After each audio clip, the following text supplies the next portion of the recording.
Good afternoon everybody, and a very warm welcome back to the channel. Welcome to Bristol, and already we've got a Jet2 land. Well, that was a short landing, wow, okay.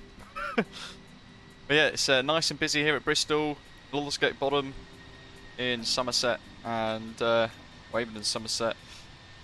Beautiful part of the world. Great airport, PilotPlus scenery as well, available for Microsoft Flight Simulator. And we are off to Madeira, Funchal. Jet2, and the call sign today is Chanix 5 Papa November. A couple of statics here at the PilotPlus Airport scenery, which is why there's a 146 sandwiched with a 737-800 there in the Chewy livery. But there we are on stand 22, I believe. Steps and a massive tug all ready to go. Rish is over there at the very far corner as a Ryan as an EasyJet aircraft. Really nice scenery, highly recommend it. And I used to work from Bristol, so it's certainly nice to be able to use scenery that I can relate to as well. Having walked to the apron and operated flights at Thomson Airways back in the day. And we're in this awesome Demo design painted Jet2 livery. There's actually 3 included in the pack for this. Jet2 Lanzarote and Tenerife, I think, are the other options, and then this plain one. He's also done a... who put the roof there? He's also done a Jet2 Holidays one too, which is quite nice. Hello to David, Gav, MPS Gaming in the live chat, the commentator, Alberto, good morning. Welcome folks and everybody else in the live chat too, hope you're well. What we want to do then is dive in and speak to our ground controller David. 121.925.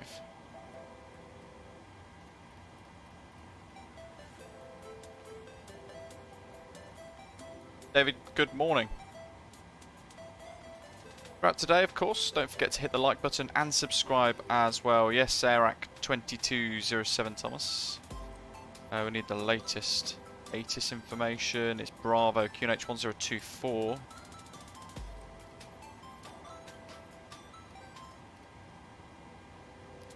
There we go, that's set. Matches. 6,000 for the initial climb. Generic pilot, good afternoon. So we're expecting runway 27 and the EXMOR 1 X-ray departure. And there's our gross weight. We're really heavy today. This is the heaviest I think I've operated this, but it's a bit of a test to see how it all works really, and what we can achieve out of it as we fly into Madeira. We're hoping for circling approach, so we'll have to fly, manually fly quite a heavy jet.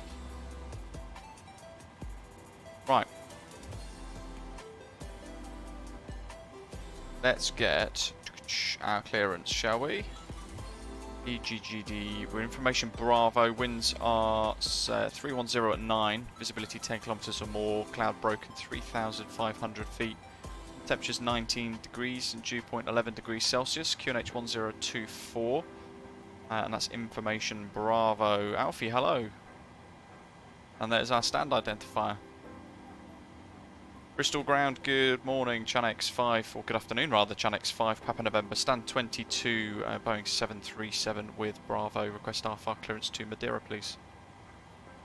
Chanix 5, Papa November, Bristol ground, hello, you are cleared to Madeira via the EXMOR 1 X-ray departure, squawk 1456.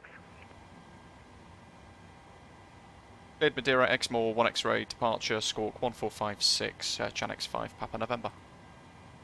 Chanix 5, Papa November, read back correct. So initial clearance 6,000, we've got runway heading of 267. And we've already got the departure put in. 27. Taxi there by Golf and Zulu. EXMOR 1 X-ray. Stand 21 by Golf Zulu, Chanix 5 November, Mike, thank you. All the way up to Wota, 1 Zulu.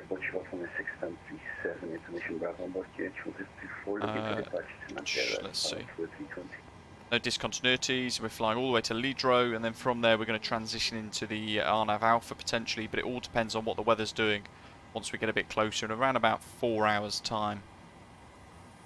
Doc, stand 20 doesn't exist on the scenery, that's why. To Madeira via the What was it doing? That's lost my train of thought now. Let's see. Index, that's done. M1 limits. So take off 2, climb profile 1, because it's initially a bit of a steep climb. Take off. V speed's 142. Trim 7.44. That's quite high. We have to monitor that. Our gross weight today is 67.1 tons. Actually, 67.4 tons. So it's slightly different to what we planned. All stations, information Charlie now in effect, QNH 1025. Change that. Make sure we've got the new QNH. And let's drop to the checklists. So we need to continue down the list from after fuel pump being selected to APU start monitor. Poseidon, hello. To fly 1 Papa Whiskey, Glasgow. Bristol ground, you are cleared to Madeira via the EXMOR 1 X-ray departure, squawk 7767. Roger, clear to destination, EXMOR 1 X-ray 7767, 31 Papa Whiskey.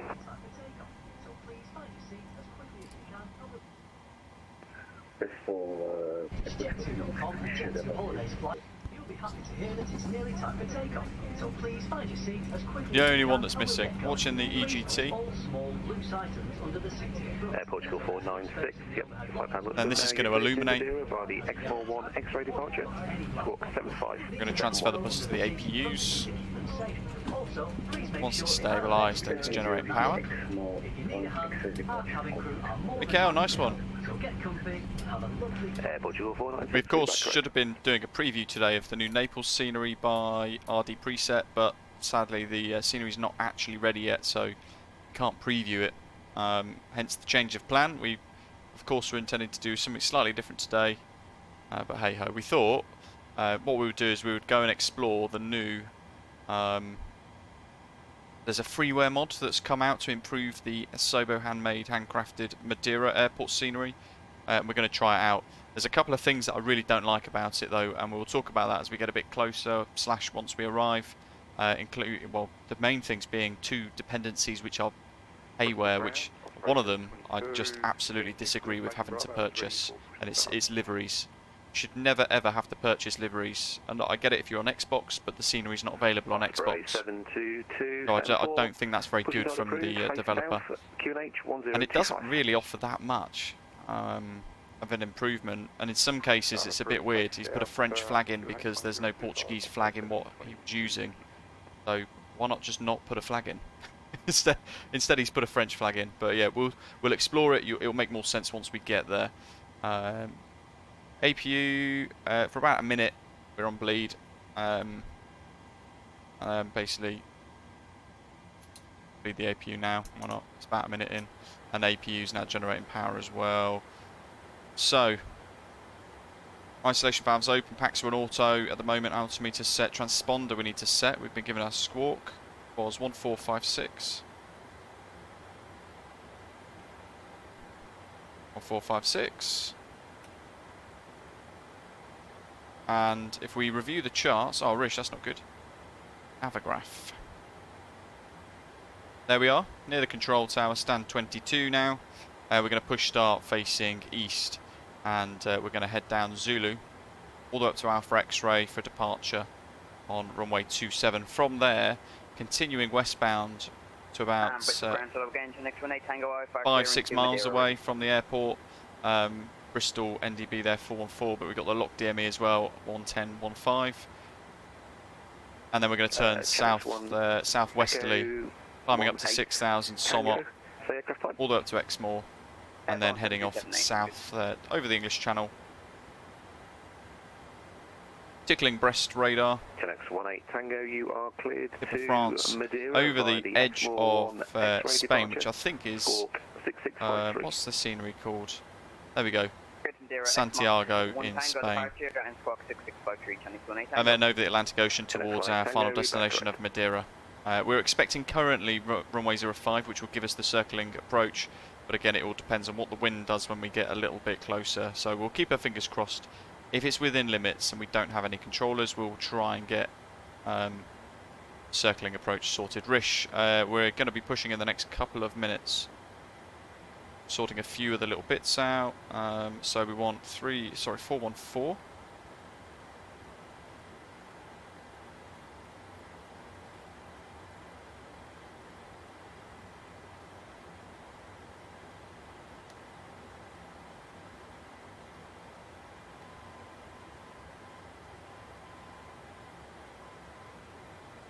Oh, that can be heard. 110, 15.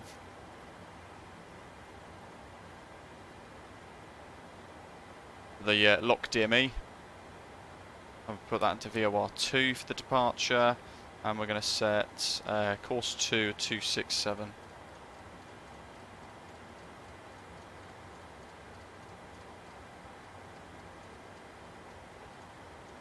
Fat fingers.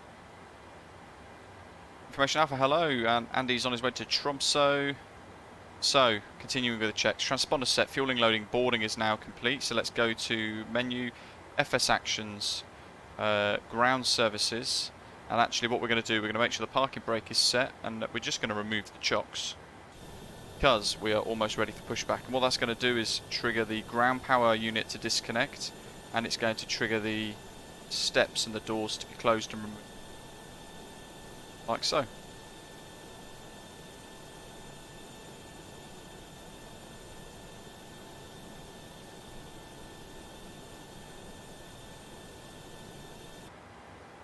So with that in mind, we've done the takeoff data and the cruise altitude pressure panels, the landing altitude MCP's been set, and we've just departure briefed as well. Briefed the departure. Flight directors 1 and 2 go to the on position, radios, frequencies are set, doors closed, ground equipment clear, and chocks are away.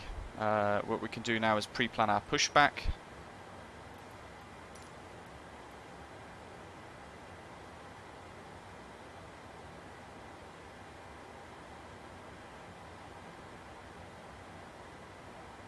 So it's a fairly long push initially.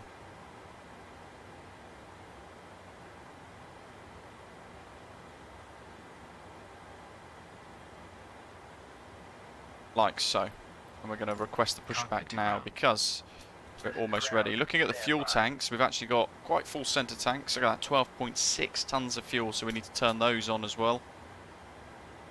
Anti-collision light can go on now. And fuel pumps are on as required. Packs go to the off position. Osprey 722, taxi holding point Alpha Mission X-ray mode. runway 27 via Zulu. Start. All doors and hatches closed and all ground equipment is removed. Taxi holding point Alpha X-ray runway 27 via Zulu. Parking brake set, lifting the aircraft. Chanex 5, Papa November, fully ready, request push and start. Chanex 5, Papa November, stand 22, push and start approved, face east. Okay, cleared for push start. Push start approved, east, Chanex 5, Papa November. I'll break off. What does crossfeed do, Rish is asking? So what it does is it balances the fuel between the two tanks to make sure there's a... You don't want a massive fuel imbalance, basically. So then packs are off, aren't they? They are. And then we're going to go to fuel control lever, engine 2, run ground.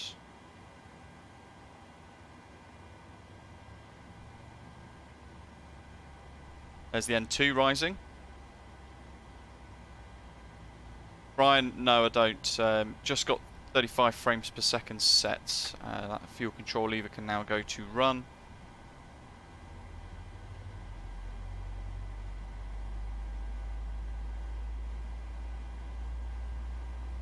Osprey 722, nothing further on to Unicom 122, decimal 8. That's what we can set as well, 1228. Thank you very much.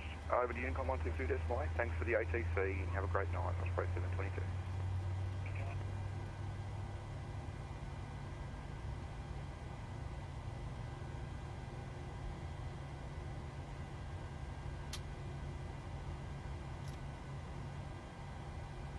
Back we go.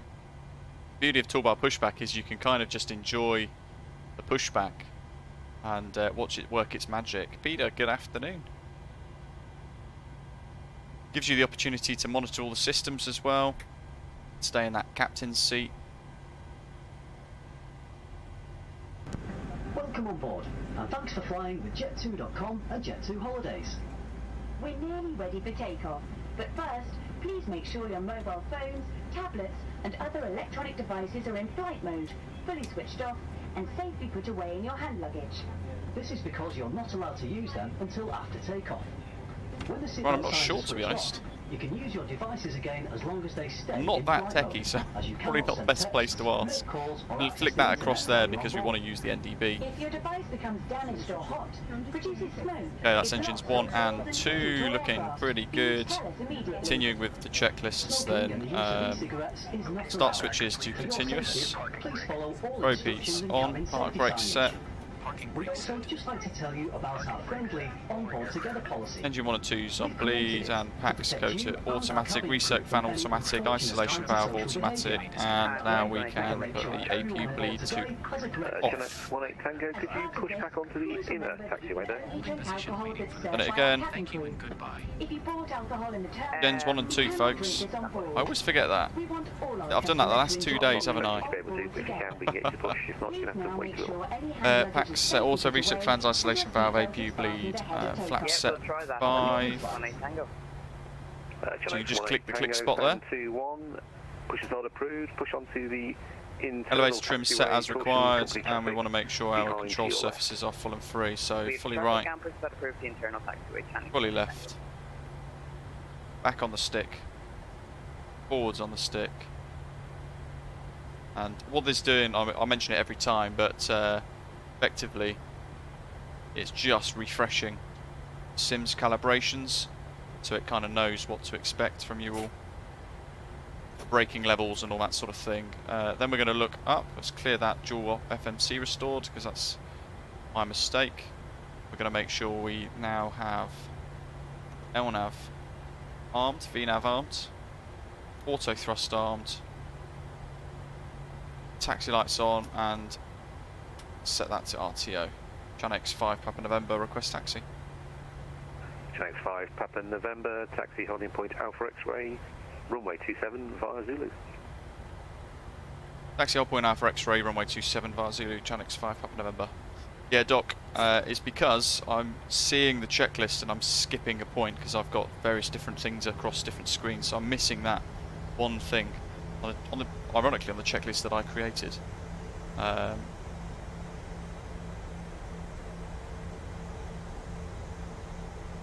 little bit uphill. We are very heavy today. This is the heaviest I've operated this aircraft.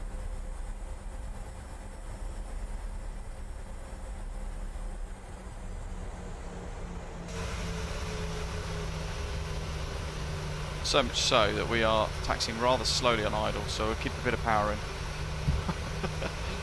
Fantastic.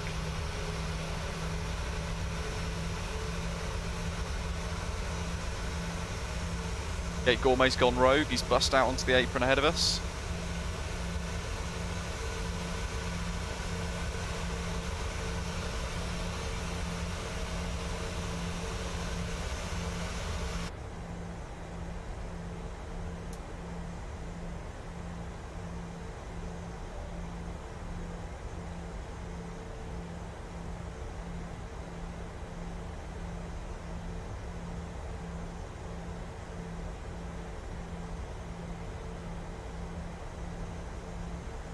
FPS Gaming, yeah, very cool livery. That one has been created by Damo as well, so you can get the Jet2 Holidays one too. GME Madeira is a fantastic approach. Both of them, even the more standard one. The V2 speed is 142 knots stock.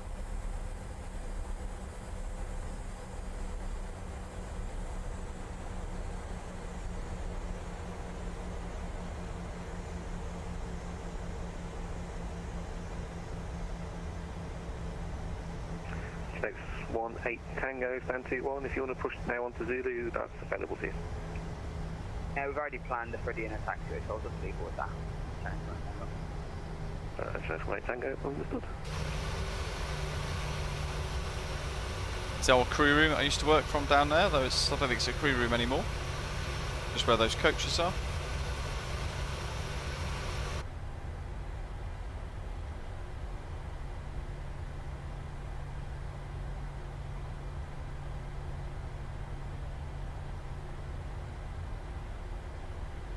So this is Bravo X-ray. We don't want that one. We want the next one. It's going to take us right to the end of the runway. We'll use all of it then effectively. Winds at the moment in Madeira from the north, heading straight over the island actually. So we can expect some turbulence and perhaps some wind shear on approach. It's going to be interesting, that's for sure. Next 5 Papa November. Nothing further on to Unicom 122.8. Have a good stream. Cheers, David. Manager Unicom 1228 for Channel X5 Papa November. Take care.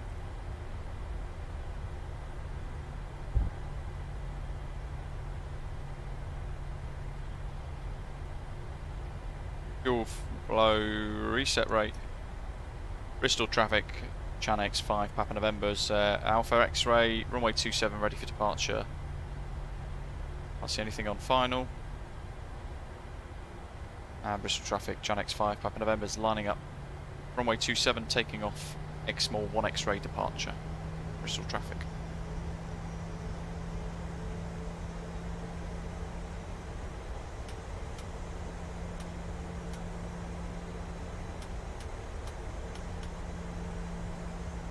Little bit of uphill here.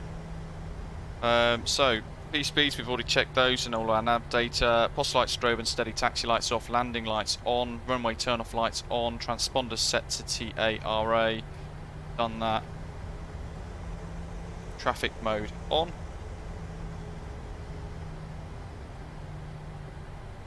We want to use as much of the runway as we can.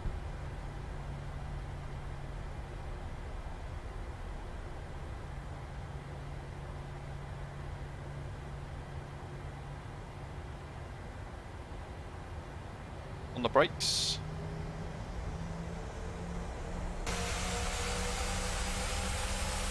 Sounds great, doesn't it?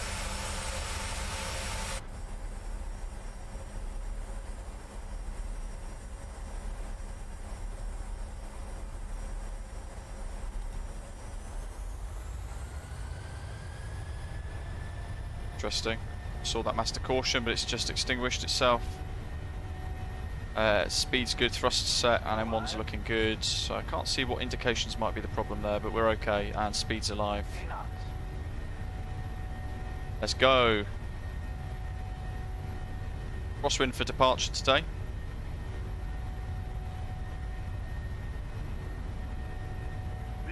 Rotate, little bump on the runway.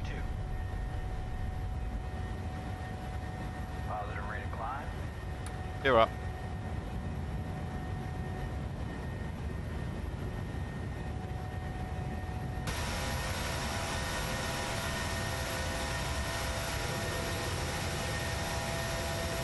And away we go, folks.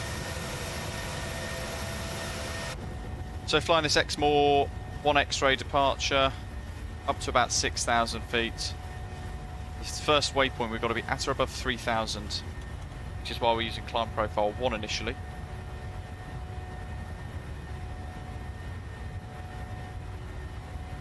Let's set auto brake off, RTO to off, running turn off lights off, and gear lever off.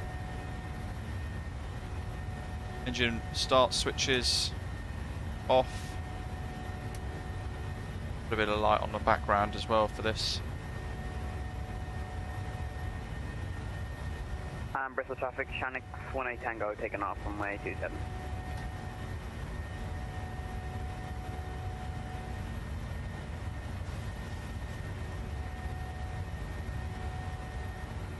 Flaps going up.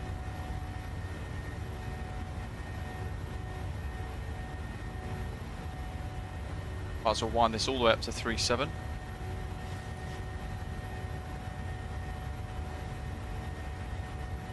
Check what's above us on VPilot, actually nothing, so let's go to,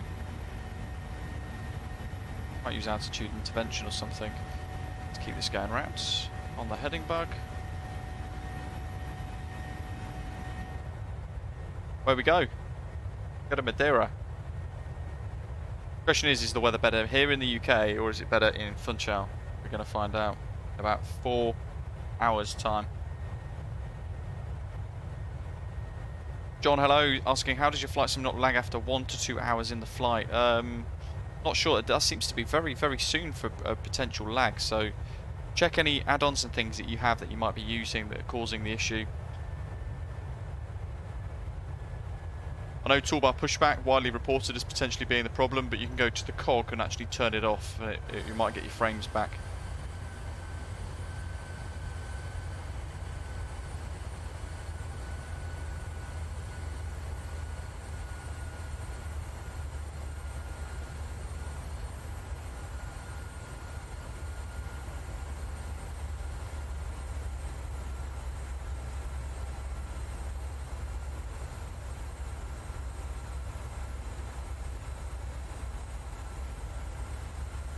Yeah, MPS gaming, that's one of the things, kind of the flip side to having these beautiful graphics is actually as the sim gets even better over time, we need more, we need much better performing hardware.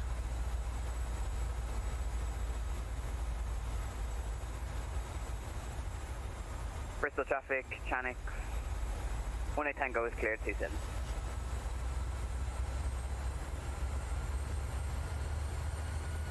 Go flight level change for a bit. Through 6,000.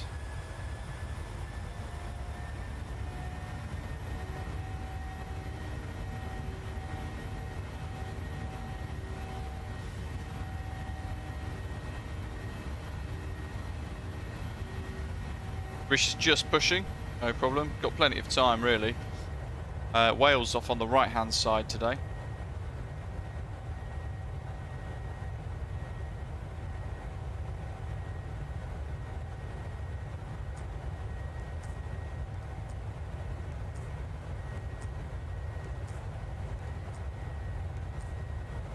Oh, John, fantastic. So it was the memory leak with toolbar pushback then. Interesting. The only thing I can recommend is putting a comment on the VATSIM.co page for it to report it publicly, because then they'll be more inclined to get it fixed.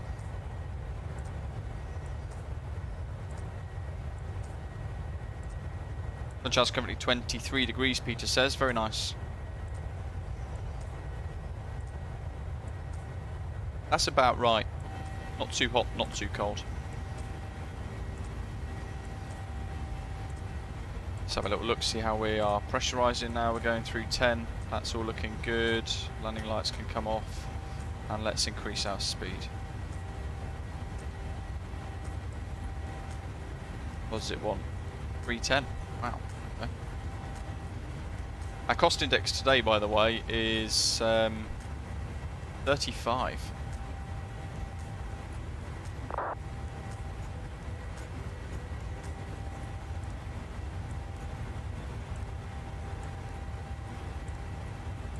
Tom's going to join us from Spain. We're actually going to be flying over Santiago, if that helps.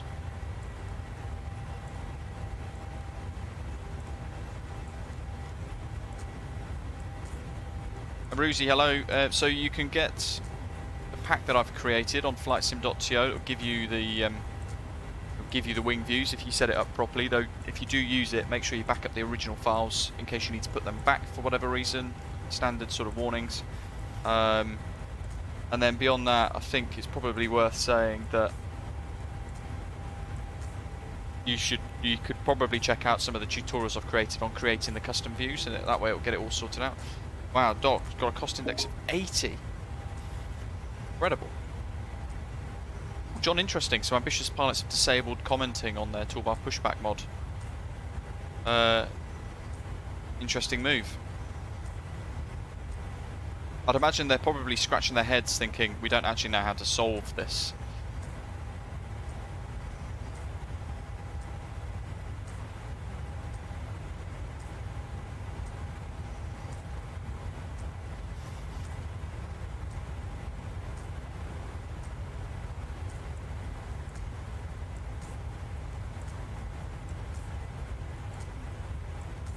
And he's got some challenging weather into Svalbard.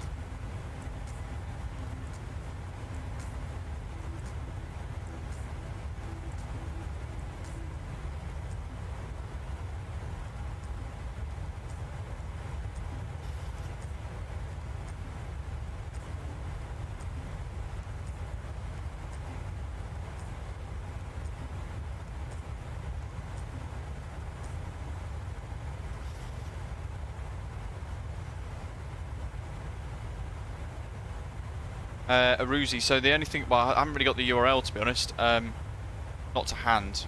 Go to flightsim.to and just search British AvGeek and you should see, or at least if you click on my profile on there, you should see all of my uploads, including that one.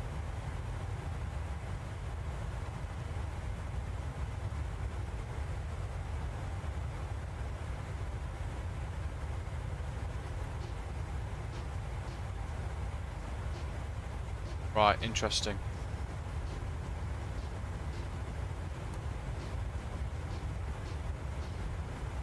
Your damper's turned itself off.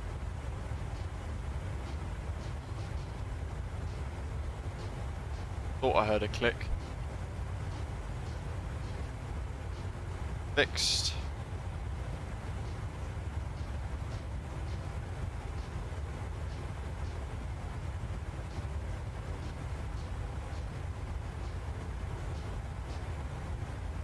Peter, what's the flashing B you get on the IS Mac that you get occasionally? Is that this? You get like a B flashing here, right?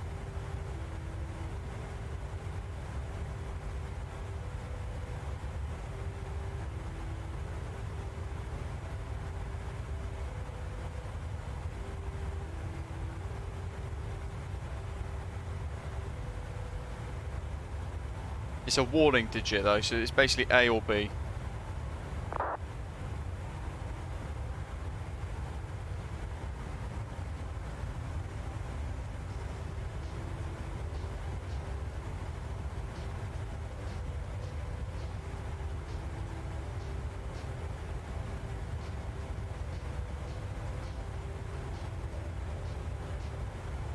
Yeah, Doc, when we transferred the power across, that's the one.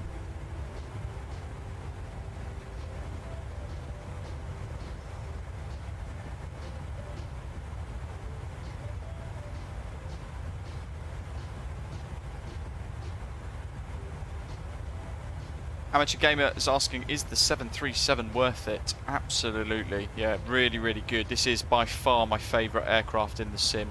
It flies wonderfully, it handles really well, it looks fantastic, it sounds great. Yeah, by a long stretch, it's my favourite in the sim. Quite confidently, I can say that. It is wonderful.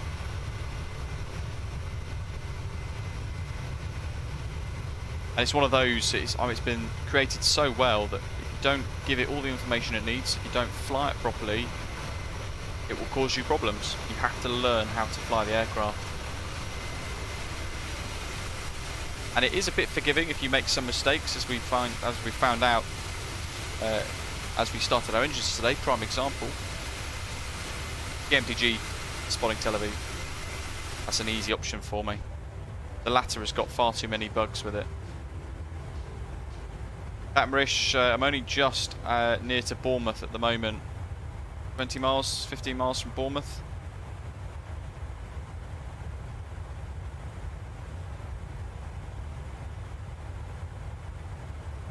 Generic Pilot says he's trying the Sim Update 10 beta and there's grass all over the apron at every airport. That doesn't sound good. That doesn't sound good at all, does it? Yeah. Doesn't fill me with much confidence for Sim Update 10 then. It's the one we're all waiting for as well, because we're waiting for all the weather APIs to be given to us. But yeah, good grief. But let's hope that doesn't protrude into the final version.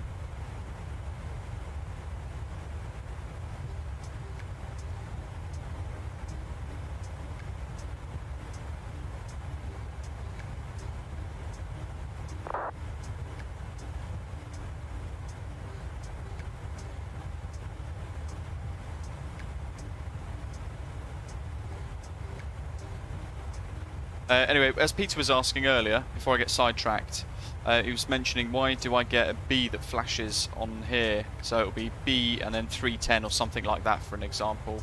For a bit of an example. Basically, that's telling you that it means you're overspeeding for either the VMO or MMO limits. So it's basically flashing to say to you, you need to slow down. If it's A, that means you're flying too slow, or you've set a speed that's too slow.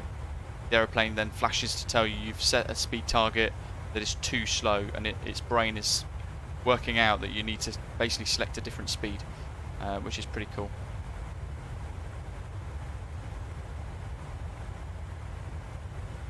We'll try and force replicate it later on. In fact, we might be able to do it now. There you go. So we've set now a speed target that's too fast for the aeroplane. So it's flashing, saying that's not achievable. I don't want to do that.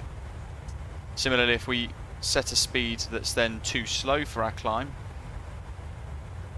and potentially too slow for the aircraft, it will flash A.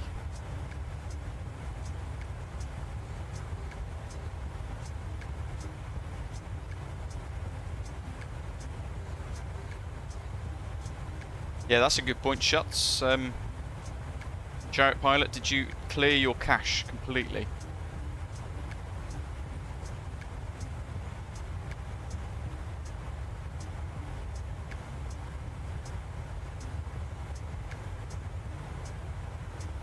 Let's go to VNAV mode. We'll let the VNAV take over now for a little bit. Unique Gamer, fantastic. Use your VFR, your VMR file for model matching in vPilot. It's amazing. Thank you very much. You're most welcome. Of course, the bulk of the work was done by AIG for creating all the liveries and the models and everything else. But yeah, it took a bit of a while getting the VMR sorted out.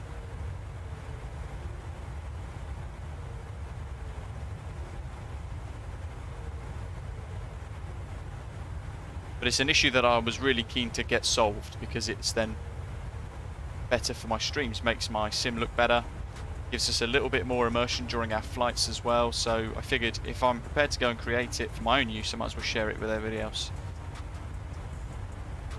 PT, yeah, that's the one, pretty much, yeah. So if you don't notice that, what it does is it's flashing there to tell you you've set something that it doesn't like.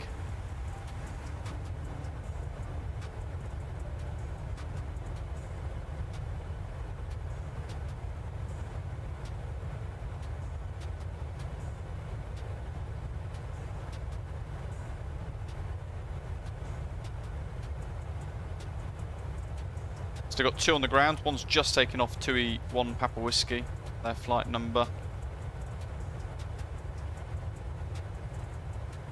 And Chanix 18 Tango is somewhere behind us as well. Slightly different route by the looks of it though to us.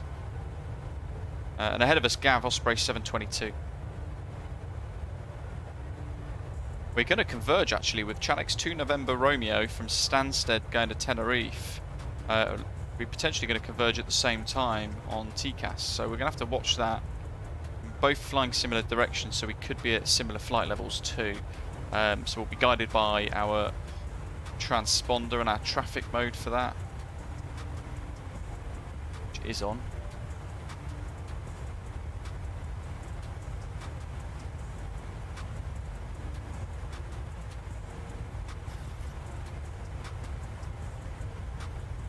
He's over there somewhere.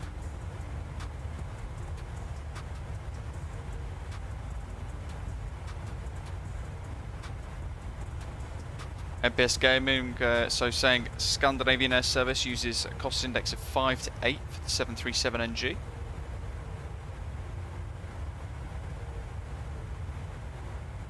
I'm going to recall this again to make sure we have cleared any errors and problems with the aircraft.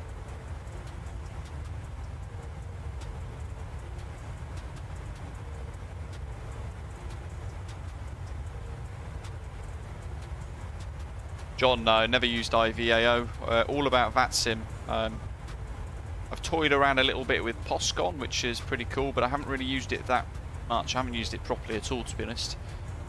Oh, nice. Cruiser flight level 320. That's quite low.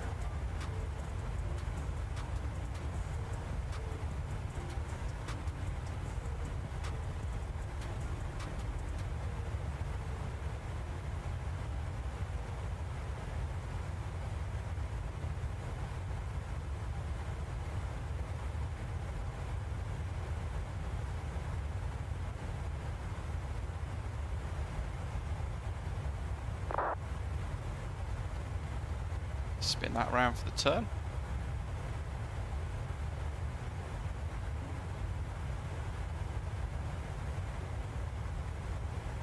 We need to do a flight out of Heathrow at some point in the future. Rish has got flight level 360, interesting. I think you should have an odd number though. Badger, how's the PC building going on?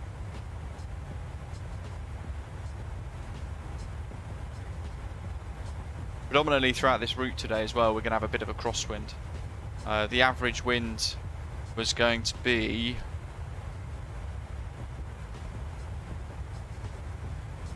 232 degrees at 41 knots, with the average wind component of -36. And it reckons our average hourly fuel flow in kilograms is 2,440 kilos of fuel roughly.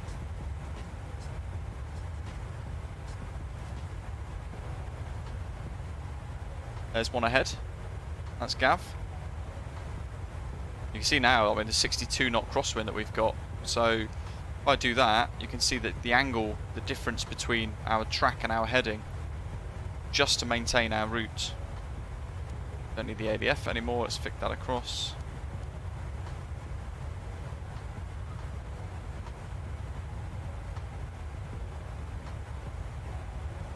Our estimated landing weight as well is going to be 58.8 tons.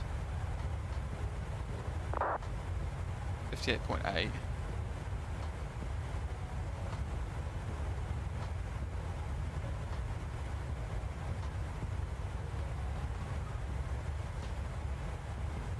Which is actually going to be slightly above our maximum landing weight, so we need to burn a bit more fuel and be a little bit more uneconomical basically. There's an aircraft on a converging path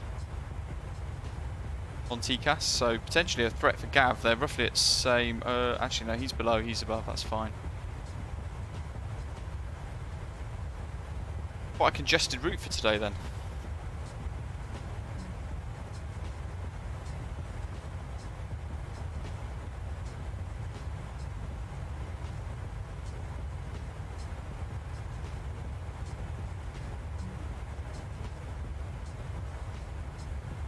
The wind at the minute in Funchal is 150 degrees at 6 knots, which is a 1 knot tailwind and a 5 knot crosswind. So I reckon if it stays like that, we can still throw ourselves into the circling approach. Might as well give it a go, eh?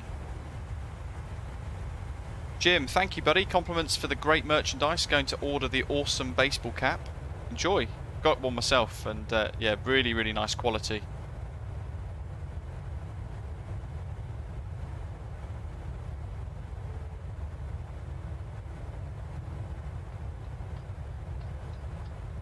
Michael's saying, when are they going to fix the flicking shadows? I fly MSFS every day. It really destroys the experience and reduces the whole simulator massively.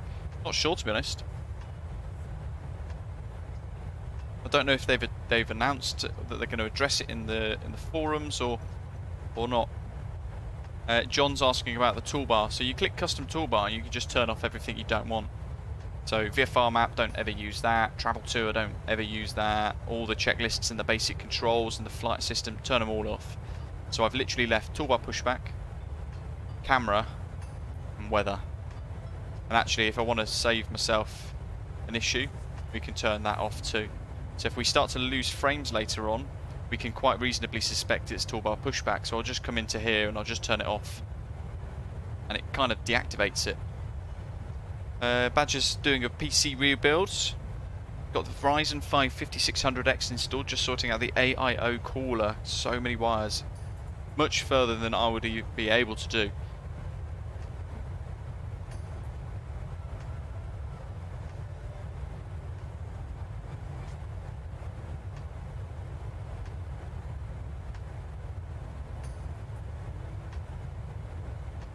We're almost at 20,000 subscribers as well, so potentially, around the midpoint of next week, we are going to be able to do our 20,000 subscriber giveaway, which is going to be very exciting.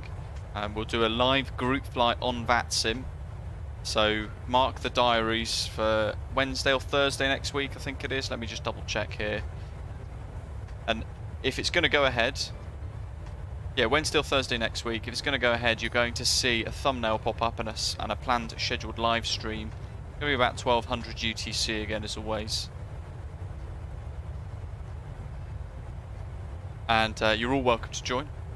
It is on VATSIM, so be prepared to have controllers and things and need clearance and file accurate route plans. But we are yet to decide a route, so who knows what it could be. I'm going to have to try and burn a bit of extra fuel somehow. Might have to enter a hold briefly.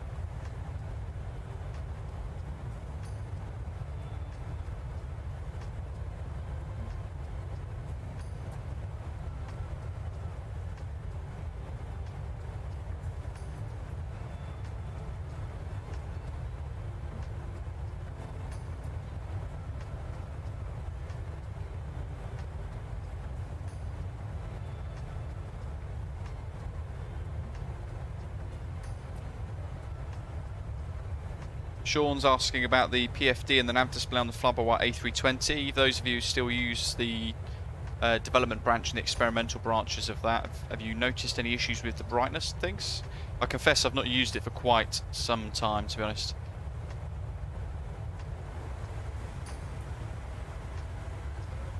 On ahead.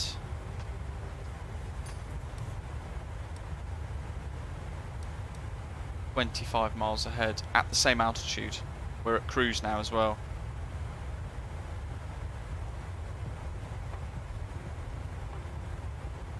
There's the tip of France. We do have a lot of choices, Doc, for the 20,000 subscriber group flight. What we got here? Let's have a little look. Let's go right up and away.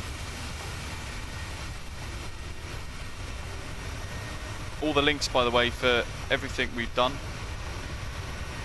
or everything we're using today, is in the description for today's live stream. The scenery, the livery, the aircraft, of course.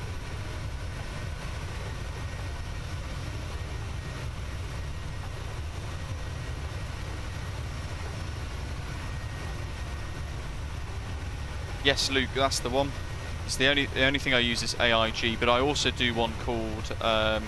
Well, I've got my own VMR for the virtual airline liveries that we've got as well for the channel.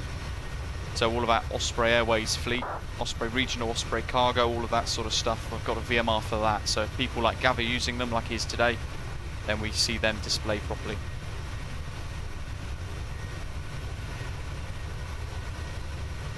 Happy Bastille Day for the French. Look at that. Remarkable.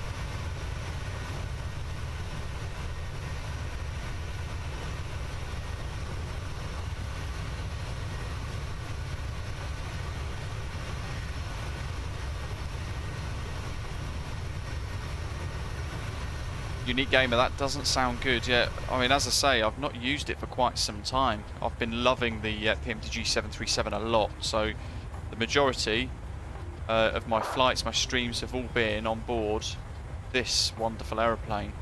Done a couple in the Phoenix.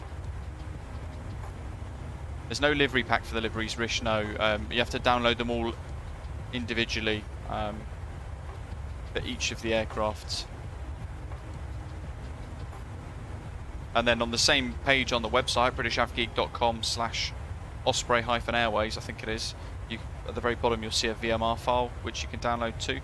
Romain, hello. Bonjour to you.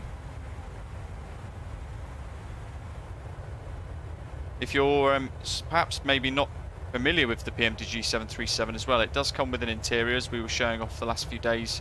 It's had quite a few updates over the last couple of days to improve this this sort of cabin offering, and it has this beautiful upgraded cabin now with some really nice textures to it. And interestingly, they've changed the bulkhead, because this livery should have a Jet2 themed bulkhead with it, but it doesn't, because it's updated the cabin. So all of these should be a custom cabin. It doesn't work with it, which is interesting. So it does need to be updated, this livery. That was one thing I was hoping to see today, actually, was that Jet2 style cabin. But alas, we are unable.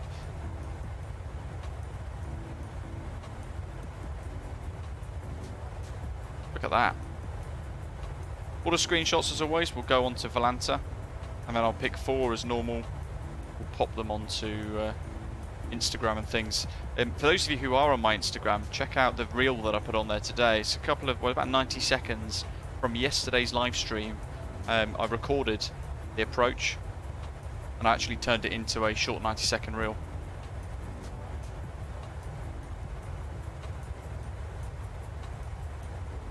Geronimo, yeah, interesting one, isn't it? What do you reckon on the Jet2 deal with Airbus instead of with Boeing? Is it just due to a better price? You know what? It's often difficult to tell with these sort of deals, because sometimes they can be a bit of virtue signalling. It can be trying to maybe force Boeing into giving an even cheaper deal so that they stick with them. Sometimes it just comes down to cost. They will look at the aircraft and think, you know what, the Airbus offer a better option because we can get a slightly bigger aircraft with more seats on board and be just as efficient.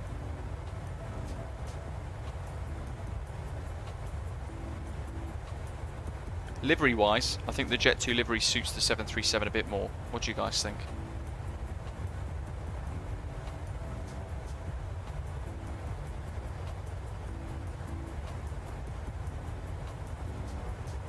I have to look into that Jet2 deal actually. Let me start doing a bit of research for it. Jet2 Airbus deal. Yeah, Airbus A321neos. There we go. 4.9 billion US dollar jet deal. Jet2 snubs Boeing for Airbus. Oh. And a total order of 51 Airbus aircraft.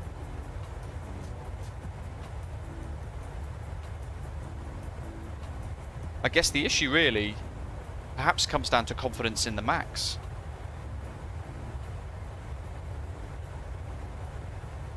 That's, I mean, if I was to think business out of it, I'd probably think maybe that. I would think maybe down to the MAX and the issues, the incidents of the MAX. It's kind of been plagued with problems.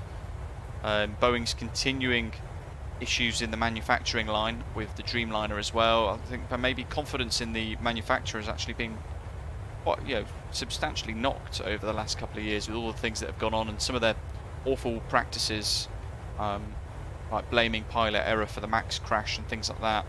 They've not done themselves any favours. And I think part of some of these airlines like Jet2 now going across to Airbus instead, I think it's part and parcel because of that.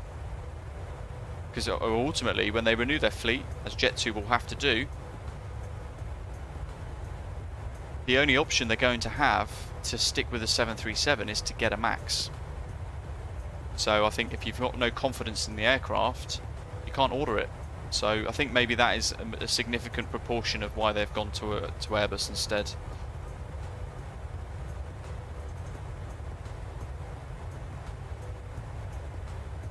Just goes to show, doesn't it? One business decision all those years ago for Boeing, because they were going to lose out on the market to Airbus, creating a more efficient, modified, newer aircraft for short-haul capability. Boeing were going to create their brand new one, weren't they? Was it the new mid-range airline or something like that? NMA project, I can't remember exactly what it was called, but it was going to be the successor to the 737 and all that sort of thing. So I think they ended up shelving it because they realised that it was going to take far too much time to develop a brand new aircraft from scratch, and they would then lose out significant market share to Airbus. They've rushed through the MAX, and look what's happened to them.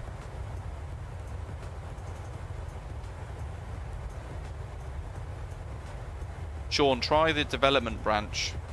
I've never recommended the stable. I never used it when I did fly the fly-by-wire A320.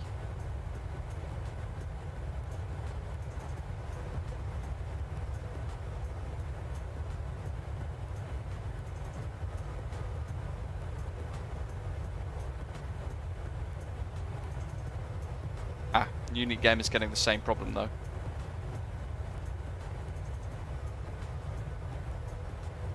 Yeah, I mean, I must say, as I was saying a little while ago, I haven't really been following the progress too much with the fly-by-wire team. Having spent years and years actually creating...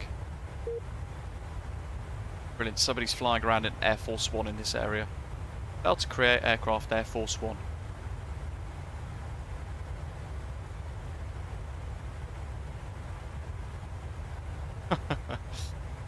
Oh dear.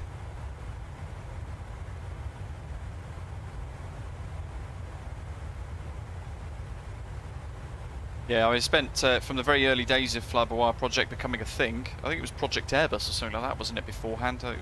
The early days of the project. Spent thousands of hours QA testing for the project and helping build it up. But I've since moved away. Wow, Doc saying Fly-by-Wire is better than Fenix for Doctor on board. Incredible. Generic pilot saying I'm only waiting for their A380. Yeah, good luck with that. Really not sure. Really not sure when that's going to come.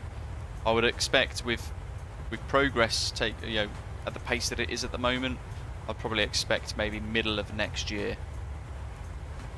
John, you can use the command specs in the live chat.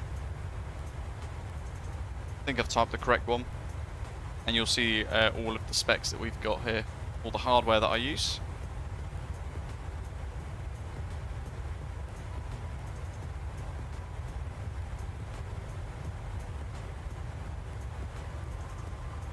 So that's the tip of France. We've overflown Brest. Actually now, if I show you guys Valanta, we're talking about the aircraft that are converging on each other. You've got quite a few aircraft here. One's going to Porto. This one here is off to GCRR.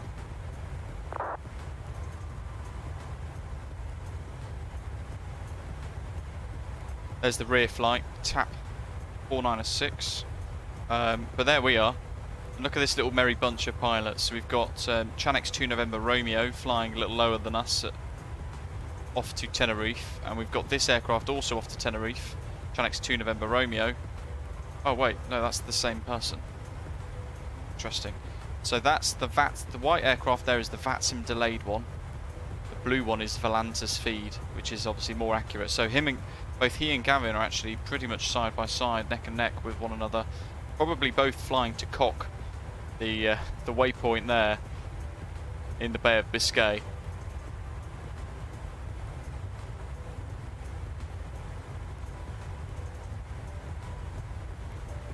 COQUE if you're not sure of the spelling.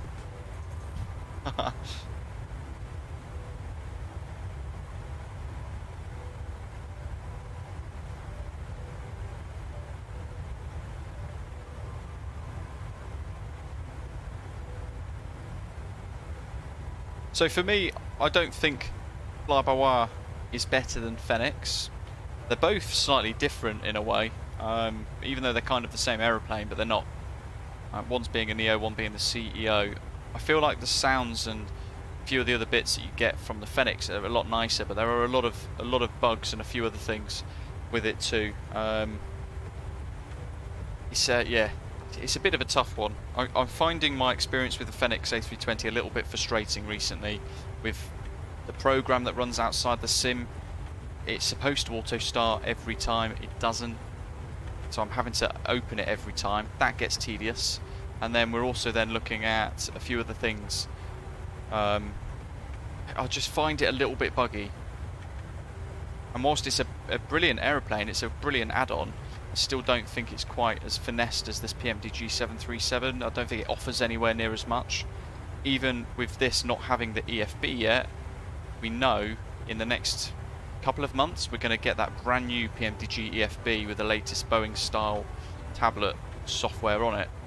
It's going to allow us to basically do a whole lot of stuff similar to that of the Fenix. But I don't think it can be really compared. One being freeware, one being. But then at the same time, freeware aircraft is there to replicate, kind of like the Zebo with the 737-800 and X-plane. It's there to replicate the real thing on the Neo. So I suppose it can, in a way, be compared.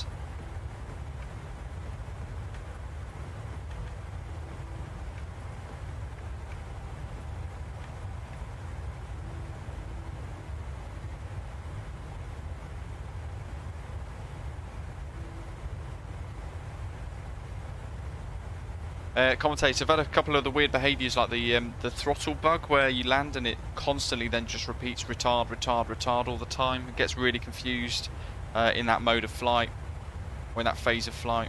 I've had a couple of weird things like that really. It's all of the widely reported known issues though. But I just find it a bit frustrating that they've not really been tackled yet. They've not really been addressed. Yeah, I mean, for me, the Fenix app never auto starts. I've got a significant performance difference between this and the Fenix A320. I find this a lot more smoother, a lot smoother, better on performance.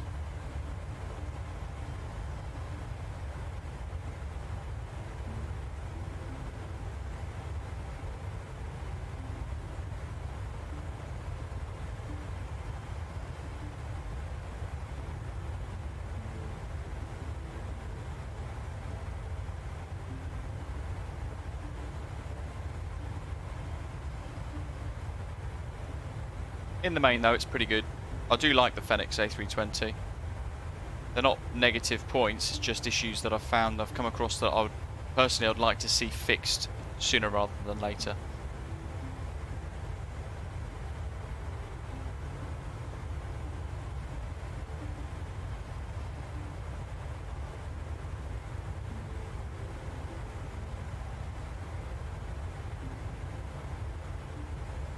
Somebody mentioning a little earlier on, let me just try and grab hold of the comment there. There we go. Jim saying, did you see the development update of the Digital Flight Dynamics A350? It looks promising.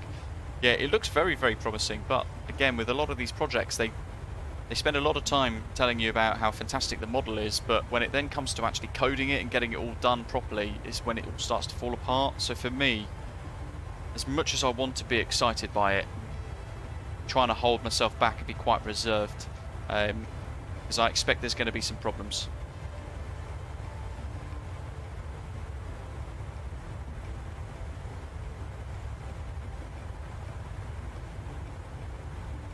Yeah, the Hans Hartmann ATR, looking forward to that. That's going to be cool. Hans, of course, the person who was behind the Aerosoft CRJ, created that, brought that to life in the sim.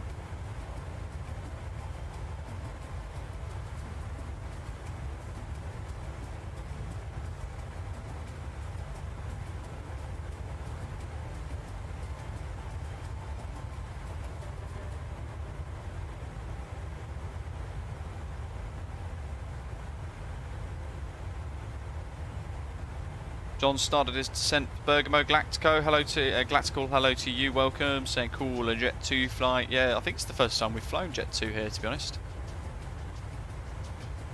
On the sim, or in the stream at least. Did a couple of videos with the livery, but no actual routes on it. Talon, yeah, exactly. And then we can imagine what.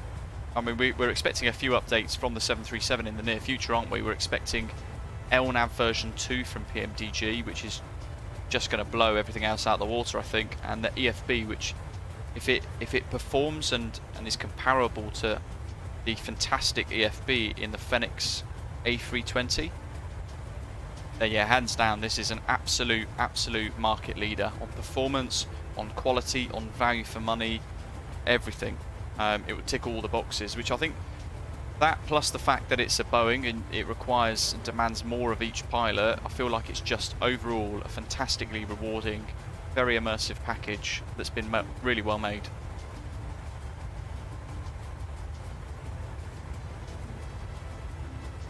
I mean, I could go deeper into the whole why do some people hate PMDG, why do some content creators hate PMDG instead of Fenix, and they love Fenix and say how great it is all the time. And there's some wider issues there, which are probably not really worth talking about. I've talked about them before, but nothing will change, sadly. And it all comes down to incentives. Say incentives. The fact that they were given early access from Fenix and not from PMDG influences their decision massively. For some people, not everybody.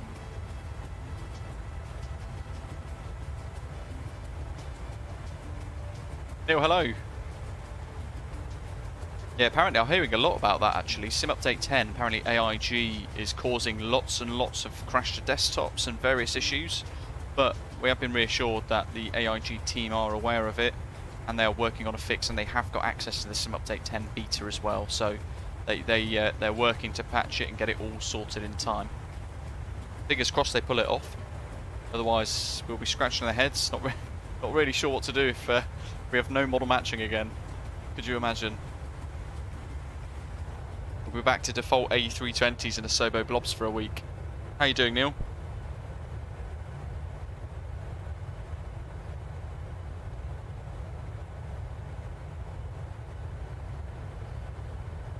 Jim, yeah, A350 is a fantastic aeroplane.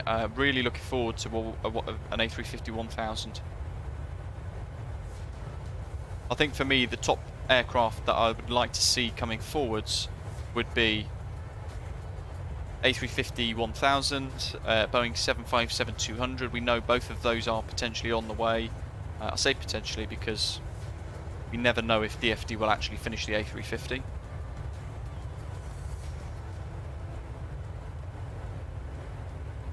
And then all the other ones we kind of know that are coming anyway. The 737-800, 777. VATSIM saying Digital Design are doing Lyon for Microsoft Flight Simulator. Yeah, well, nice one. Cheers, buddy. Thank you to everybody who has hit the like button so far, by the way. 53 likes.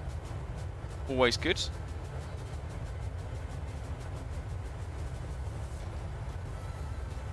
Yeah, the Aerosoft CRJ is a fantastic aeroplane. We've got to do a flight in that soon. I keep meaning to.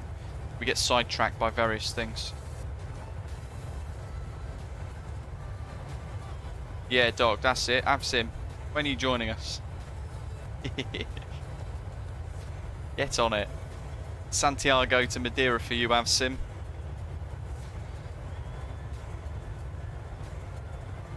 We've just passed the waypoint COQUE, COQUE for the spelling, to be precise.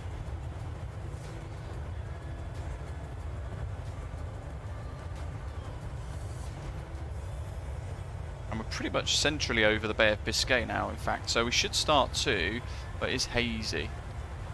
Perhaps not. In a little while we should start to see a bit of Spanish land.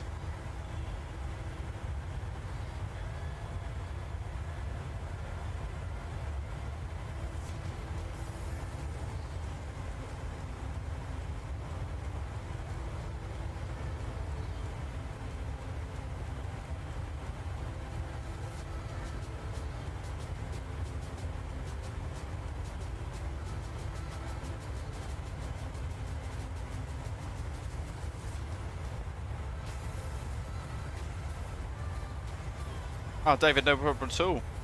Thank you for giving us ATC for our departure. Really appreciate that.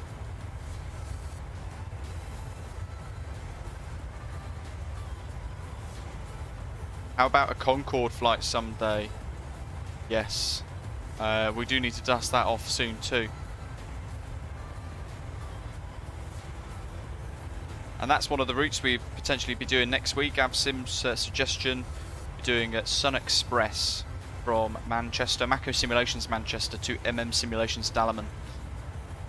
And again, one of the flights next week should potentially be the Naples preview stream from RD Preset, which was what we were supposed to do today.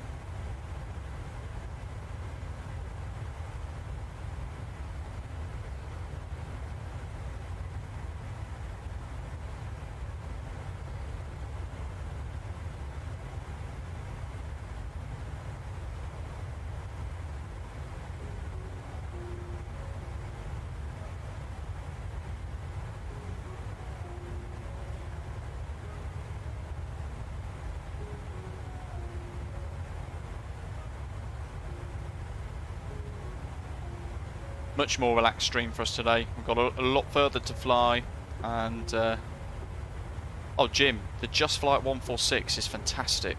That is for me on par with the Fenix A320 as being like joint second, and that would be kind of pipping it slightly as well, actually, to be totally honest with you. 146 is a brilliant piece of software from Just Flight. Fantastic add-on for MSFS.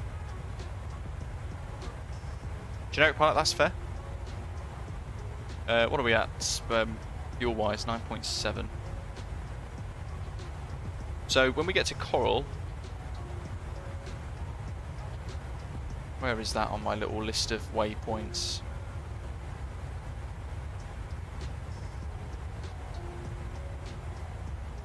There it is. So we should have 8.7 tons of fuel on board. So we should apparently lose a ton of fuel in the next 90, 100 nautical miles. So potentially we're going to be approaching Madeira above our maximum landing weight. Harry, awesome.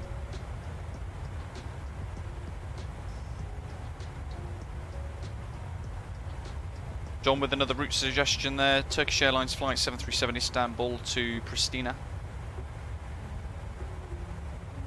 Alan, yeah, the Concorde is tough, isn't she? Very tough. I found myself, for those of you kind of, if you visualise the layout of the cockpit and the flight deck inside Concorde with all of that massive wall of switches and gauges behind the first officer's seat where that engineer would sit in real life, I found that during descent I spent more of my time there than I did actually flying the aircraft, which got a bit difficult as we flew into Barbados, has to be said, but I had great fun for three and a bit hours, wasn't it? 3.5 hours, I think, we were blasting around in that. Got to Mach 2.0 in the end as well.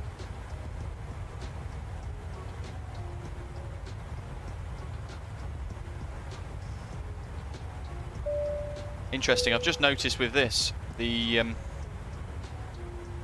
livery SALCO plate isn't correct either. Sam Burke, welcome on board, thanks for subscribing to the channel. Great to have you with us.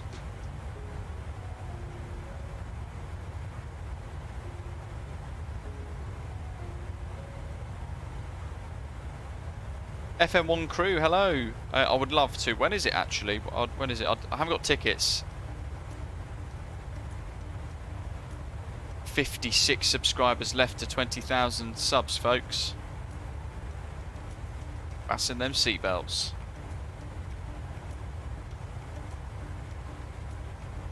We're almost there.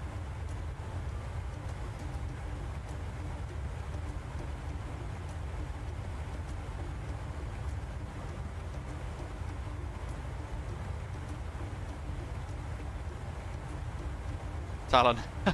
Well, to be fair, at least they've modelled it in as a realistic feature. They could have just added the VNAV in and just left it at that, and just left it a bit confusing. How we're doing up here.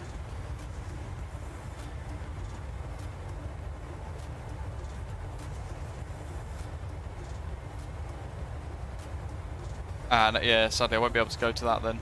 I'm working throughout that period, I think. Let me, 18th to 22nd.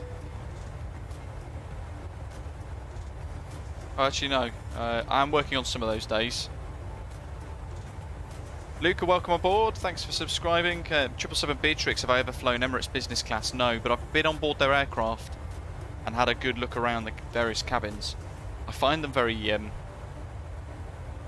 early 2000s with the whole style of the cabin. I don't think it's that nice on board, to be honest. I mean, their A380, for those of you who have ever flown on board the A380, you go on to the BA A380 and you'll notice the cabin layout.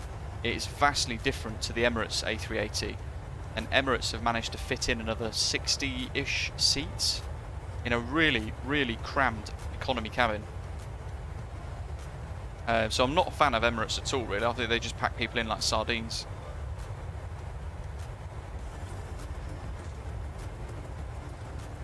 What's going on with this livery? There's all sorts of issues with it. Weird sort of squares on the engine cowlings as well. Strange one. Going business tomorrow, EK 179 to Warsaw. Very nice. Enjoy your flight.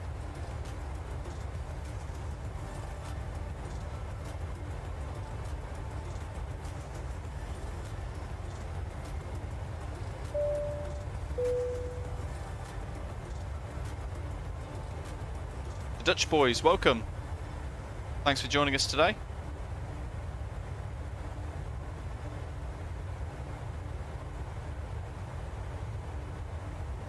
The route as well is at the top of the live chat, so if you did want to copy this flight for whatever reason, whether it be offline or on VATSIM at a later date for your own simming purposes, and a nice little flight for you to follow with a realistic route, then you can just copy the route string and you'll see exactly what to put into SimBrief then. Crikey, 777 Beatrix, yeah, get yourself to sleep. Wowzers. You get less sleep than me.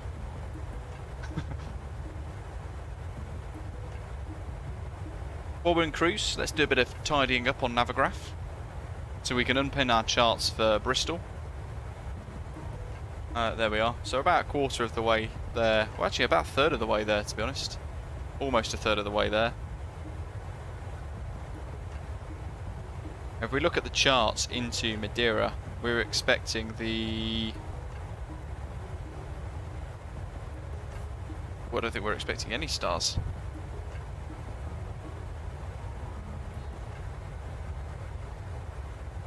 Rakan or LIDRO? Is it Rakan? It's suggesting LIDRO 1 Papa.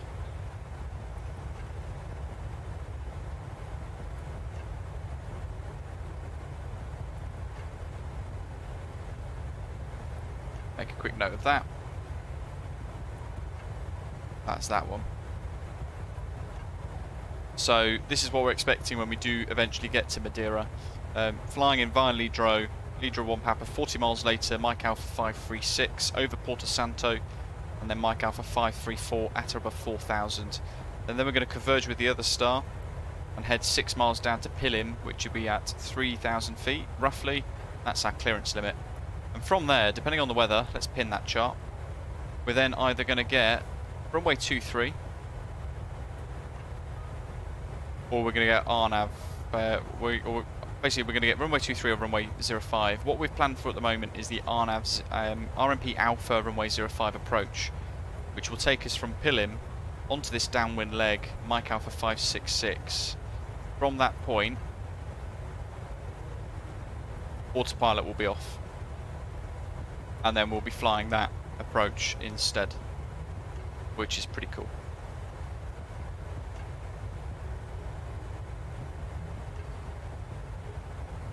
At the moment, the wind is coming over the mountain, over the hills, over the peaks of Madeira, down the hill, across the airport. So we can expect very choppy, turbulent conditions as we're making that turn. Similar, almost what we're expecting to that of the videos that you see Madeira, where you get those fantastic, bumpy, high-risk, sort of very tricky approaches for the pilots.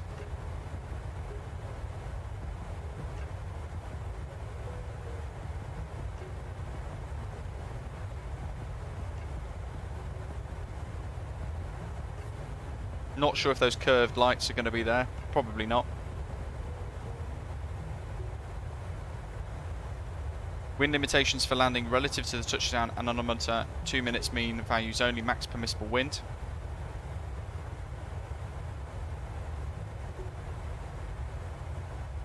Eluding gusts.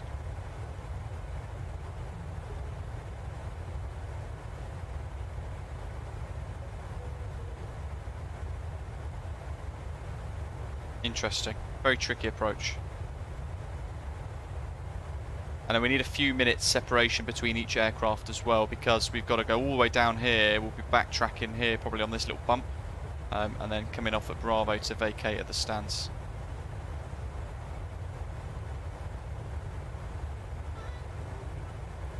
.1 nautical miles to wings level, from wings level to touchdown as well.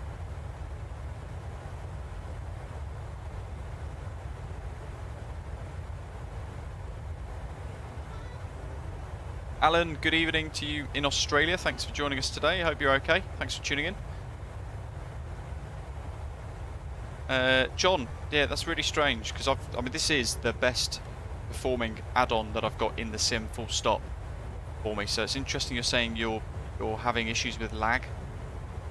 I don't think it's the aircraft. It'll be something else you have installed, because otherwise we would all be experiencing it. But yeah, especially if you're getting 5 to 10 frames per second, it sounds like something else is going on in your sim. Doc saying in the early days of the CFM56 engines, a 737-800 had a rapid decompression, and engine failure because fan blade number 6 of the left engine was ripped off from the holder and crashed into the window seat next to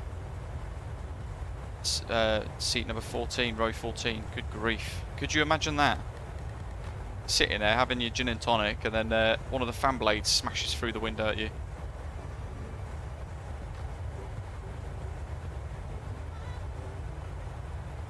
Currently 150 at 6 still. Awesome. That's still acceptable for us then.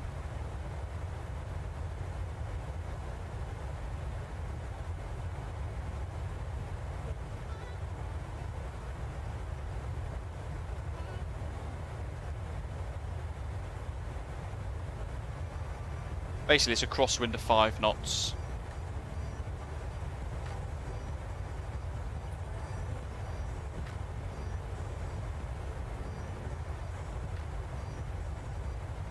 If we stay on Unicom, we'll just use 0.5.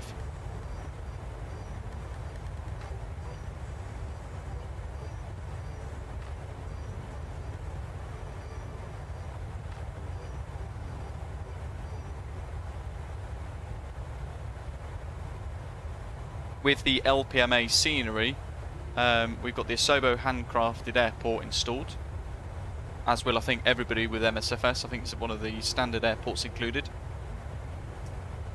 But also we've got a new freeware. It's linked in the description for today's live stream. It's a freeware modification which improves the Madeira Airport scenery effectively, but it has a requirement of about 6 different dependencies attached to it, and you need to install most of them to get it to look like anything's actually changed. So what I've done is I've installed 4 of the freeware dependencies for it, and there are 2 dependencies which are payware, which I have not installed because one of them is just absolutely trash and the other one I don't think is worth the money, and it will then affect every airport that you have installed, so not a fan of either of them, to be honest. And then there's another freeware dependency which I have not installed, which is like a static aircraft package. Don't need it, don't install it. King Boller, hello to you, welcome, thanks for subscribing, saying, what can you recommend for me to get started slowly? Still struggle with programming flight plans. So do you use SimBrief?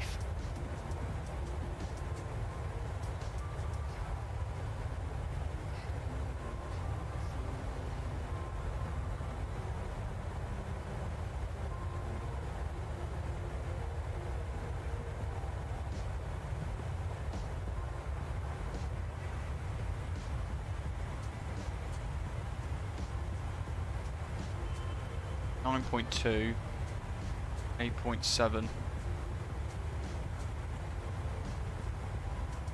British centre tank's empty already. Ooh, okay. Did you definitely sort out your fuel? Because I've still got 1.38 tons left in the centre tank. We empty around about Spanish airspace, I think. Yeah, so King Boller, that's probably a good way to start. Create an account on SimBrief. It's a really good resource for flight planning.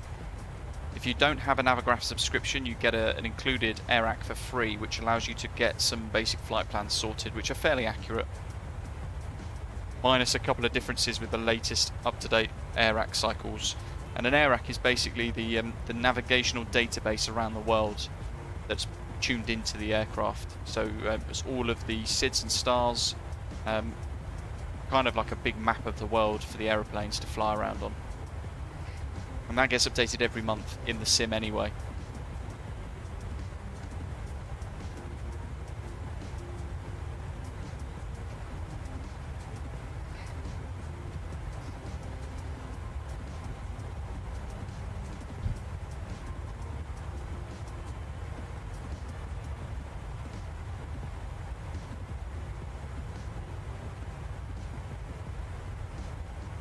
Doc, yeah.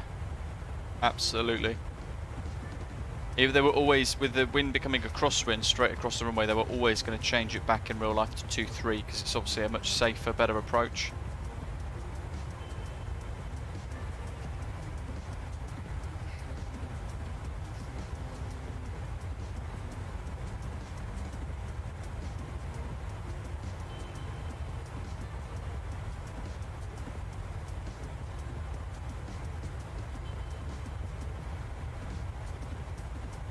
Cameron, hello.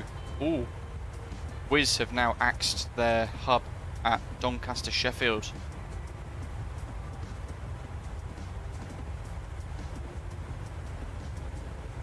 Amaran's asking what's my favourite aircraft? Favourite Airbus, sorry. I'm probably going to say A350-1000 to be totally honest.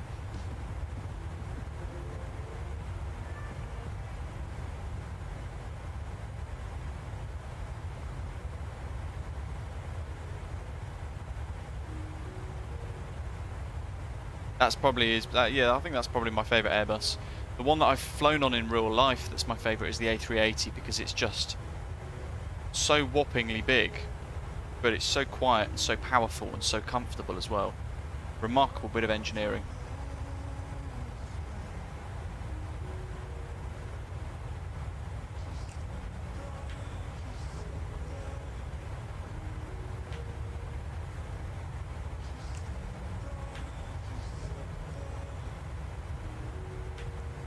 Andy says, don't be like EasyJet and divert to Tenerife and then take the passengers back to Gatwick. Oh my god, what? That actually happened?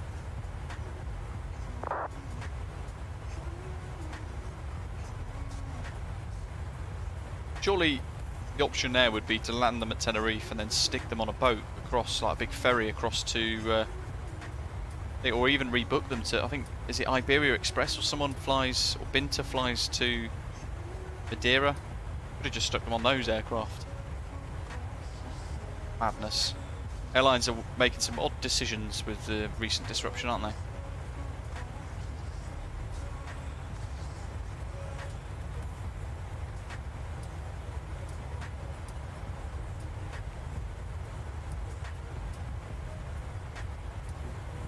What's my favourite Boeing? 757-200. That's an easy one.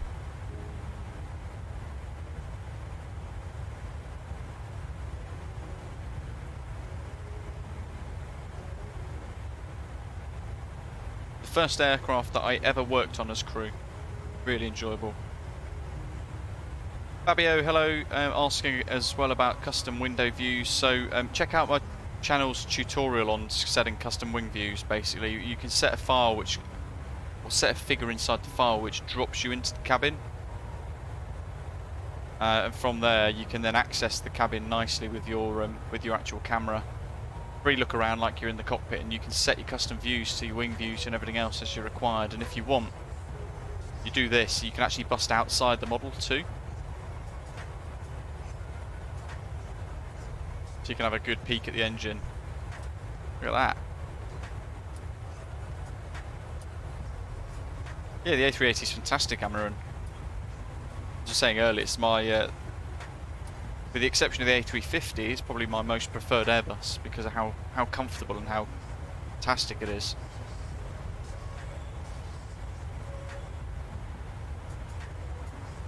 There is a pack, Fabio, that I've created where you can actually, on flightsim.co, you can download all the various various custom view files that I've created that I use on my streams. You can download that for free as well and try that if you like. But be sure to make sure you back up the original files in case you do need to put it back for whatever reason. There's the Spanish coast. So just to the edge here is A Coruña, and Santiago will be flying over that into Portuguese airspace.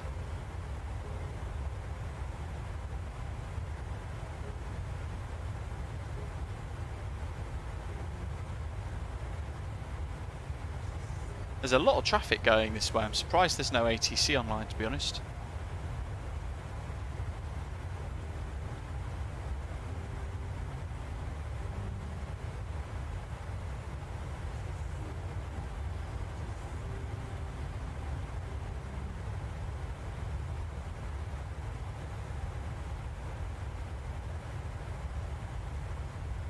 Sean, absolutely, yeah. Always hear cabin crew and pilots saying they loved the 757 because it was so overpowered. It was the workhorse of the sort of charter and holiday fleet, really, for a lot of airlines in the UK and Europe and even the US. I think it was just an incredibly popular airplane. But when I was working at Thompson, I was flying on aircraft that were the same age as myself, but they were just brilliant, absolutely brilliant. The RB211 turbofans, just perfect for the aeroplane as well. It could just do anything and everything, and it handled so well. The pilots always loved flying it. They always mentioned how fantastic she flew. Amaran, yeah, I've flown small aircraft, PA-28s, that sort of thing. Jim, congratulations. How did it go? Did his first VATSIM flight yesterday. Big hype for Jim in the chat. Hopefully it went okay. Great to hear. And also, what route, what aircraft were you using?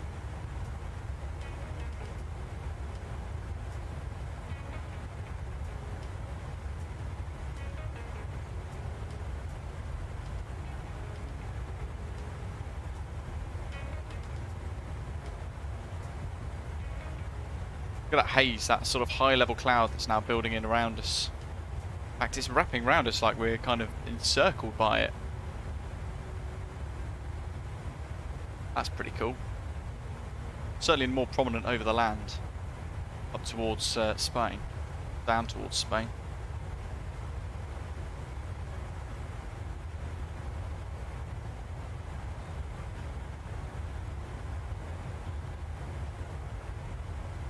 Aaron's actually flown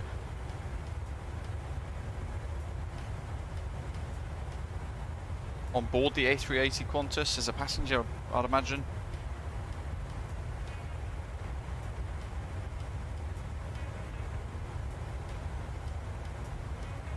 Sumavo, hello. Am I excited for the upcoming long haulers like the Aerosoft A330? Yes. PMDG 777, absolutely. And the free ones, the DFD A350, 100%, flyby A380, absolutely, yeah. They're fantastic. It's nice that it's a good spread as well, isn't it? Don't forget the PMDG 747 as well. Drax, thanks for your super chat, buddy. And wow, nice one.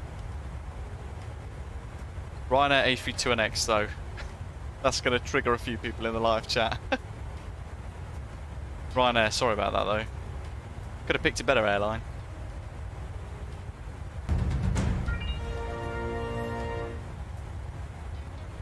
I did my first smooth landing 2 days ago. W Rear A32NX. Very generous of you. Thanks for supporting the channel with a super chat there. SEK, Swedish krona, isn't it? I think. Off the top of my head.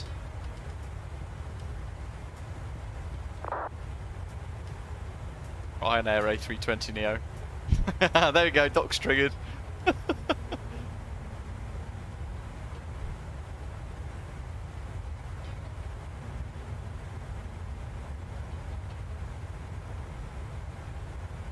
And Jim's first VATSIM flight was Rotterdam to EDDL.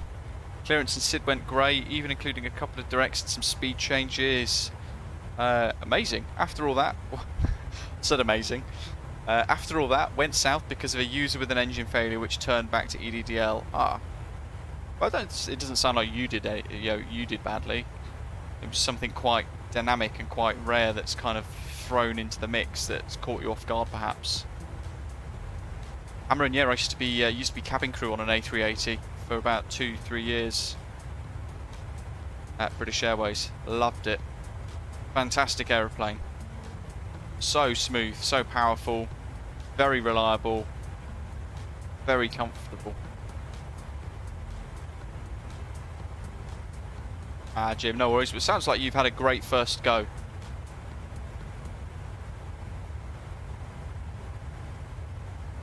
So when's your second VATSIM flight going to be? Have you planned it yet?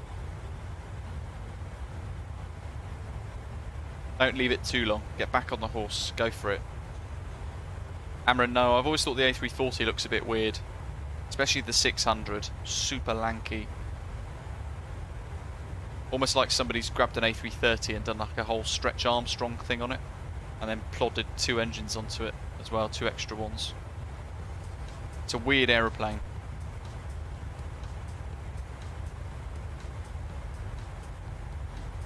Jim, yeah, absolutely. And if you're doing a very short hop, and you know you're going to be up into the cruise for a very short amount of time and then back down again, before you depart, get all the weather, get all the data for the arrival, and put it in before you take off, because it will rarely change. And if it does, you just have a few bits to maybe tweak and fiddle around with. But yeah, if it's a very short route, you can. It's often done. They'll put the arrival data in, the arrival route and the ILS expected into the FMS ready. Oh, hello drone camera. Round we go. I never understand why it does that. Really weird.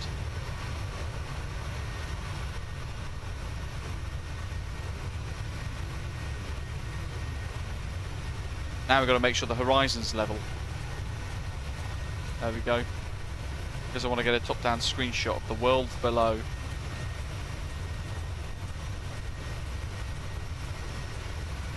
Jim, yeah, if you've got an ATIS from VATSIM, that's even better.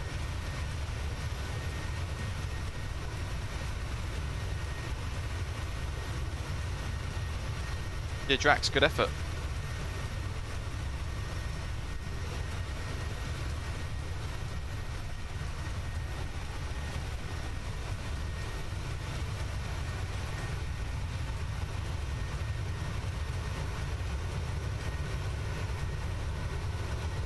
There's our steed for today. Yeah, VATSIM's very satisfying. It's not without its issues. It's elitism and things like that, weird stuff that goes on behind the scenes. But in the main, for a user, it's fantastic.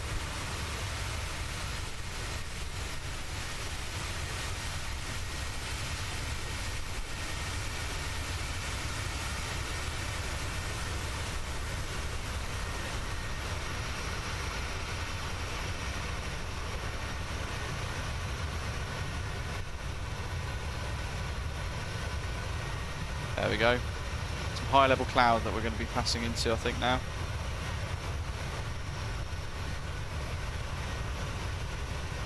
A little bit of flex on the wings, look.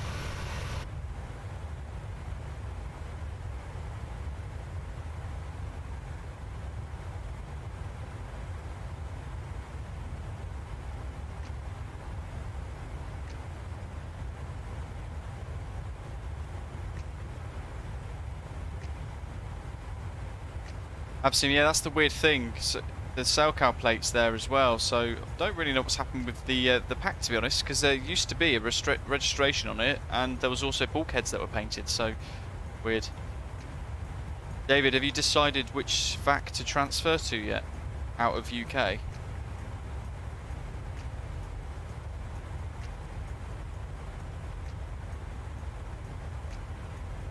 Doc, yeah, you can. You can just press space.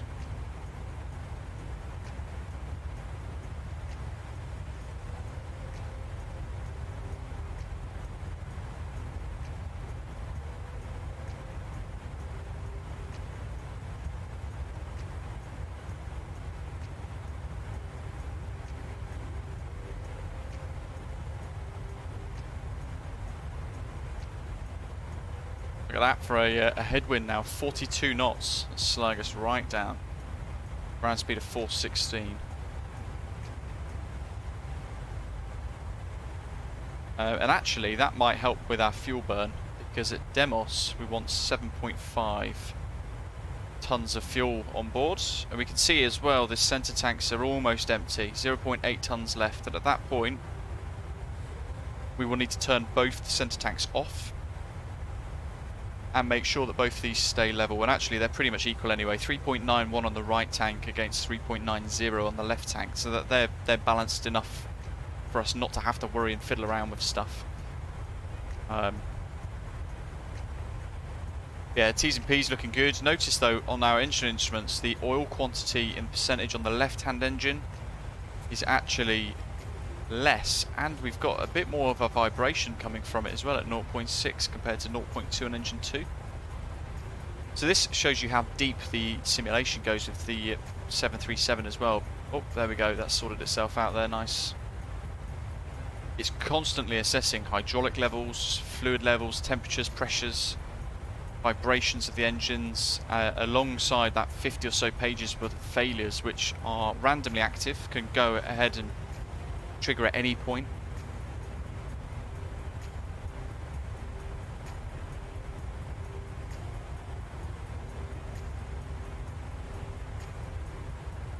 And he had a monster tailwind into Svalbard. What was the figure, do you remember?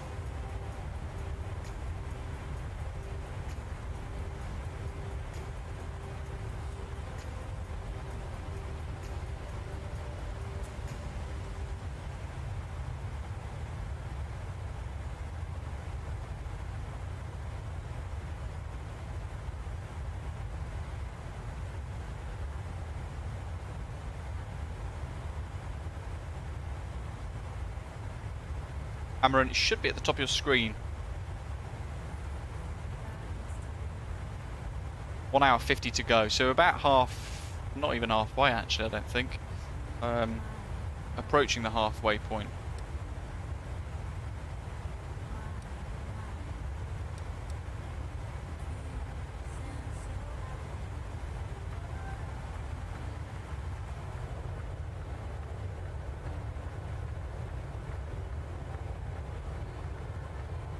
Over 100 knots tailwind, incredible.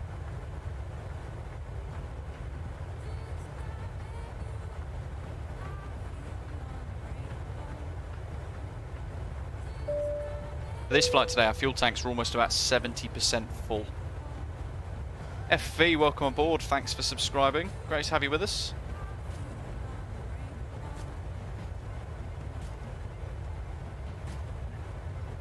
Has anybody tried the, is it the AMSIM Madeira Airport scenery that's available via Orbex? I've noticed that's a new payware for Madeira, but I've heard very bad things about it. FE, no, I haven't briefed the arrival yet properly. We scanned over it to see what we can expect later on, but not properly yet. Got a little way to go.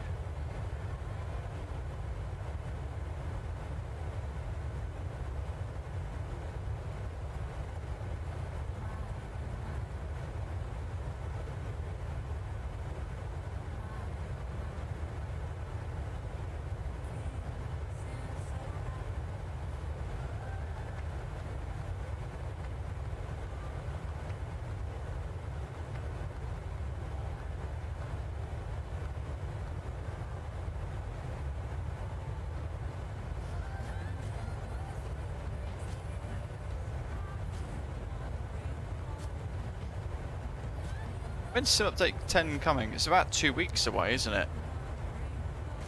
So we're expecting it at the very end of July.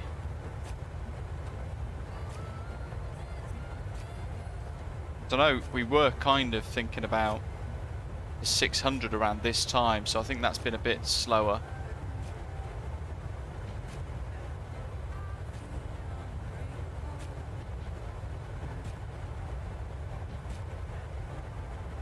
FE, yes, there's a default handcrafted Asobo Madeira in MSFS, which isn't that bad. We've got an add-on, a new freeware add-on, which enhances it slightly, but there's a whole load of problems with the fact there's some dependencies which are really trashy payware dependencies. So I'm basically making it quite clear you should not purchase those. Just run the add-on enhancement without the payware scenery installed, if that makes sense.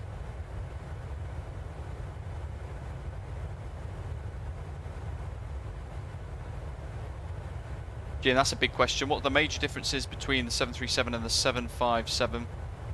Fuselage of the 757 looks a lot narrower. Yeah, so narrower, much longer. The engines are more powerful as well.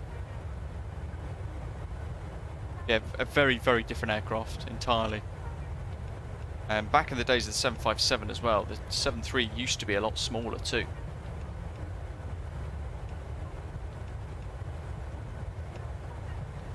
Remain. Interesting. Oh, MPS Gaming. Thanks for all hard work for tutorials and stream. Thank you very much, buddy. It's really generous of you. Appreciate the super chat. Support the stream. Thank you very much. Great to have you here with us.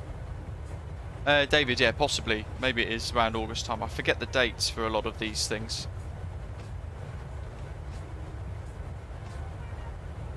Remains asking if I've tried any builds EGKK Gatwick, and yeah, we did like a preview of it pre-release, and we've been using it a couple of times, but I've not used it in quite some time, it has to be said. I was experiencing some weird behaviours with like performance and things like that, so yeah, I haven't used it that much. I've noticed, like you were saying there, flying into it, it struggles. So I tend to do flights out from Gatwick Airport scenery instead, similar to Heathrow too. I'll do flights out from there, rarely into it. Coquelada's dusting off the MD-80 by the sounds of it. He's coming to Madeira in the Mad Dog.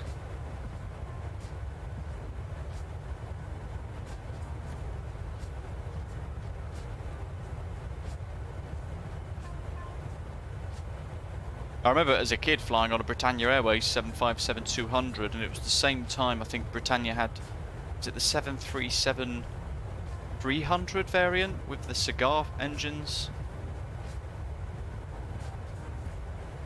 Madness. And look how much the 737's changed now.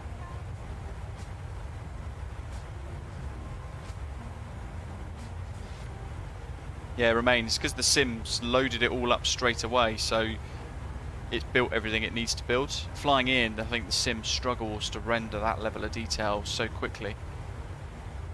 Demos in about 60, oh there we go, 64 miles, 8.4, we've still got that whopper of a headwind.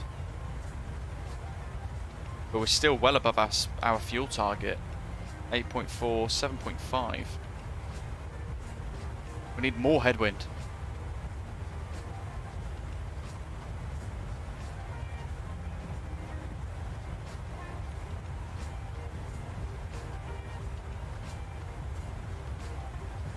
Sean did a transatlantic flight, Frankfurt to JFK, 12 hours, with headwinds of over 200 knots over the Atlantic. Good grief, that's huge.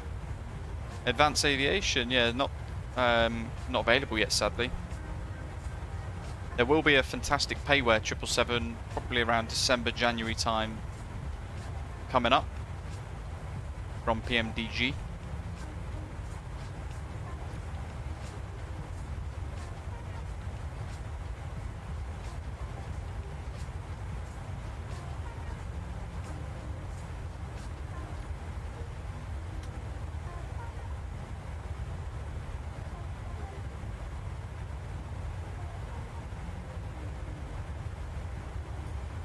Bit bumpy, pop the seatbelt sign on, as they would in real life. I was always told when I was cabin crew, if the pilots can feel the turbulence in the flight deck, it means it's bad enough to turn the seatbelt sign on, because at the rear of the aircraft, it's getting thrown around a lot in comparison. Little fun fact for you.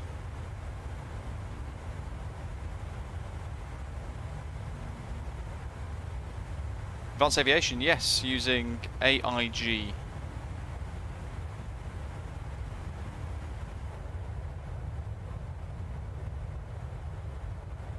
And of course, turn the seatbelt sign on and it's smoothed out. Always the way.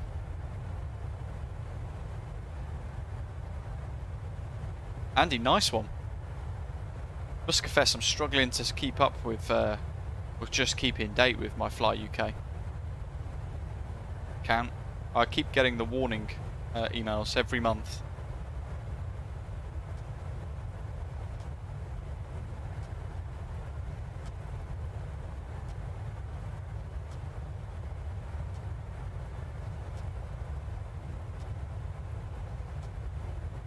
Rish, expecting LIDRO 1 Papa via PILIM. But we haven't yet committed. Basically, we're going to go for the circle to land. Runway 05, which is RNAV Alpha, but we might change it. Depends what happens with the weather and everything else, because it might change last minute. David, exactly. I just wait for the email now, and then I'm like, oh, right, okay, I need to do this in the next 2 weeks. Andy, same. Going to be smashing out, as I'm learning it, I'm going to be smashing out Heathrow to Madrid, BA, I think, with the 777. I'm just going to smash out that route to and from until I'm really confident with it.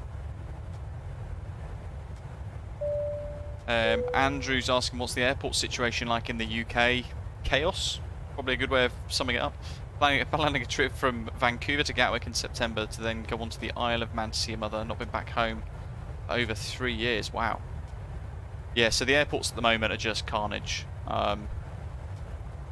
I've never seen anything like it, ever.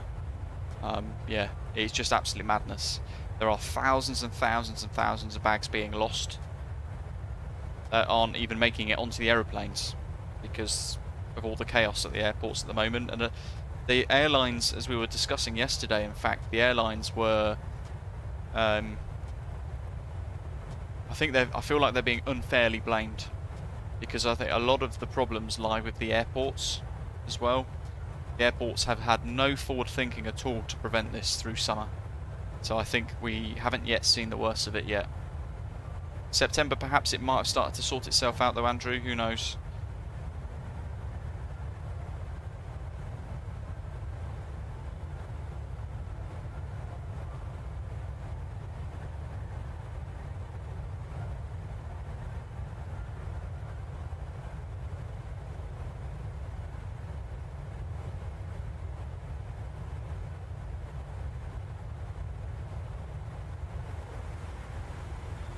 Demos in 31, 8.2, still burning fuel, got to get to 7.5, I don't think we're going to be quite there yet.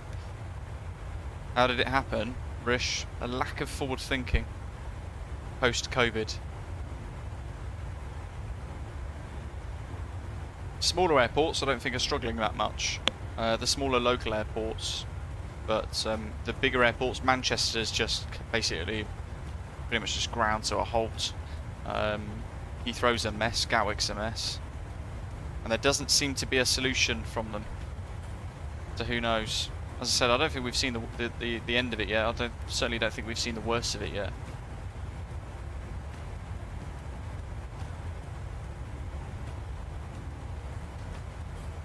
But weirdly enough, Gatwick Airport just sent me an email telling me there's a Lego store that's just opened there.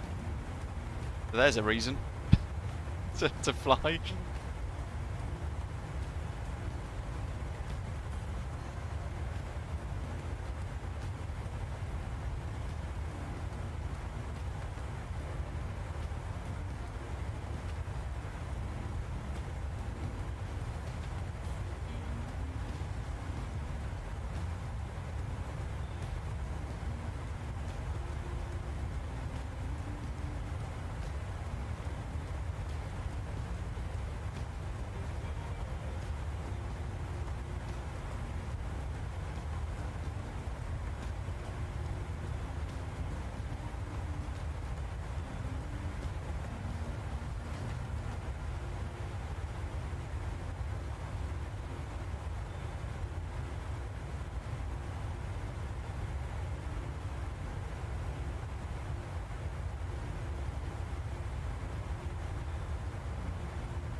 Dock, fantastic. Wind's switching round further towards runway 23, I think, wasn't it? And we've always got the visual approach onto 23, but it's not the same, is it? So who knows? But it all depends on the weather. We're keeping it on live weather, of course. So if it goes out of limits for 05, we're just not going to be able to fly that circling approach. Yeah, tailwind of 4 knots now, and a crosswind of 3. Wind's 170 at 7.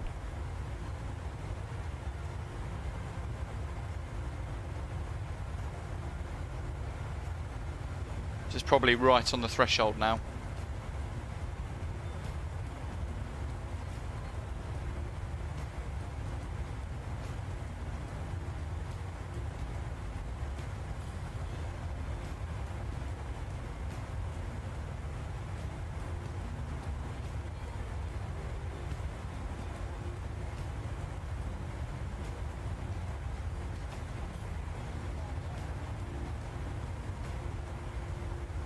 Advanced saying, can we see their planes and liveries in your model matching tutorial 8 months ago? If we connect to VATSIM, can we see other players and liveries? Yeah, so you need a VMR. You can download the one that I've created on flightsim.to for free, and you need all of the AIG airlines and some of the private jets. Once you've done that, you should be able to pretty much cover everything with model matching on VATSIM. So you will see all the other aircraft around you in the correct liveries and things. I mean that's one of the biggest issues with the local airports, Amateur Gamer. They were all offering contracts that were far too expensive compared to the bigger airports. And I get it's a kind of an economy of scale in a way, but airlines, which are barely profit making anyway, will look at that and say, well, hold on, why would I pay, for example, £50 per slot compared to £30 per slot? I know that's not the actual prices of the slots, but you get the gist of the point I'm trying to make, I guess. So the airlines will just go, you know what, I've already got a base at Leeds and I've already got a base at Manchester, we'll just use those instead. We'll ditch the base at Robin Hood.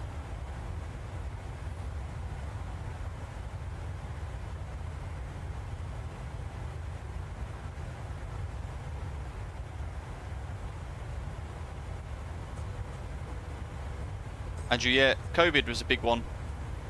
They sacked a lot of people. 8 on the fuel burn, so we're 0.5 too heavy still. Dublin's a massive mess, severely understaffed and inexperienced staff. That's the other problem. Bringing in a lot of staff that aren't experienced. We've been rushed through training. Thousands of bags going missing. Security queues are falling up to 2 hours long. Yeah, the security queues are pretty much the norm now. Sometimes you can get through Heathrow with 10 minutes. But a lot of them now are pushing into sort of security queues of about 2 to 3 hours long.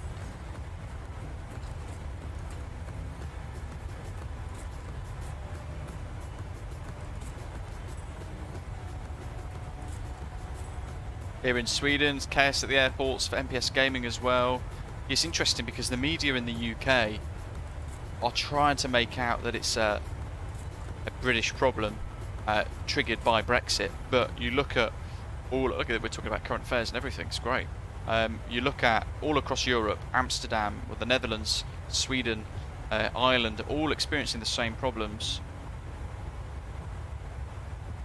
And in France, they're giving out the wrong QNH and almost making aeroplanes crash into the ground before the runway. All a bit of a mess. Advance asking if I have rudder and throttle fix. I use rudder. Problem is only in taxi. I use rudder. Then if it turns right, I turn left, then right, and left. Same right, then left. What? What do you mean? You might have to reword that. I don't quite follow what you mean. And you're using an Xbox controller. Unfortunately, I have no idea.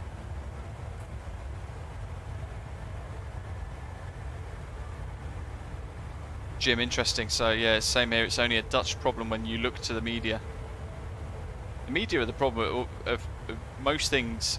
The issue is the media because they just everything's now clickbait.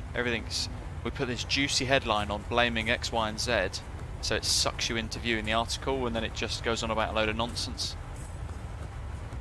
If you even click that far.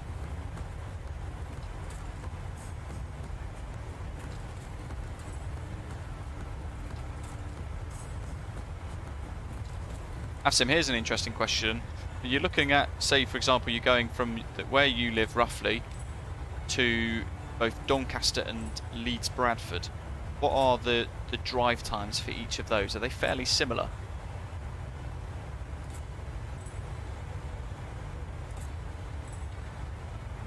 And one of the things in the news as well here at Heathrow is Heathrow put a passenger cap on of 100,000 passengers per day. And Emirates today have come out and said, no, we're not doing that. We're going to carry on with our normal schedule, thank you. So it just shows how blind the airport is to the situation. Oh, that's fine. We'll just cut the passenger. Why do the airlines want to cut passenger numbers? Because they're trying to fill the planes up to actually run a profit post COVID, where they've been smashed through and barely got through the other side. Alan, one sentence, nail on the head. Perfectly summarised. Media has just become entertainment instead of news. Yeah, and everybody sadly falls. Well, not everybody. Most people sadly fall for it, or don't think twice about it.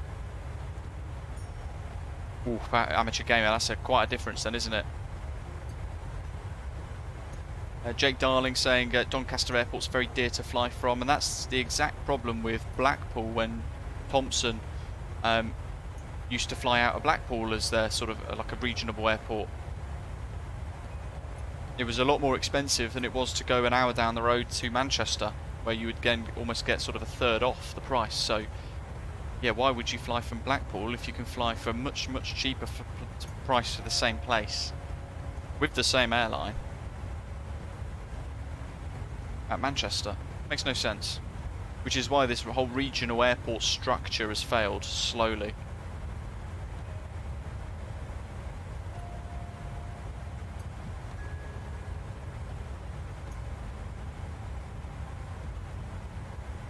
Advanced Aviation, I can't really think of what to suggest to fix that, to be totally honest.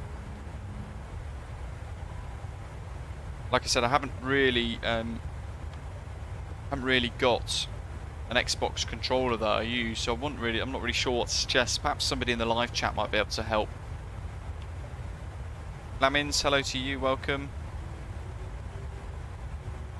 Gav, good lad. Fortunately, we can spend our time with great communities like this and ignore the BS. Yes, absolutely.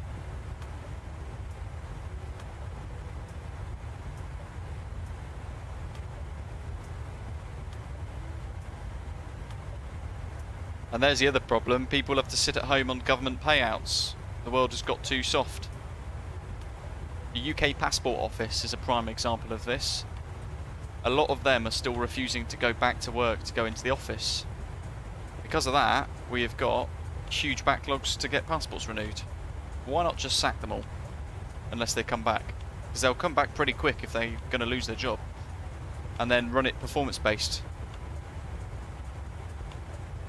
So, centre tank's almost empty. We've had the master caution light come on. Confirmed it's a fuel issue. We've looked there, now the centre tanks are empty. So, left fuel pump off. Interestingly, we haven't got a low pressure warning for the right tank. But it's showing empty, so let's just turn it off.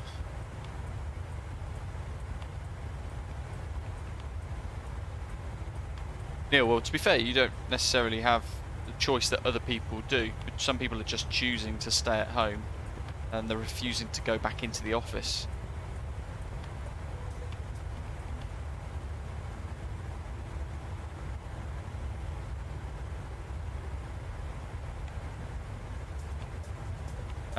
Oh no, we took off about an hour and a half ago, Lemons Aviation. That's when we took off. We're about halfway now to Madeira.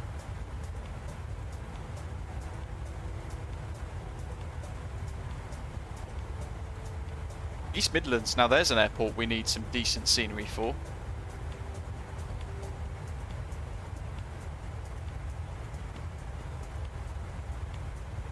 Golan.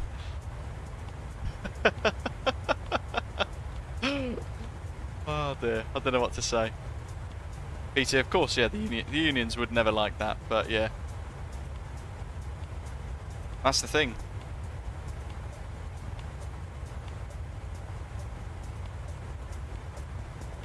I've had experience of the unions before being utterly useless and not helping me at all when I needed support, so yeah, I'm not their greatest supporters, to be honest with you. They're only useful as long as you want to pay their bills and line their pockets. Sometimes you get very good union reps and things like that, but again, it depends on what job you're doing and where you are as well, to be fair. 2 weeks no fix for you, Advanced Aviation. There's got to be something that you can change in your settings that might help, but really don't know what to suggest, I'm afraid.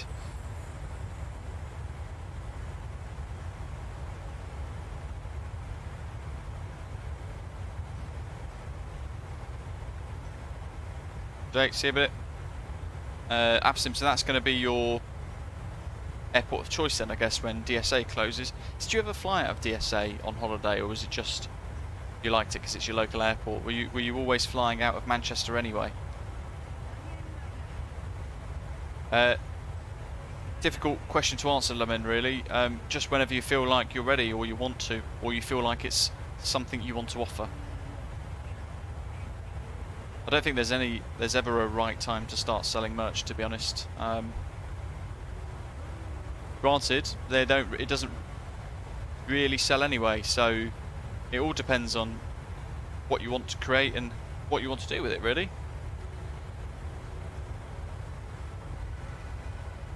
Advanced Aviation, I'm using the Turtle Beach Velocity 1 flight. It's a yoke and a throttle kit. Andrew, very kind. I would absolutely love to. That'd be the day, wouldn't it? I'd be super happy.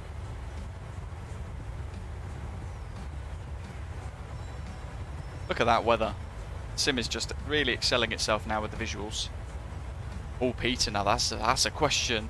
Who is your next choice for a new Prime Minister? Who's my preference? I really don't know.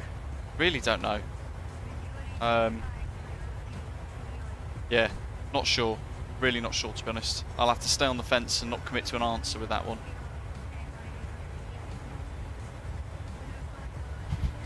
Damn it. No, the missus has told me off far too many times for that. I've learned my lesson.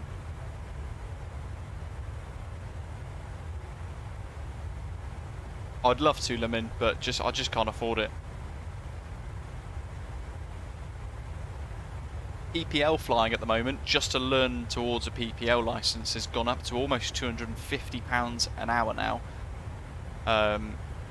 which is just horrendously priced.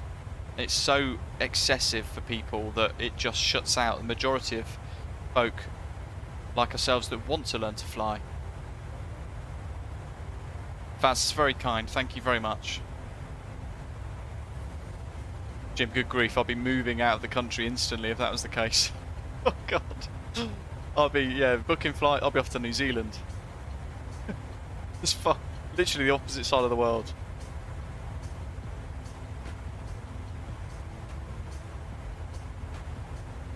Andrew's voting for Mr. Bean.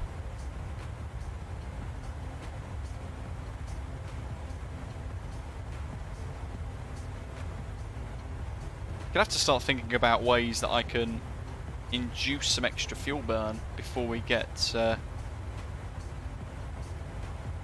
towards Funchal. Because at the moment, at this estimate at the moment, we're going to be arriving above our maximum landing weight, which is obviously not ideal.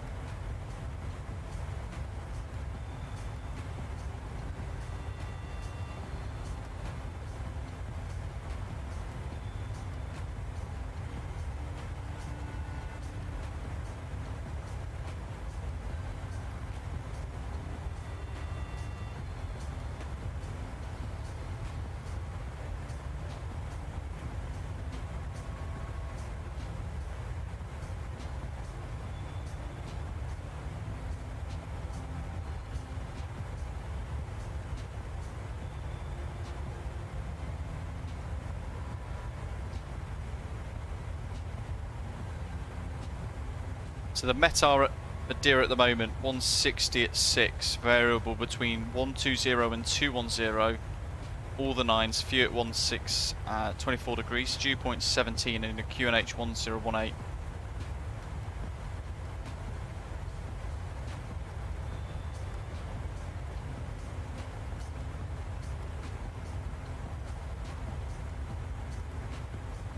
Yeah, I think that'd probably be the only option really.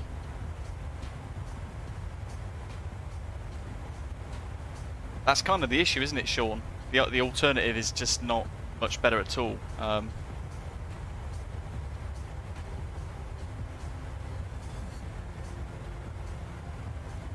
Doesn't help that they're all in it for themselves.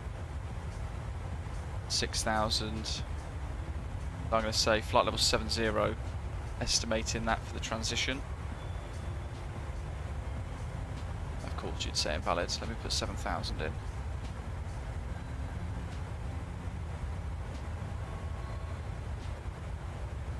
I think it's certainly looking that way, AVSIM, isn't it? But again, these things can change at the very last minute, quite suddenly. They can switch around and instantly someone else is at the front. Really difficult to predict these sort of things.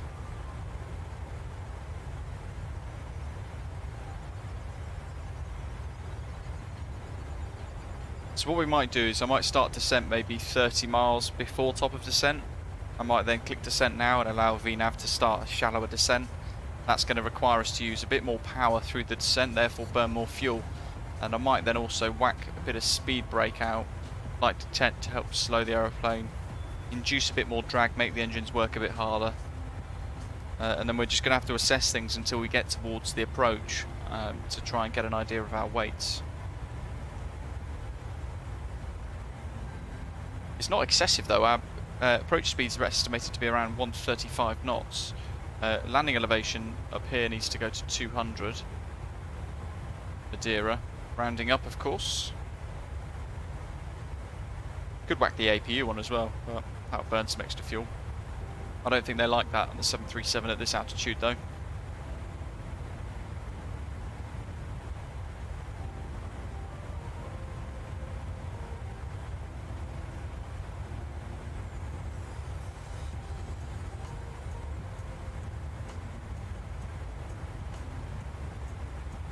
Got a really good headwind that's helping. Next waypoint, ASMAR in 80 miles, so another fuel check there should give us 6.5. So again, we're going to be over. Over by quite a bit. A very short taxi at Bristol as well, which kind of probably didn't help. David, hello, welcome. Hope you're okay. Don't even know who that is, Talon. I'll have to Google it. Good effort, Mikael. That's awesome. Minus 57. Silky smooth.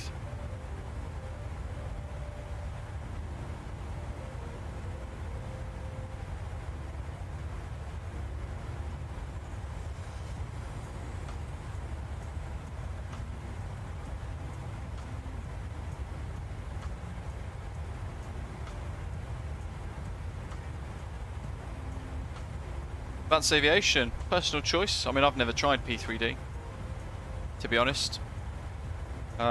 It looks very out of date compared to this, though. That's the only thing. Doctor Who, not watched that either, to be honest. I've watched a couple of episodes, but I've never really got into it, to be honest. One of those things that it was just gone on for just way too many series. Automated, good morning. David, very good, thank you very much.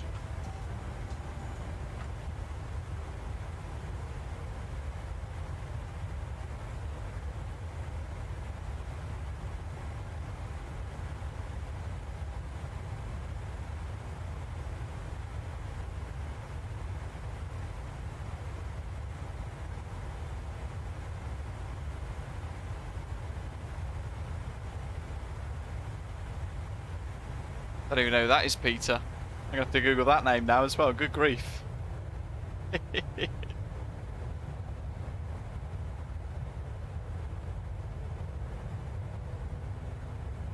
Advance, where am I from in the UK? So I live near London at the moment, but not actually from London. I'm more from the north. Jim's curious for X-Plane 12. Same here, actually, but I'm still not sure how they're going to be able to match some of these visuals in MSFS. And it's just getting to the point now where this sim is starting to really come into its own. So I think X-Plane 12's got a really difficult chart, like really very, very tough task ahead to try and get close, let alone match or beat MSFS.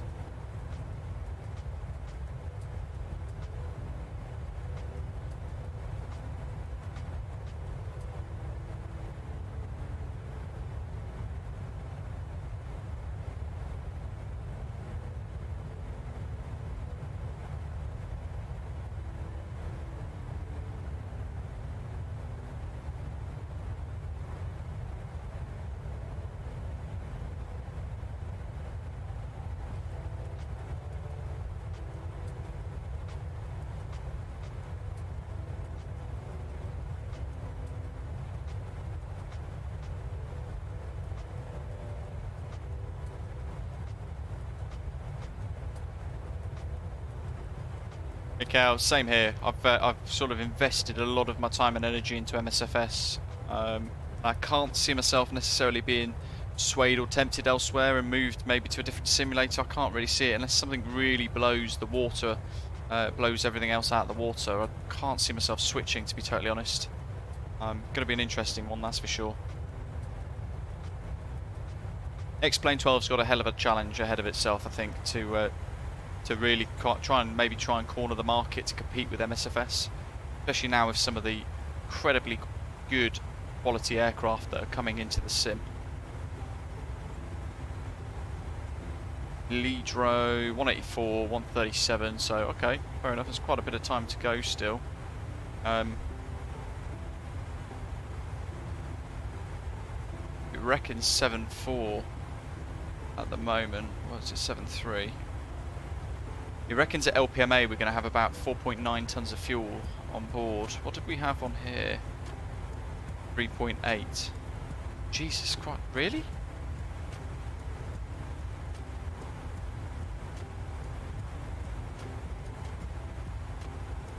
Alright, well let's go lower. Let's go to 350.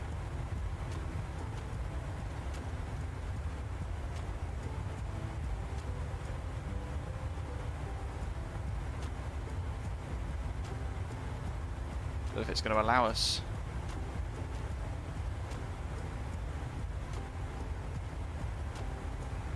Changing the cruise speed, cruise page.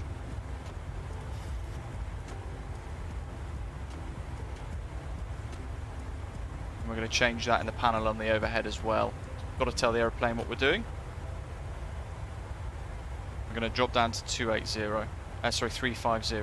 A little bit lower, air's a slight bit more denser, and we should be burning a little bit more fuel. I have to do it earlier, sooner rather than later, to try and equalise this fuel burn. We need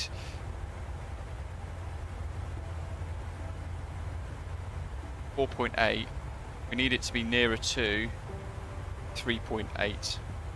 Can't be a ton difference. Just impossible.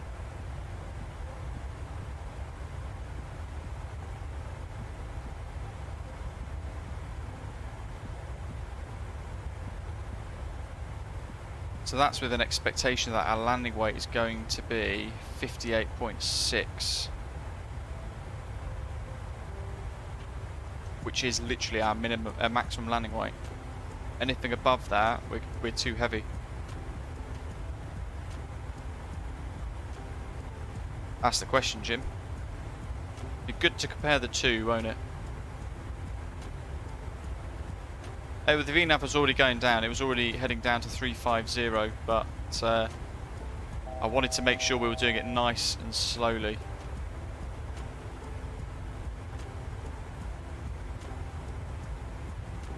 You know what I have forgotten? Got through that turbulence earlier on.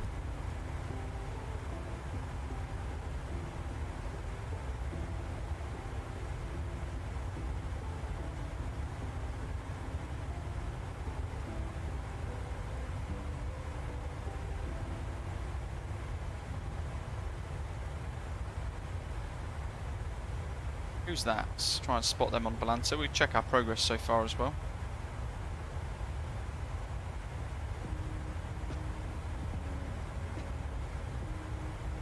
Oh, that's very busy. Look at that. That is Chanex 18 Tango, which is Captain Rish. He's blasting down. Blimey heck, flying really fast.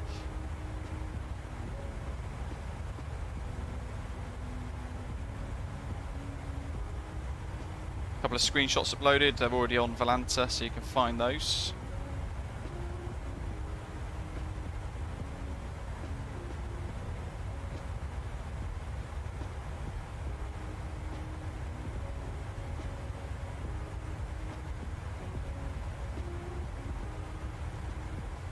FV saying, for the approach into Madeira, do you ever enter the Rosario and Gallo waypoints as an aid? I mean, so far no, but I've not flown into Madeira for probably about 6 months now in the sim, and I don't recall them actually being in there.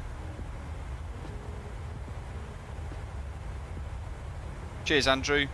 Saying that the fuel flow used to be 1.03 and 1.05 respectively for the engines at flight level 370. So 3.5.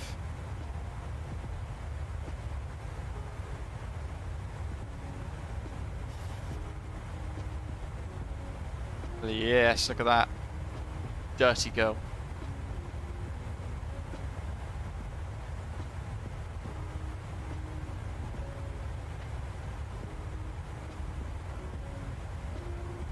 70 knot headwind.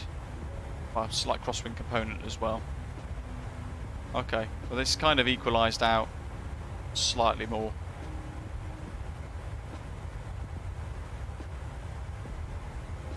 It's interesting to see that there's a very slight difference of 0.5 by dropping 2,000 feet for our fuel burn. But I like those figures. 1.12. Yes, thank you very much. Still not going to lose a ton of fuel, but we've sort of tackled that far enough ahead that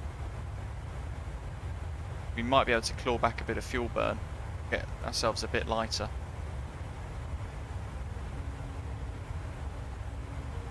Yeah, these ones FV.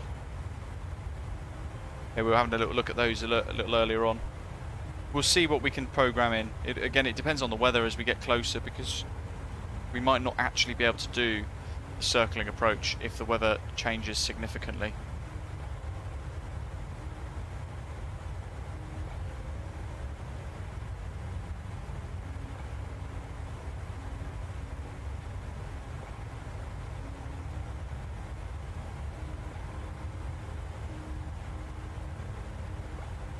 Keep those likes coming along, folks, as well, and if you've not done so already, I'd love it if you click subscribe. A couple of new subscribers today throughout the live stream so far. Very good to have you all with us. We're chasing that 20,000 subscriber target, and then we're doing a group flight on VATSIM with the PMDG 737, and we're going to be giving away a couple of gifts, prizes, including 2 licenses for the 737s in MSFS, whether it be the 700 or the 600 that you choose as the winner. Whoever does win, there's going to be 2 of those to give away, and you get the choice of the 2 variants.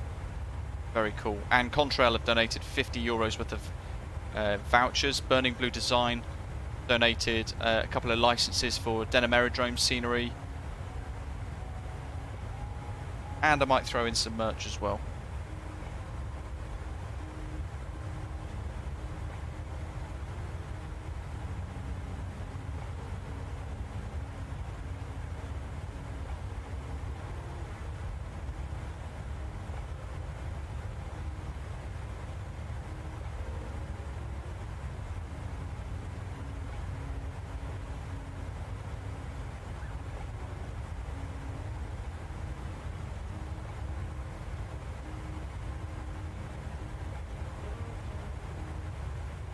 Telling you, interesting. I think that's the sort of thing that we all kind of don't really appreciate. Weird complexities of just developing for any simulator at all, but it certainly sounds to be quite challenging for people to develop for MSFS.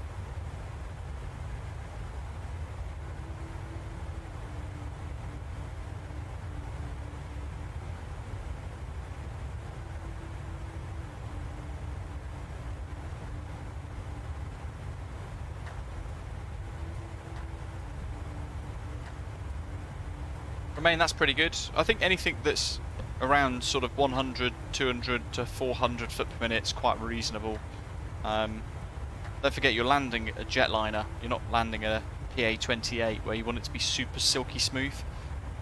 You've got to tell the aeroplane you've touched down, so you don't want it to be super butter, which is a weird thing that we all seem to chase in the flight sim world. But I think anything around 200 is actually a very, very good touchdown rate.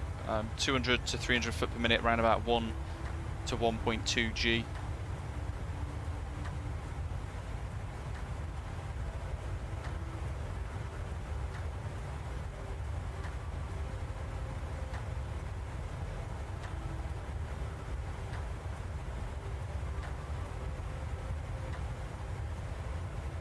That fuel flow seems to have settled now at about 1.1. But interestingly, the fuel estimations haven't changed. We're passing ASMAR now, so we've got fuel 7.1. Where is it? ASMAR 6.5. So we're 600 kilograms heavier than we should be. Which should be 59. 200, which then means that we are over our maximum landing weight.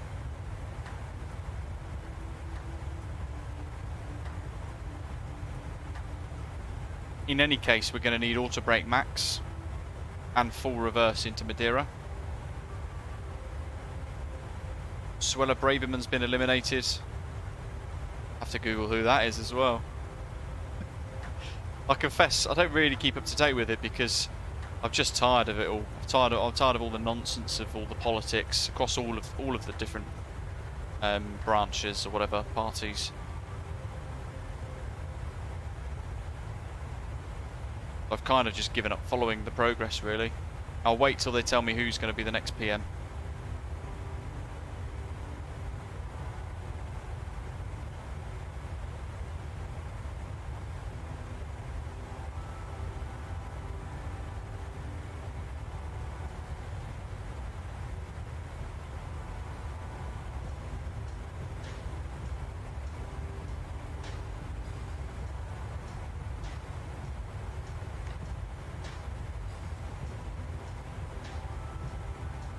Next waypoint in 166 nautical miles, and that's going to be VERAM.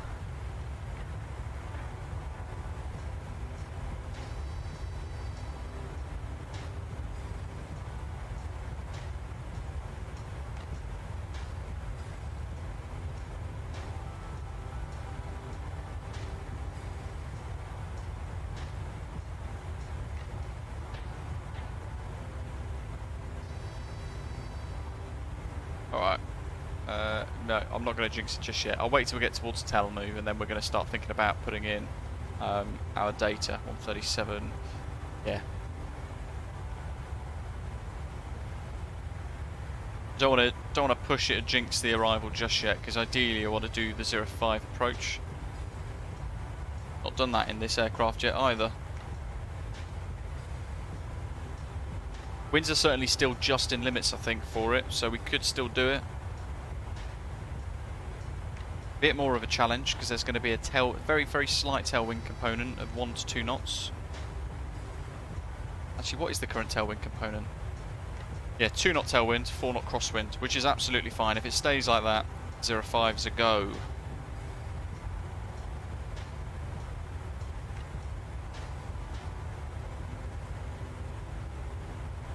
That's the result we want.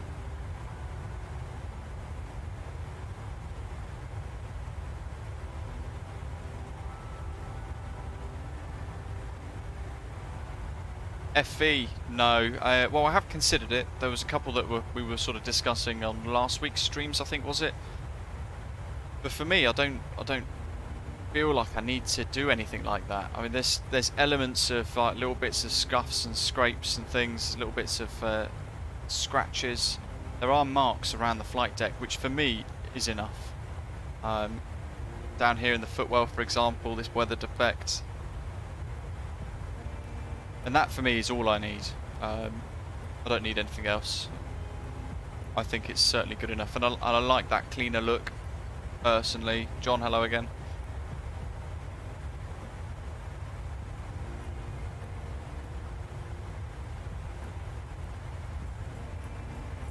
Crosswind limit, I think, for the 737 is about 25 knots. And I think tailwind limit's 10 knots. I think. I'd have to Google it, Sean. Someone else might know more accurately in the chat, though. Let me Google it. I feel like it's around that sort of figure. We're looking at Boeing 737-700 tailwind limits. Maximum allowable wind speeds when conducting a dual channel landing Cat 3, headwind 25, crosswind 25, tailwind 10. What's it for the non-dual channel approaches though? Okay,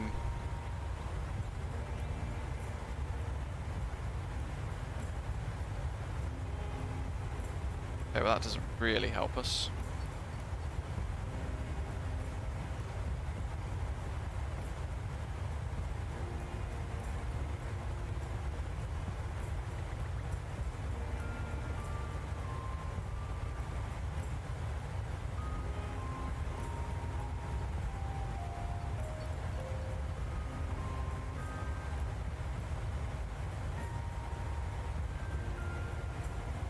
It says most types specify 10 knot tailwind limit period.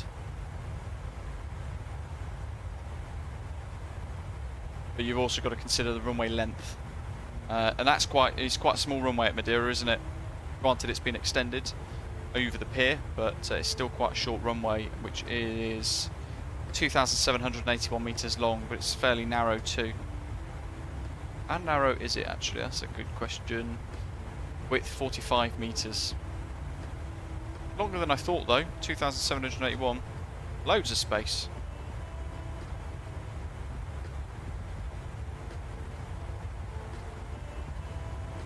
Blown up, hello again, welcome.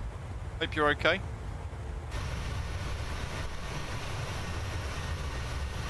So if you are just tuning in, we've actually reduced our cruise now to flight level 350 because we're trying to burn a bit more fuel to get ourselves into limits for our maximum landing weight, because we are flying this the heaviest we've ever flown it in the sim. Kind of just to see how it handles with the circling approach, manually flying it into Madeira.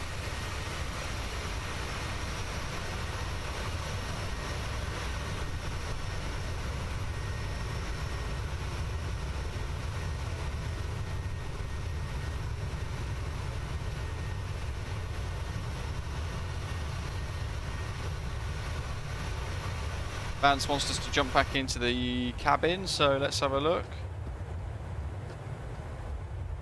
There you are. There is supposed to be a painted bulkhead with this livery, a Jet2 bulkhead, but because the PMDG has been updated recently, it seems to have broken the livery in that sense. It doesn't have the painted bulkheads anymore.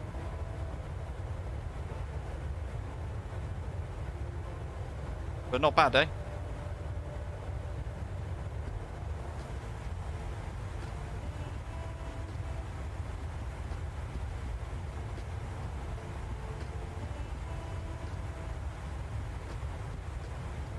Andy, well then we should be absolutely fine. What's the TAF, actually? Find that maybe. I know, I'll put it into the bottom Discord. We'll work out what the TAF will be. So that'll be the terminal aerodrome forecast. That's going to tell us roughly what the weather's going to be like in about 2 hours or so, an hour and a half. Right, any tips for getting fluent with the FMC? Just watch loads of tutorials and just keep using it basically. Make mistakes until you end up then suddenly feeling like it clicks. So at the moment it's showing variable at 5 knots, scattered 1,600, 40% probability between 12Z and 18Z, which is the period we're within now, of winds being 200 degrees at 12 knots. Then going northerly again at 350 at 10 through the evening, 2100 to midnight. And cloud base is forecast to drop to 1,400 feet.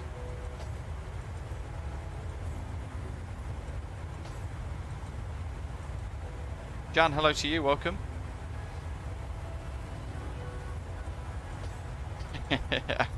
VATSIM in the Discord.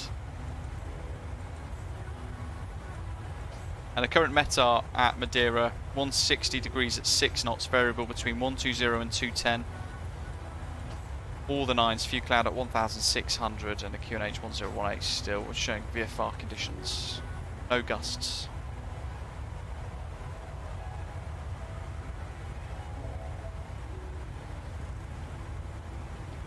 Jan, we've just been outside.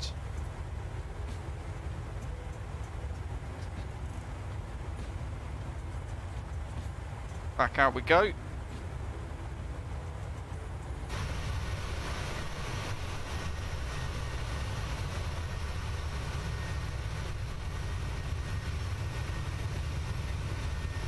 John, nice, what was it?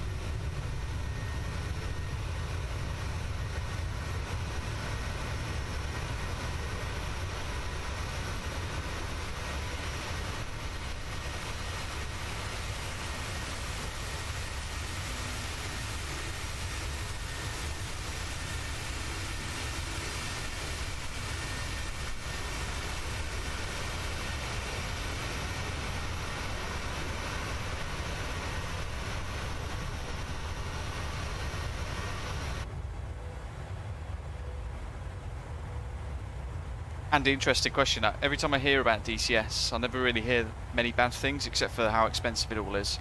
But it makes me want to try it more and more.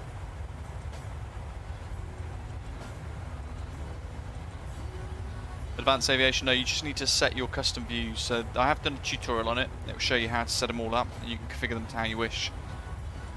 And then you can enjoy like those custom cabin views type sort of things. The livery, Jan, it's in the live the stream's description for today. So right at the bottom of the description, you'll have all the links for the sceneries, things that we've got, and the livery.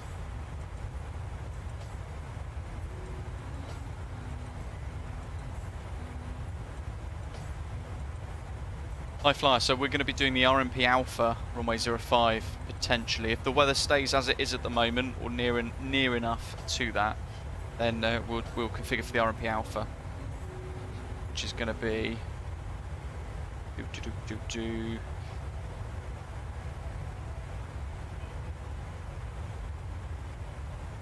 LIDRO 1 Papa to PILIM, RMP Alpha, which is then PILIM to Mike Alpha 566, then auto thrust and autopilot off onto the visual approach.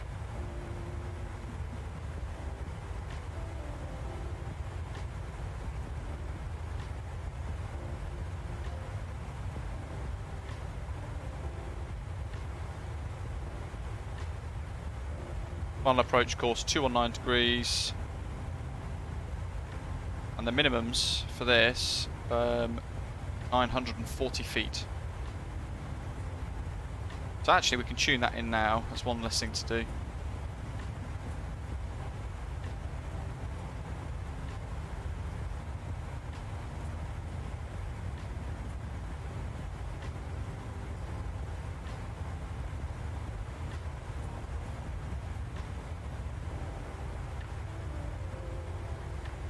$940. Roughly 1018 on the QNH to standby.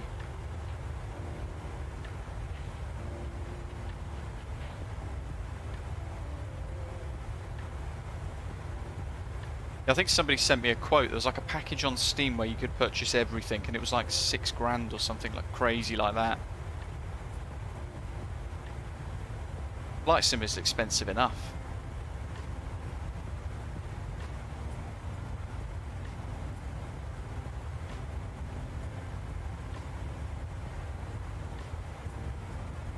Wish they are, yeah. We were discussing that a little earlier on. They changed about an hour ago, an hour and a half ago to 2.3, but 05 is more fun. And it's still in limits, so we could just stick with 05. That's what I'm hoping to do anyway. Do you find the PMDG 737 less turbulent and easy to control compared to Phoenix when the autopilot is off for the approach?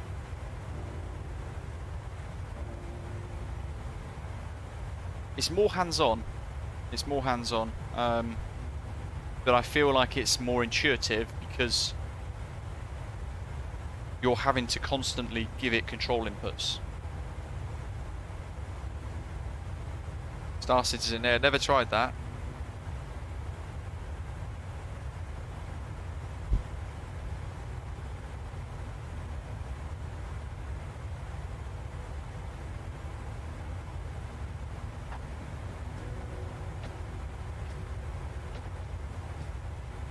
VERAM's our next fuel check. We want to have about 5.4 tons of fuel on board for that one. Our fuel flow hasn't increased that much though. Rish, yeah, you'll be fine. Take the challenge.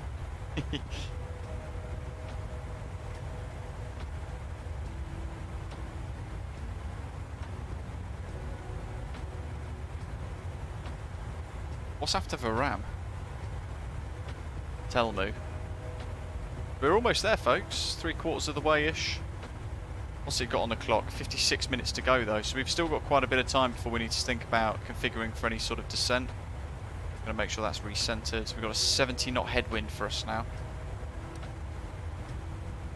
Top of descent before LIDRO.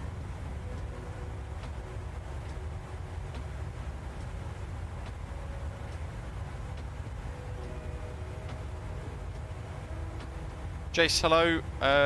Not quite sure what you're asking there.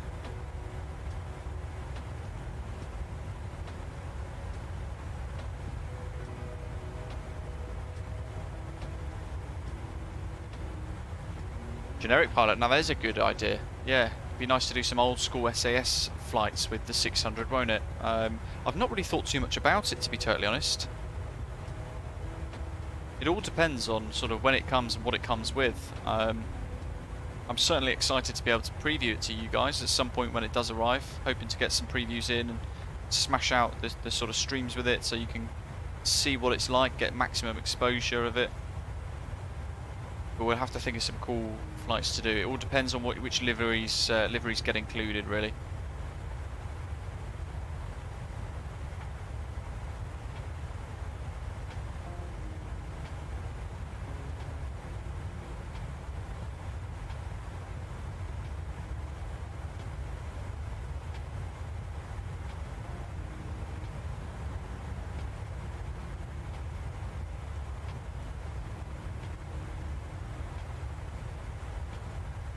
Jace, so that sounds like you have, and I don't know how it works on Xbox, but there's this option here, Flight Assistant. It sounds like you've got that on, or something called AI Assist, which is in the settings, and it basically helps fly the plane, but it in effect makes you not have very much control over your aeroplane. So do check those in the menus. Some Tunas Air 736 ops. Probably be the only time that I would even consider flying Tunas Air, actually. Sim. Remain, absolutely, and some fantastic value payware too. I mean, some of the add-ons are just trash, but I mean the payware livery packs, which is one of the dependencies for this LPMA improvement mod, I just despise them. I get it, if you're on Xbox you don't have a choice, but why do they not create the liveries and then give them via the marketplace for free, like we get on flightsim.to? So I feel like it's a bit of discrimination for Xbox users, with some people just trying to cash grab. They know people will want liveries. As you can probably tell, I disagree with paying for liveries.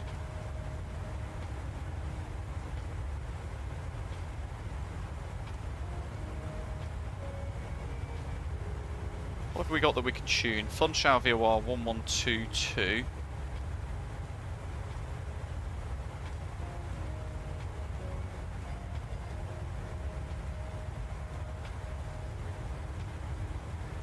That's kind of it.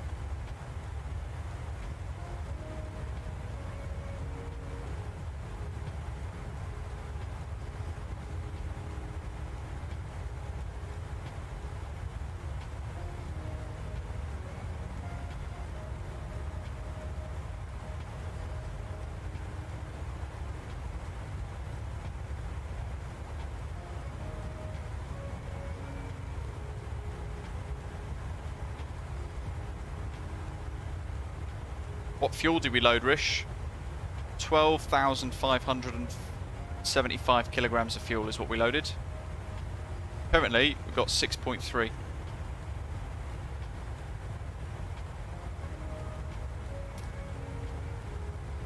Got a wee bit of fuel left in that tank. Let's try and get rid of it.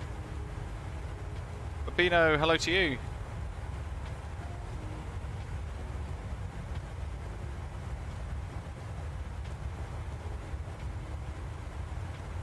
Jim, absolutely.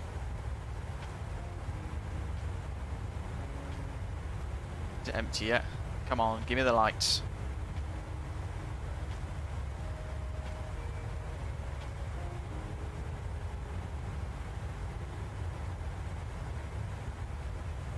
Sure, not sure to be honest. I've never ever used that sort of thing, so I really don't know.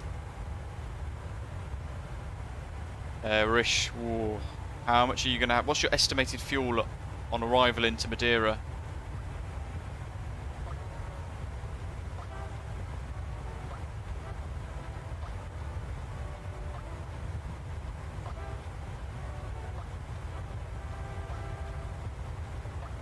Yeah, generic pilot, that's exactly why. which is why I've not had the opportunity to add any of our livery packs for Osprey Airways into the marketplace. I actually submitted a big application about 6-7 months ago now, and they just ignored it because I was basically demanding that it be added free rather than pay for it. As in £0 cost to whoever wanted to download it, because I had a couple of requests from people who wanted the Osprey liveries for use on Xbox. Click prog there, Rish, and it will tell you. So we thought we could bundle a load of liveries up, stick them on marketplace for people on Xbox to enjoy for free, and Sober said no. Well, technically they didn't say no, they just ignored it. Bit of a shame. What do we reckon? We should have a new METAR now. Let's run it. Winds 150 at 6. Oh yeah. That means it's even more in limits. Let's just go for it. RNAV Alpha 05 via PILIM. LIDRO 1 Papa. Next page. Bingo. Execute. LIDRO 53634, 4000 above, PILIM 230, 566, and then runway 05, Monarch.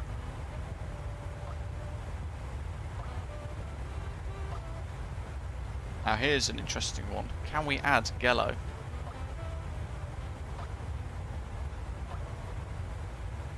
Jim, you can sign up to Osprey Airways if you want to on our website. All the details are on BritishAvGeek.com.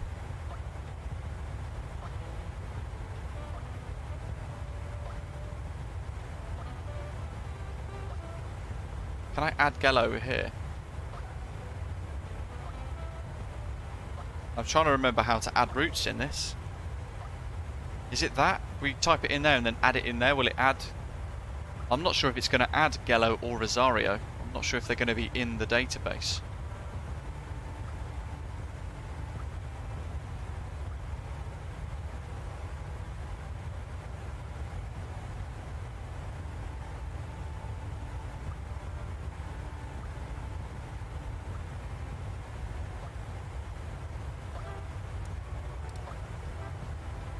Let's step through this, see what's displayed. Yes, it's just a straight line from there.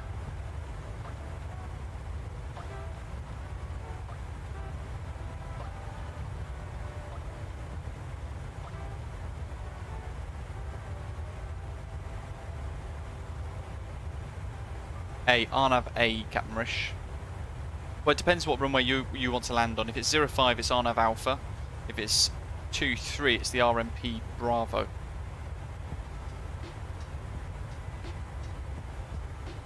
Which one is it? Is it that? I think just add it in.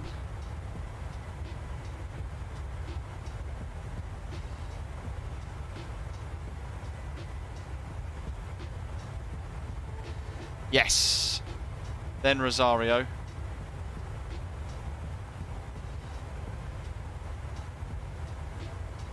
I spelled that wrong.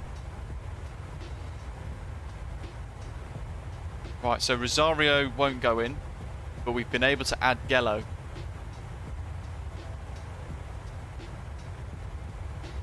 So that's something. We can go that to there, connect the dots, bingo. So actually what we want to do is just draw a bit of a curve around that to the runway. Tech, welcome on board, thanks for subscribing. There you go, Doc. You can add Gello, but you can't add Rosario. How awesome is that? So we've basically added on the charts here this waypoint of Gello, minimum of 850, which is interesting because it's saying 482 there.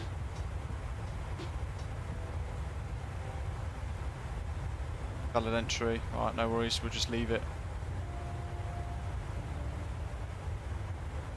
But we can't add Rosario. Perhaps maybe in a nav data upgrade one day that'll add it in.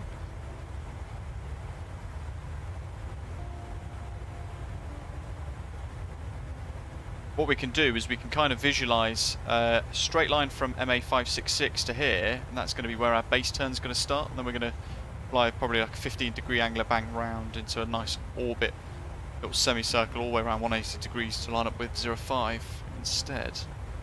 At least that's the plan, he says.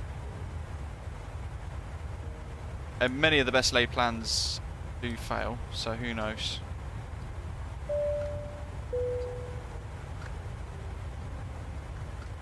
Doc, very good point. Law, thank you, welcome on board. So that's a question for you then, Doc. How would we add that in? It's 32 degrees north, 40 minutes, so it's, yeah, 3240.6, and then west 16.47.9. It's always these sort of like halfway points that throw me with the convention inside the sim. David, yeah, it's massively different to the Airbus. Airbus is take off, throttle in the climb gate, autopilot on, managed modes, job done. This is, there's a lot more to it. But if you do want to learn it, then I have created a number of really easy to follow tutorials to help get started. And they're all on our YouTube channel here in the PMDG 737 playlist, basically. Or, alternatively, you can go to britishAvGeek.com and you can find the drop-down tab for the tutorials, and you'll see PMDG 737. Click that and it will show you all of the tutorials broke down on that website. And at the very bottom, you'll be able to download my free checklist as well, which helps. And if you've not seen the checklist before, it's this. So it's designed to go hand in hand with the tutorials, and it will help you through every phase of flight, all the different things you definitely need to do to make sure the aeroplane looks after you.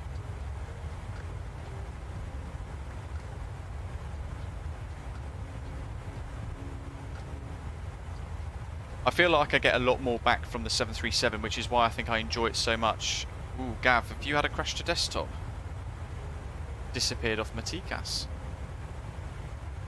It's like that, or he's crept further ahead and he's actually vanished off TCAS. It's a very fun aeroplane, isn't it, Rai? Hopefully the tutorials were useful, helpful, and the checklist as well. Oh no, he's still on 40 miles out, so he's just dropped off the TCAS range, that's why he's out of range.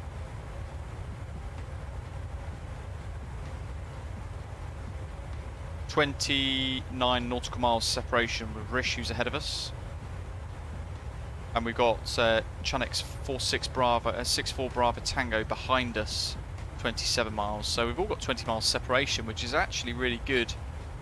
Really, really good for the circling approach. Amarun, welcome back. Because we need that time to configure for the approach, get everything down, and make our way around to you know, vacate the runway and get off in time for the next aircraft to come in.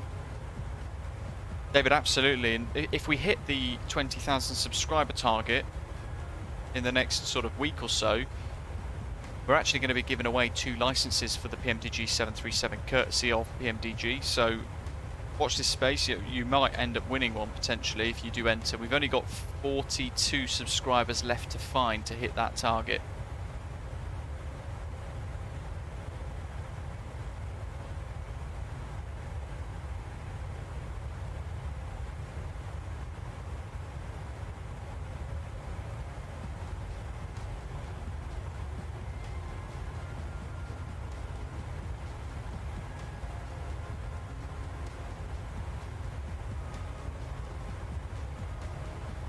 Which I think somehow you've managed to overtake.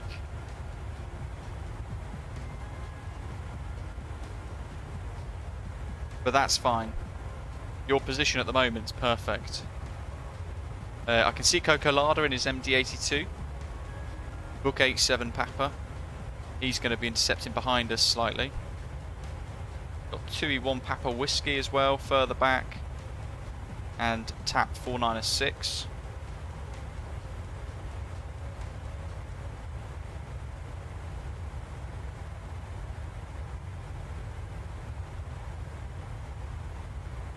I get a feeling some of the aircraft that are actually flying into Madeira at the moment are actually flying in on 2-3, but given the option, why not?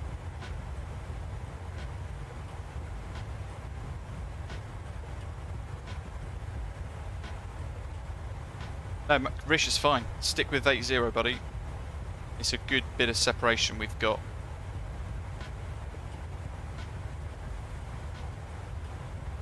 Harry, haven't tried it to be honest. But yeah, like you say, it's very 50-50 with them.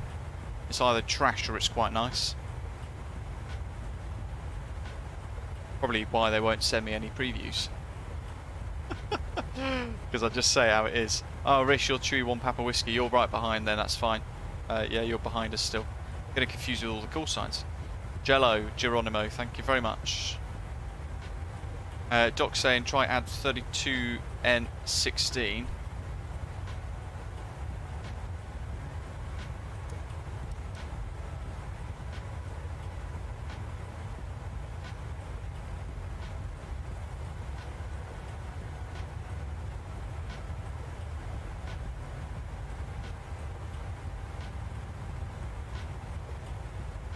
No, that didn't work. That's somewhere entirely different.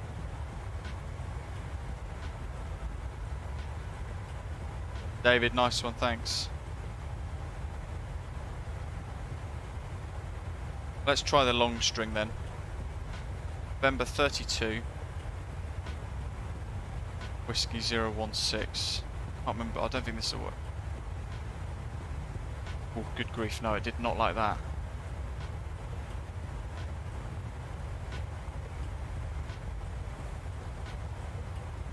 We'll just delete it. It's fine. We don't need Rosario. We can visualize it all anyway. TELMU in 38, 5.8 on the fuel. We want 5 at TELMU. So we're still heavy. Yes, Sim Wings Tenerife is fantastic.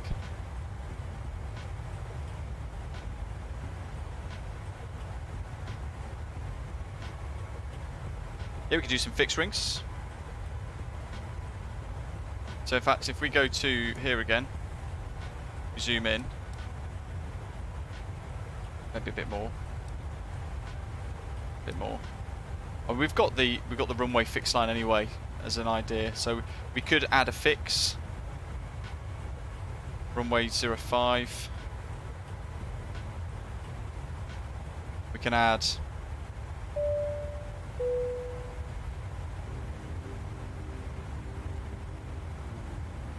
How many miles is that? 1.1.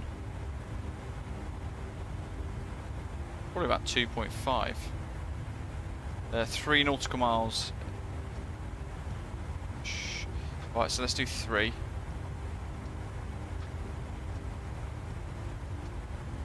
So as long as we don't bust past that, we know we're okay.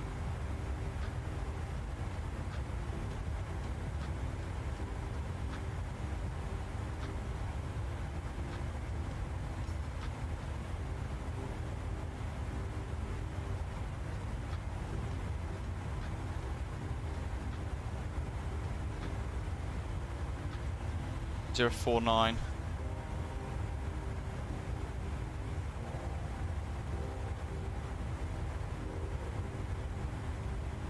We can add that sort of thing that busts out. In fact, instead of 049, sorry, we should do 229, which I think Gav's put in the chat.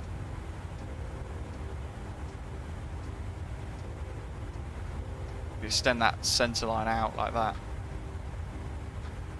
Flight number Advanced Aviation, Chanex 5 Papa November.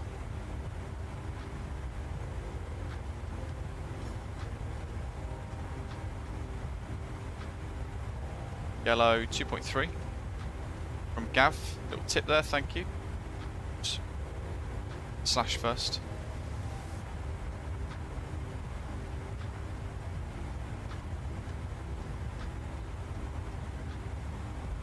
So actually, where that line intersects that, does that work?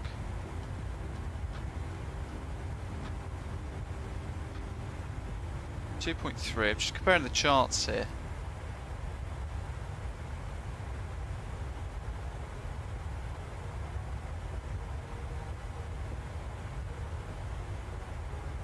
Okay, so for the way my mind works,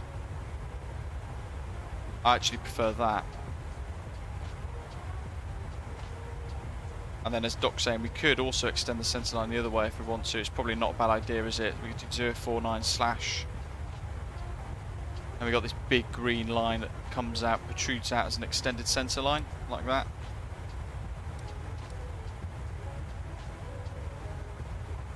Never tried it, Advanced Aviation. The one that I've got at the moment, as I was saying earlier, was the Turtle Beach Velocity 1 yoke, and it's very, well, the throttle, it's a kit basically, you get a yoke and a throttle, and it's very good.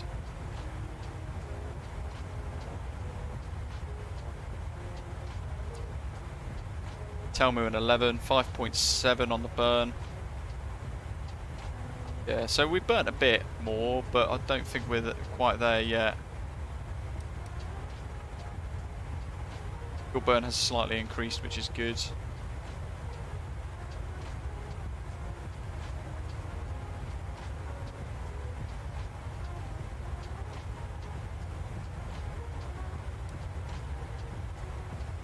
There's that extended centre line, not just this green dash line going into forever.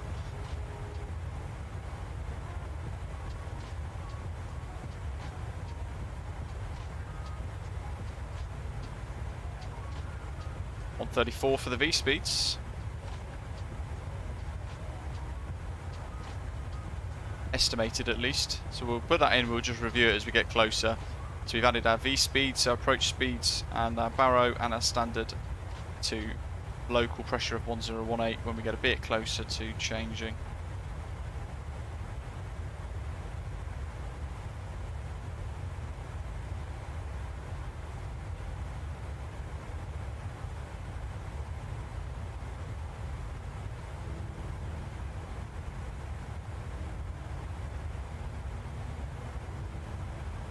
Almost 100 likes. Thank you everybody, glad you're enjoying it today. We've got landing rate monitor fired up too, so when we do get there, then we're going to be able to sort of work out, we'll see very quickly what our landing rate is.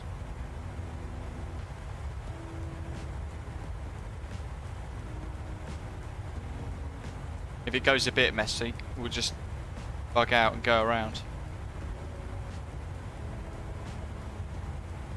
Go around might be a bit interesting though. There is no missed approach for the charts. So we're probably going to end up flying out towards the Funchal VOR, and then back round on that extended centre line that we've just put in. Probably fly that, climbing away, and head back to, probably end up heading back towards PILIM for the hold. At a guess.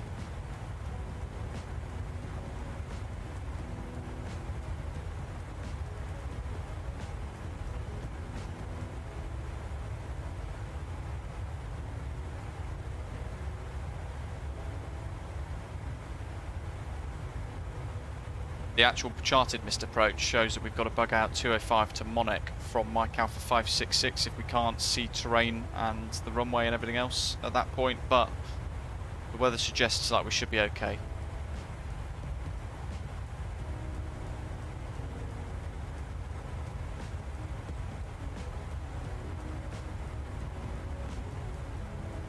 Yeah, we're very heavy, Doc.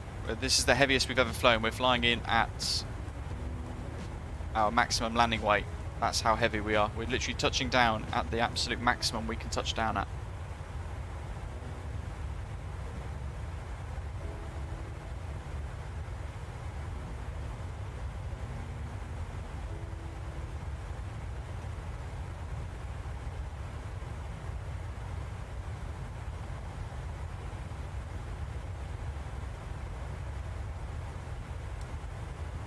Pop a descent in 80 miles.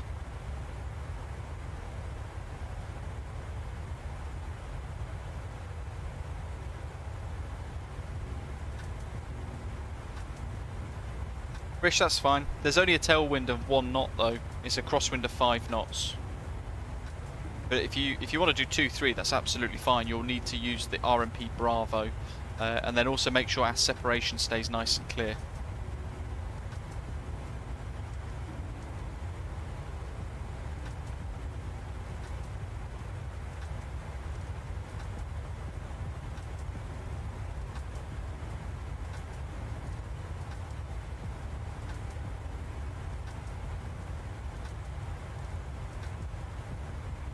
So on the checklist, we've got to think about our descent checks. So we've got arrival and weather data, which we've kind of already obtained and set anyway. We've got 80 miles to run to top a descent.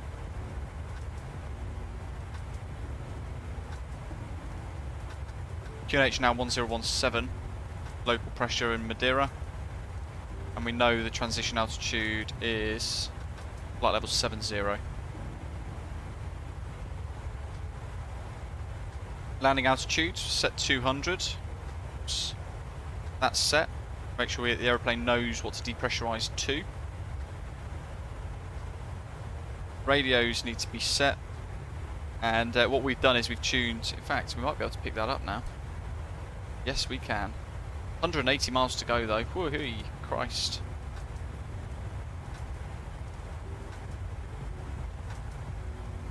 So we're actually already picking up the Funchal VOR, which is good. So yeah, that is already active. We're going to be doing an RMP approach, and it's also then going to be a visual approach. So we're going to be hand flying the whole thing. Don't need ILS frequencies or courses, but what I will do actually is set a course anyway from... Where is it? Where is it? Where is it?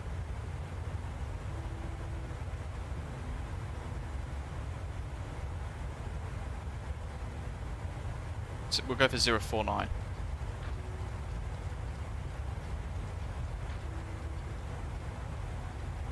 So we've set course to match the extended centre line pretty much, with a minor discrepancy, a very small discrepancy.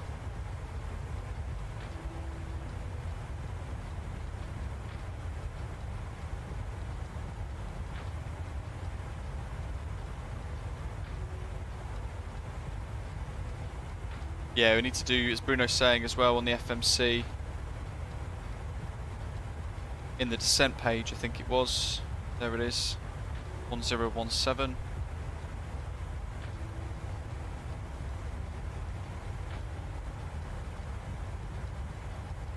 We've done our descent winds as well, so that's giving the aeroplane the ability to consider where our top of descent is roughly going to need to be. And we've got 63 nautical miles to run for that.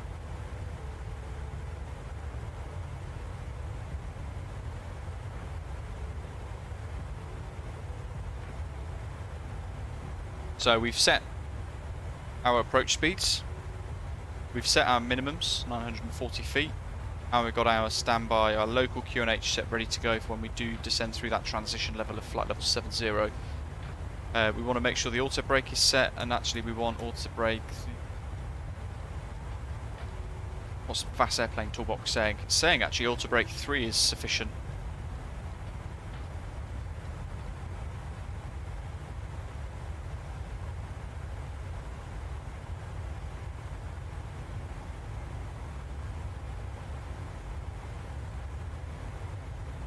But I'll set max, just for that comfort blanket. Actually no, we'll set auto brake 3. Should be able to stop in time. A bit smoother then on the touchdown too, isn't it? 55 miles to go, so auto brake 3, set. It's going to be reset MCP altitude is the last step. What we need to do as well is briefly approach. So, as we discussed already before, initially we're going to begin our approach through PILIM, this RMP Alpha approach into runway 05. We're going to fly 219 degrees as a bit of a course or a track all the way past the Funchal VOR to Mike Alpha 566. If it's full of cloud at that point, we will need to cancel the approach and fly out as a missed approach to Monarch and hold there, reconfigure for a new one. But all intents and purposes, if it's all good, we will then turn the autopilot off and the auto throttle off from Mike Alpha 566, fly 3 miles, and then as we get adjacent to Jello, we're then going to turn right, about 15 degrees angle of bank I think estimated roughly, but might change, depends on what the wind's doing and everything else. We're then going to be flying this sort of curve all the way around, brushing the coastline to go wings level up, a sort of waypoint called Rosario there, 1 mile to touchdown, wings level then for that very short final. in effect, as we're flying this downwind leg, we're going to be adding in most of our flaps up to about flap 15. We'll be geared down, flap 15 at Mike Alpha 566, probably just before that, and then we'll be committing down further, adding in all our final stages of flaps to flap 30 by that base turn. We've got to be configured for final approach by that base turn effectively. So all of our decision making is going to happen a lot earlier than we would otherwise expect.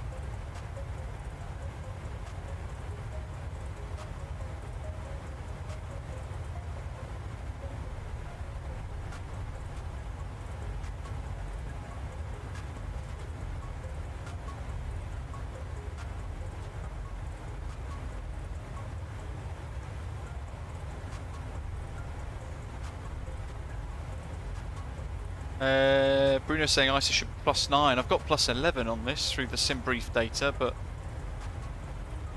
to be totally honest, I haven't actually really checked the accuracy of it, but it's not too dissimilar.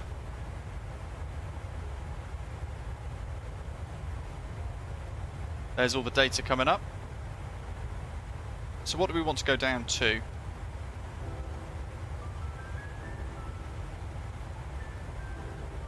$3,000 mandatory at Mike Alpha 564.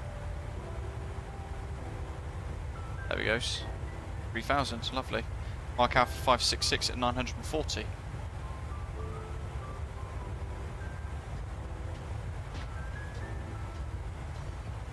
And we wanted to burn a bit more fuel, didn't we? So we were actually going to start a shallower approach further out. So let's reset MCP altitude. I'll show you how to trigger this earlier.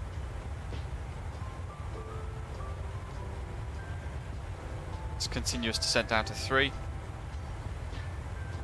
Descent now, arm, and I'll hit execute when it hits 30. So we'll descend that a little bit earlier, and therefore we're going to burn a bit more fuel for our approach because we're right on our landing minimums at the moment. So there we go. We've triggered an early top of descent.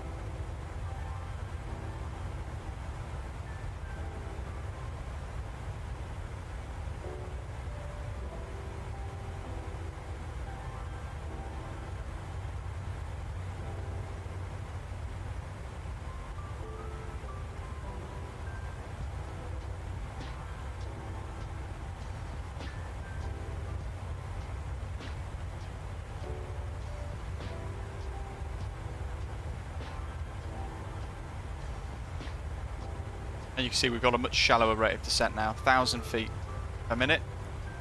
Eventually we're going to hit the VNAV path. FV, that's madness, that's incredible.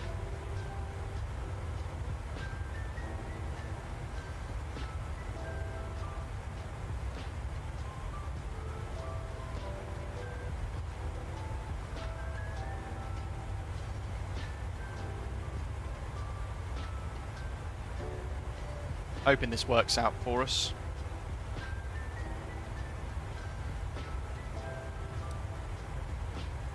We're burning less fuel because we are slowly descending, but we're needing more power from the engines to remain at this speed to achieve this rate of descent below the path until we meet the path. So we're kind of, as a longer average to touchdown, we're going to be burning slightly more fuel.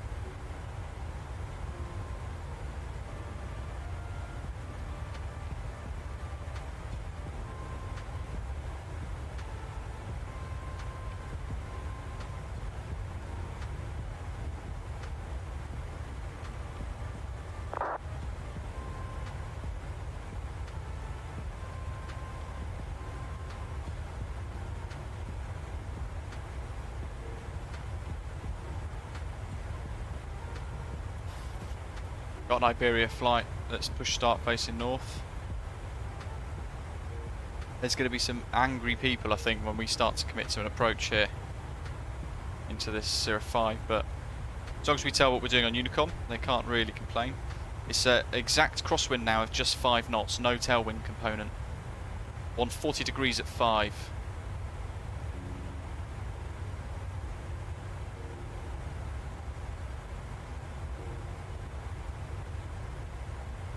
We've got a 5 knot crosswind and a circling approach to contend with whilst we hand fly the approach. Very exciting.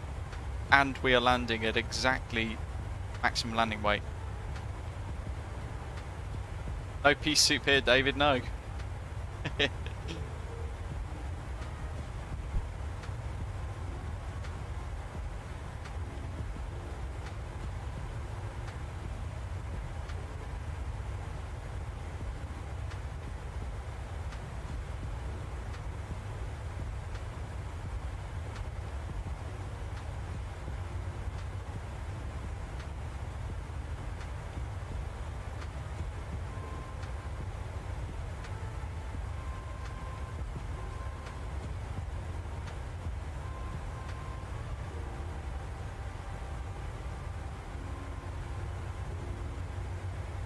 We're almost now at our official top of descent. So we might now start to see this VNAV line start to appear, to move, to meet us in the middle, that vertical guidance.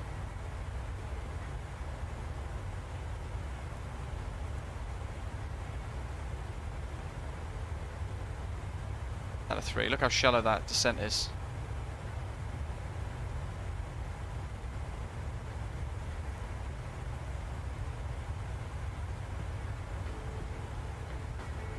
$70 miles out for Gav, that's fantastic. Well, he's 35 miles ahead, amazing. Is Gav configured for 05 as you go in 2-3? I'm going to land 05.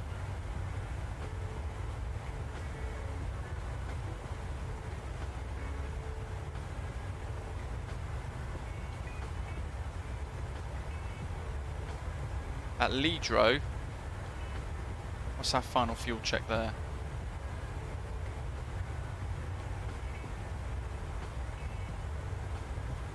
4.3. Good grief, yeah. So look how far up we are with fuel.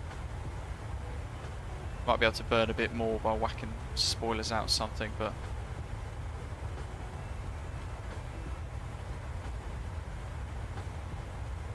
Gav, legend.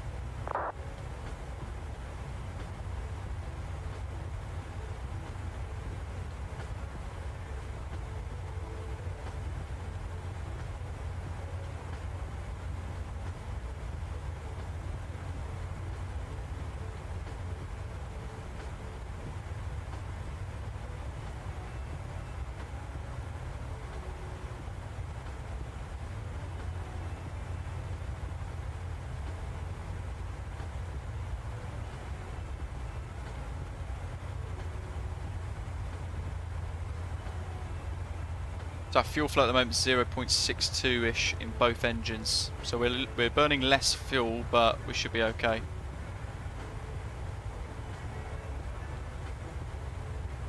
Bruno, yeah, we could turn the APU on to burn fuel, to be fair, but I can't remember now. There was a thing about using APU at this higher altitude. I can't remember if it was a thing that was allowed on the 737s off the top of my head. Beeline pilot, that's not good. Fenix A320's just crashed. So are you still flying, but the whole thing's just like frozen, or is it the sim crashed to desktop?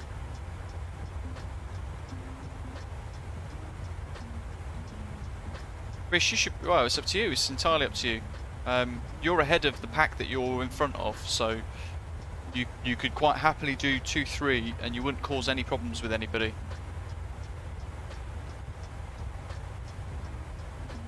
Advance, I really don't know. You need to go through all of your keybinds one by one. Check your Xbox controller settings and things for what you're using. APU's allowed below 10,000, Doc. Thank you, buddy. I will turn it on below 10 then.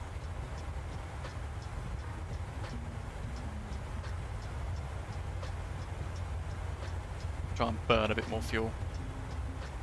What did we say we wanted to be at LIDRO 4.3?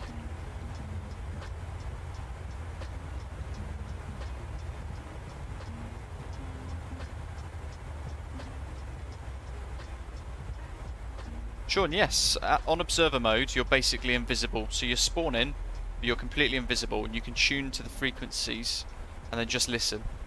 If you transmit, they will hear you, so you have to be really careful with that. But you can spawn in an observer mode and just listen to all the stuff that's going on, and you can watch the aeroplanes. And if you've a really good way of kind of learning it is to get the charts out as well. So as you're hearing these different SIDS and stars, you can look at them on the charts and think, right, this aeroplane's going to do this and this, and you can kind of try and follow it visually in your head. Whoopsie, Rich didn't check his fuel load at the start.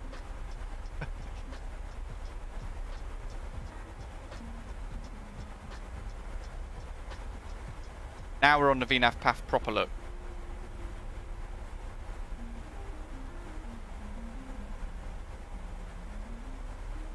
And there is the famous bump of Madeira there.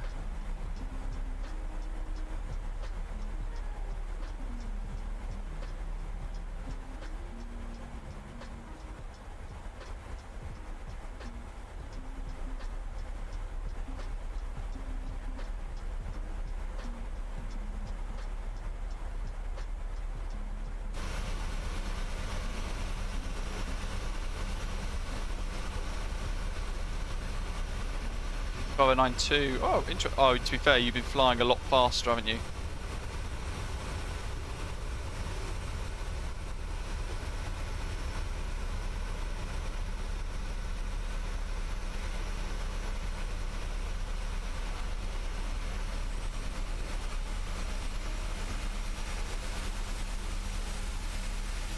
Not far to go now till we drop Jess Glynn off in Madeira.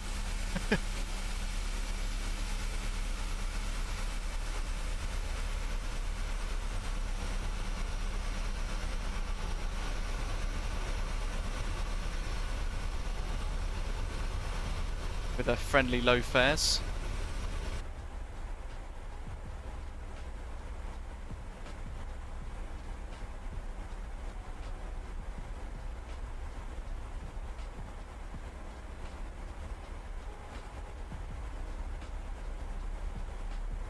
We do a bit of inefficient flying.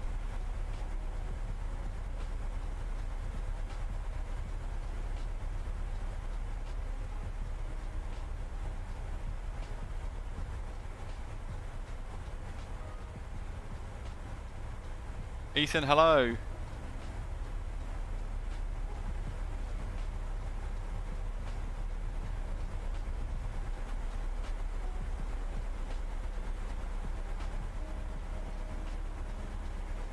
I didn't actually do anything. Hey ho.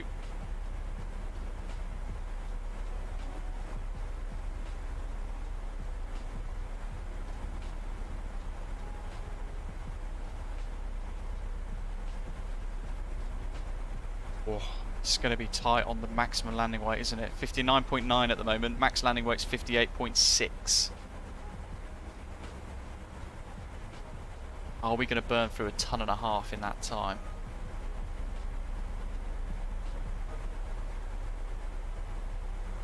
Really not sure what the answer's going to be.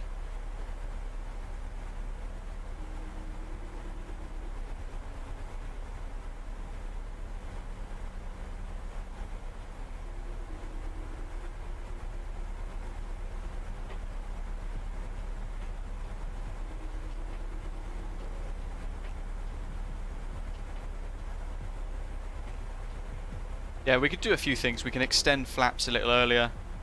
We can drop the gear a little earlier as well.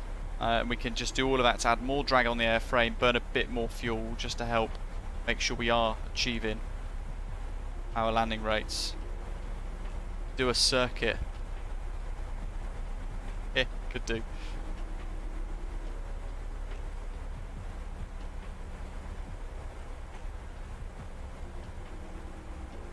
Can't do fuel jettison in this, I don't think. Pretty certain you can't. Might be entirely wrong though. All good. We'll be fine.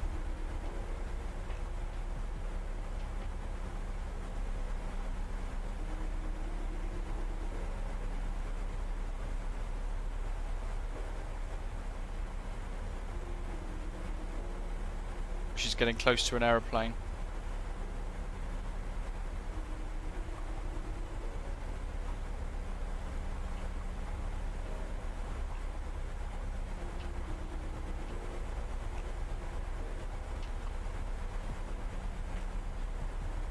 Great idea, Sean, yeah. Only a few SIDS and stars for you there as well at Glasgow. So you could do something like a flight to, I don't know, Bergen. Long enough to enjoy a bit of cruise.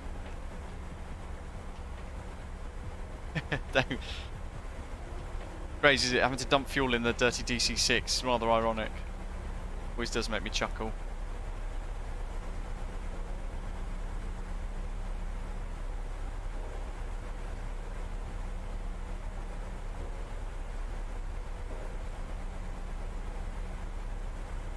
Santos Dumont, this little island here. I think it's Santos Dumont. Let me find the charts again. I might be wrong. Where are we? Porto Santos, sorry, not Santos Dumont. That's somewhere else.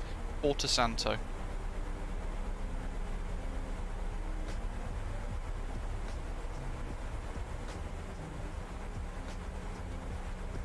We'll aim for continuous descent to 1,000.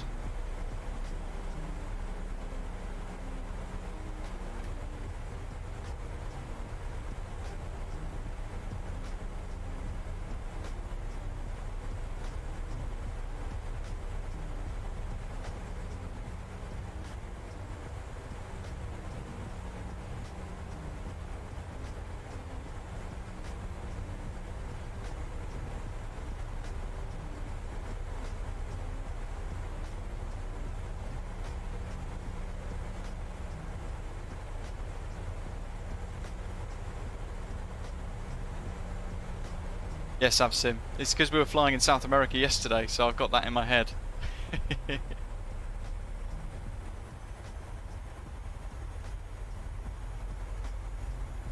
There we go. Now I'm forcing the aeroplane to use power. Look, I've left the speed brake out, and I'm making it use thrust.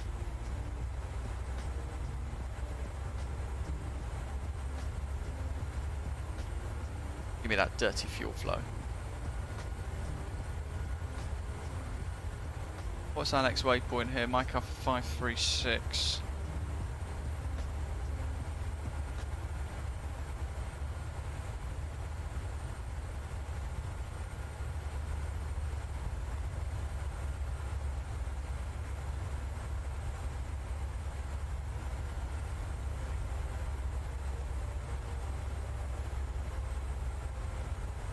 Madeira traffic, Chanex 5, Papa November's through flight level 100 inbound for the RMP Alpha, runway 05 approach via PILIM. We'll report PILIM. Continuous reports from there onwards. Madeira traffic. Crew 10, landing lights on, runway turn off lights on, seatbelt signs on. Let's turn the APU on as well to help burn some fuel.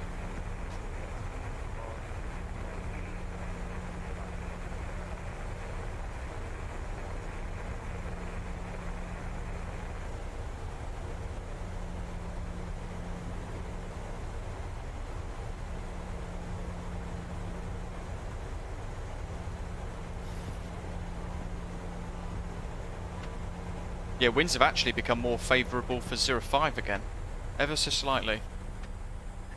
We'll take it.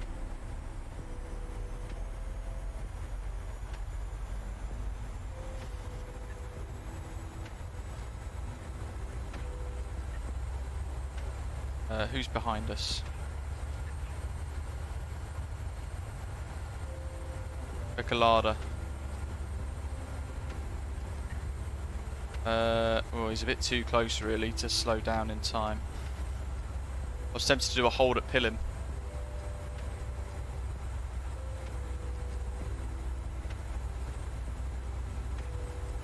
What are we? Inbound 225, right turn, 1 minute legs. Best speed 211.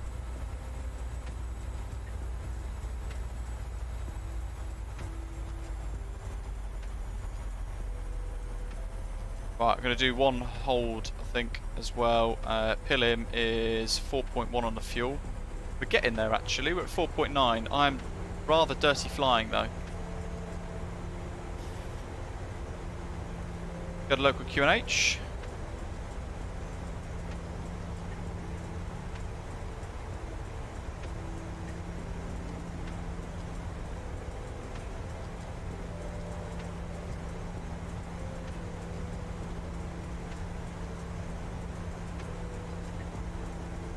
Avsim can see Gav.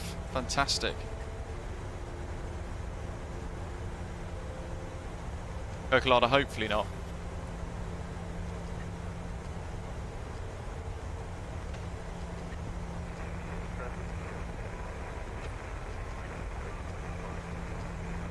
PILIM, 4.1.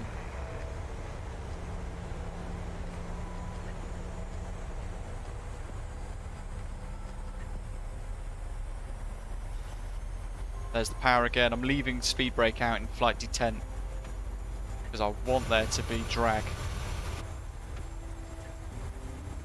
Need to get this fuel down.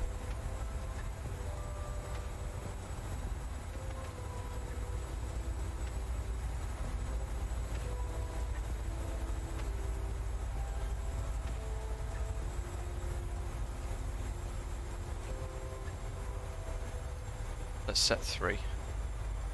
Make sure we level off at 3 at least then. Speednav's doing a great job of this because I'm punishing the aeroplane.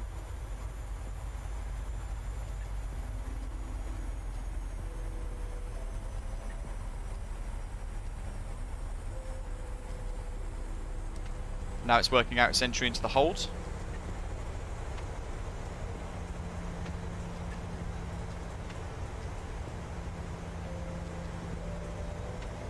Avsim, good grief.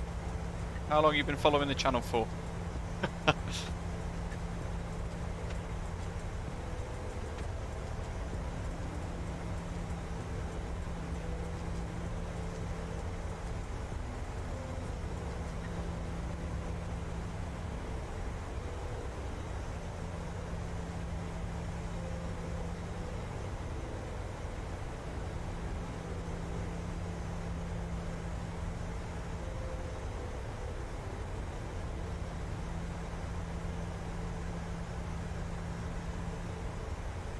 Madeira traffic, Chanex 5 Papa November's entering the hold at Pilim, expecting 1 hold pattern for fuel burn. Madeira traffic.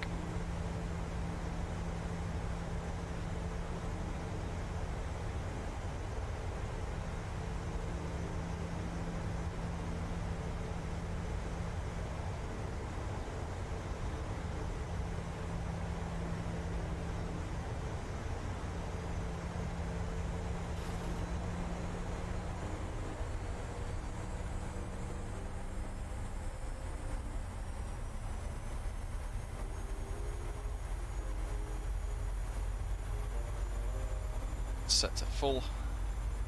Flight directors are on that set, that's all good. We're happy with the course, we're happy with all the data that we've got too.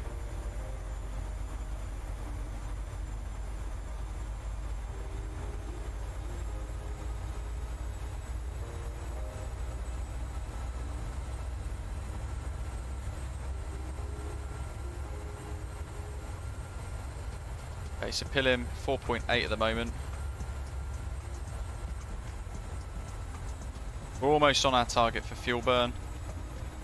59.6. Okay. We've got a ton of fuel to burn, basically. I don't think we're going to quite work out at a ton of fuel, but we're going to leave the flight, the speed brakes out in flight detent. And we're going to leave the PMDG 737 to fly hold. Look at this. Beautiful work. Great LNAV. Round we go.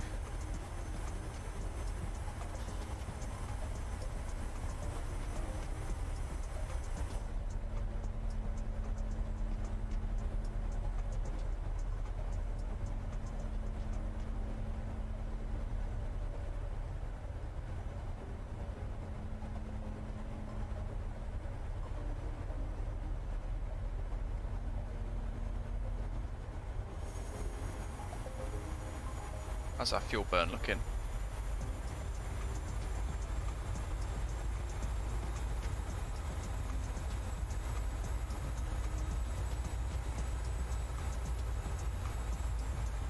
It's recommended best speed for the hold at 211, so let's make it 210. Madeira traffic, Osprey 722, clear runway 05. Madeira traffic.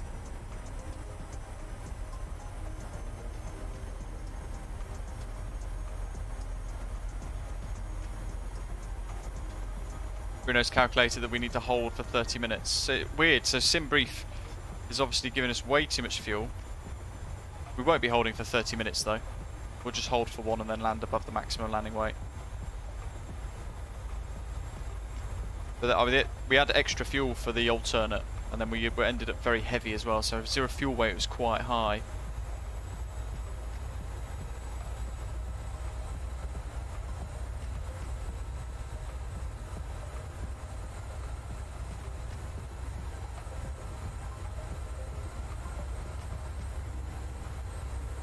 Look at that.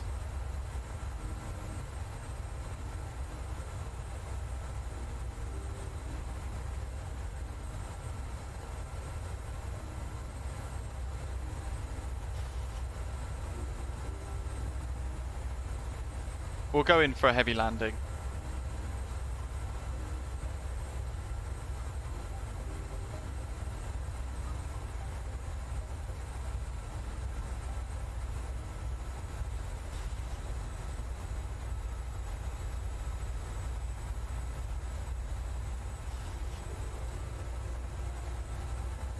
Turn that round to 225.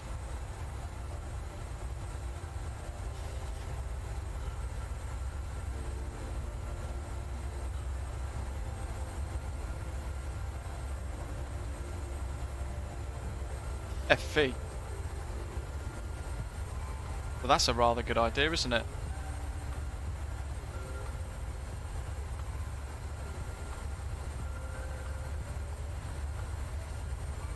Say what? Fantastic. Madeira traffic, Janix 5 Papa November's leaving the hold at Pilin for the RMP Alpha visual approach runway 05 for report downwind.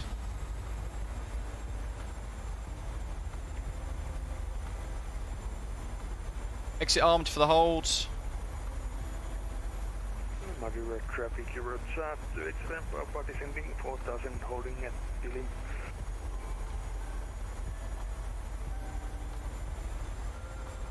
Andy. Yeah, don't jinx it. Let's get rid of the music now. It's time for the business end of the flight. You'll see some differences, some improvements with the Madeira scenery here.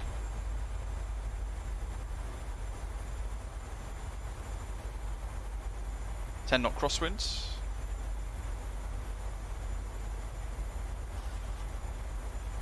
VNAV LNAV 1000 210.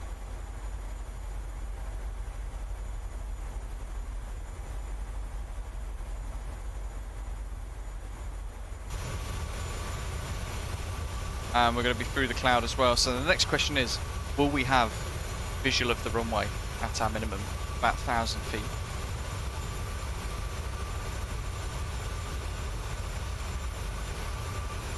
That's the next big question. And actually this cloud's building.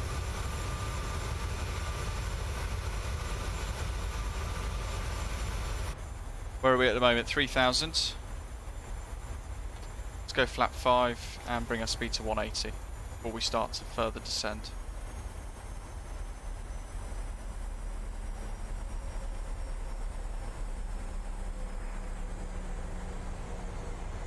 Mike Alpha 564 is mandatory 3000 as well, so let's leave it on VNAV here. Going to hold 180. Mike Alpha 564 is there, and at that point the nose should go down again to 1000.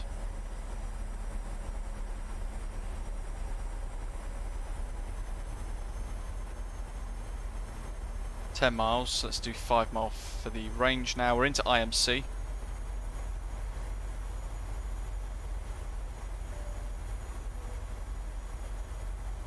Your traffic, Papa descending 3000 for the hold.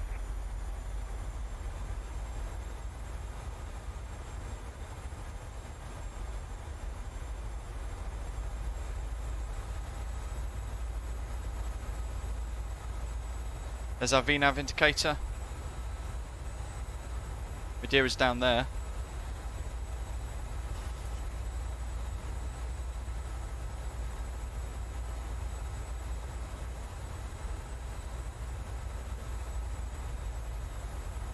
Punchow, VOR 1's tracking, and we're going to hand fly this all the way in from Mike Alpha 566, so we kind of know what we're doing from there.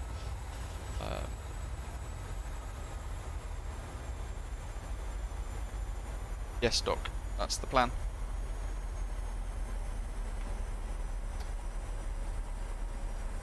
Go down to 160.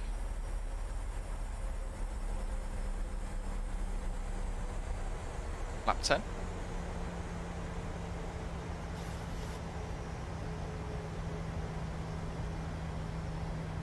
Now this is going to be interesting. Are we going to get through the cloud base in time? 2500. Certainly looks like we will be. Okay, so spoilers armed, we need to go through our approach checks now as well before I get sidetracked, because this is going to be different to usual. Speed brakes armed, we're not going to worry about any of those. Engine start mode switches, let's get them on continuous now. That's all good and done. Landing gear needs to go down soon. There's the airport down there. Madeira traffic, Chanix 5 Papa November's downwind, 05. 2.5 miles to go, so gear down flap 15. And we're going to bring our speed down further to 150-ish. 139 for approach speed. Doing that because we want flaps 15.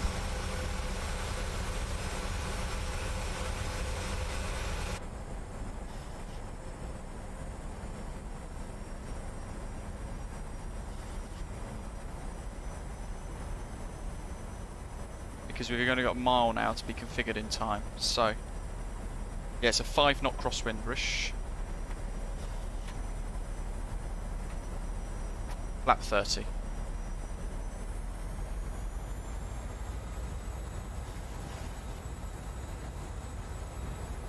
Set reset 3, and we want 049.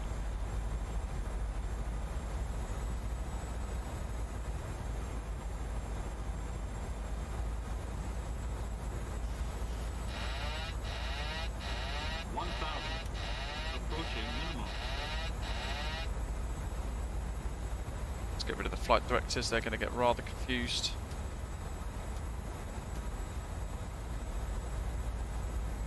$150, $139. Minimums.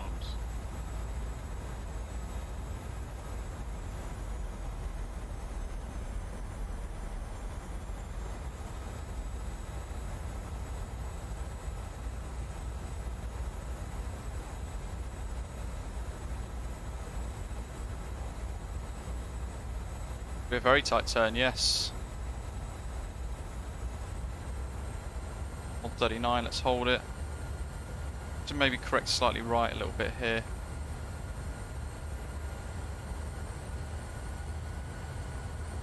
Just don't want to climb.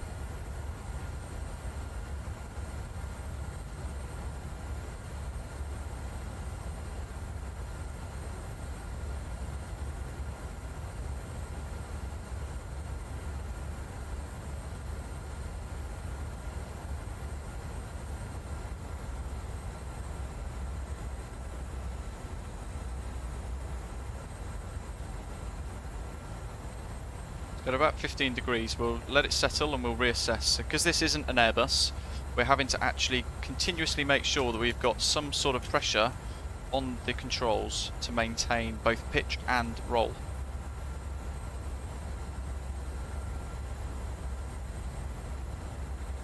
Maybe we need to go to about 25 degrees roll now, I think. Madeira traffic, to get 160 is sending 4,000 feet for the whole. Madeira traffic, Chanix 5 Papa November's final, runway 05 visual. Caution, terrain. Caution, terrain. Bit of power. Terrain. Pull up. We're going to get a lot of that. Terrain. Pull up. Terrain. Terrain. Pull up. Terrain. Terrain. There's the road and that sort of curve that we want to follow. Pull up. Terrain. Terrain. Pull up. Terrain. Terrain. Pull up. Terrain. Terrain. Pull up. And now we're basically following that motorway. See that motorway there? We're kind of following that to assist us, to give us a nice point at which we're going to be lined up with that approach.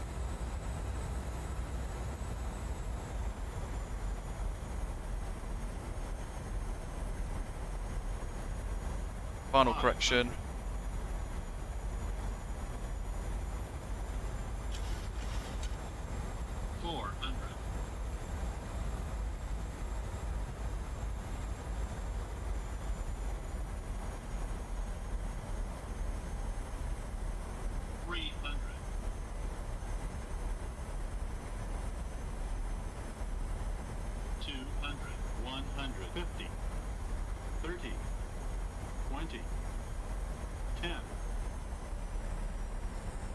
Hold the flare, come on.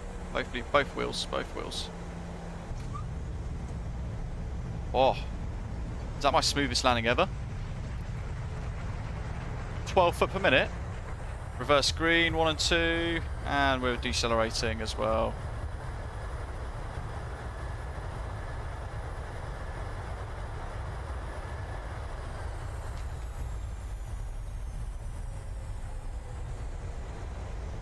We're coming off the brakes and reverse thrust because our speeds are looking okay. Actually, we want to decelerate now for this little turn, for this hairpin back.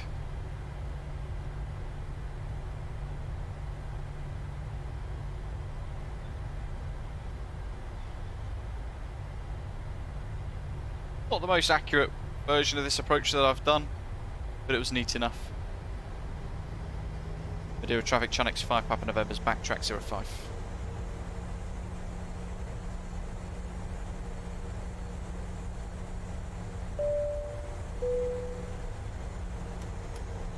We can disarm that, pop those off. Pop the generators on as well.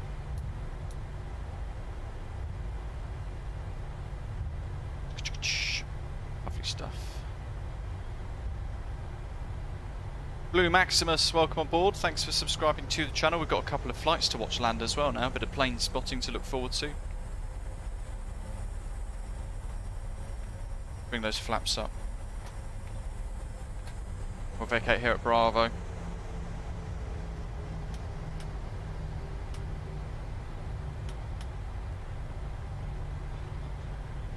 I remember there being some bumps here.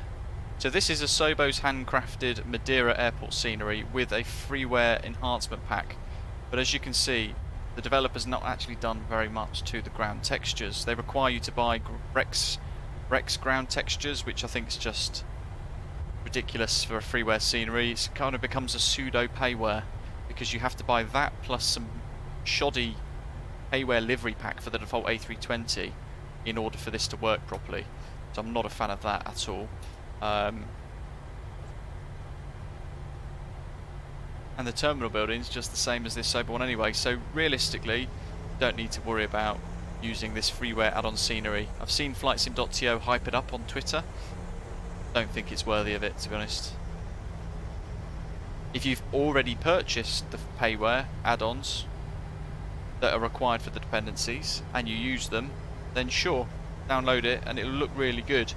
But I don't think, get out of the way fuel truck, I don't think it's worth you having to actually purchase it. There are much better add-ons out there that are worthy of your money. In my humble opinion though, of course. I mean, there's a French flag there. Madeira's Portuguese.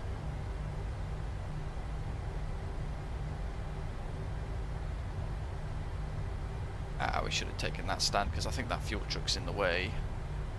Is he? No, actually, we're okay. Taxi lights off. Oh, good grief, that's a heck of a hill. Bit of power. Where's the next aircraft then? I love that, it's giving us takeoff config warning. We're stuck on a hill.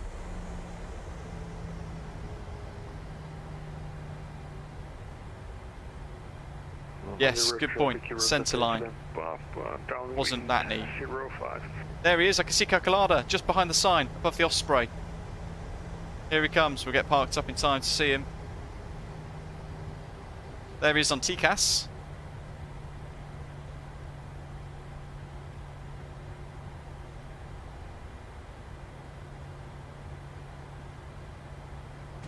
Ladies and gentlemen, Boys and girls, be sure to halfway to enjoy your holiday, but don't stand up just yet.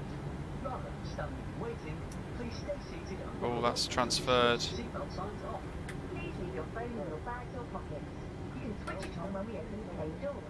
And just to let you know, you're not allowed to smoke or vape on the journey to the terminal, or in the terminal itself. Before you go, Okay, continue, guys, approaching 05. take care when you open the overhead lockers, as some things Roger, approaching 05. As you leave us, please take care as there will be a gap between the plane and the steps or air bridge. If you're travelling with children, please hold their hand. Menu, FS actions. Papa Denny base. I won't do chocks. All we need to do, anti-collision lights. Okay, so we reset the view here on drone camera because then what we can do is rush down here, because there's Coquelada in an MD-80 Mad Dog. Flying the old school girl. Commentator, yeah, manually triggering it. There's the beautiful Just Flight 146 over there. Great choice of aircraft. Yellow windsocks. Rather strange. So here's the touchdown zone. There is Coquelada in the Mad Dog. What do we think, folks? Is it going to be smooth? Let me get this camera ready to go. On final 05.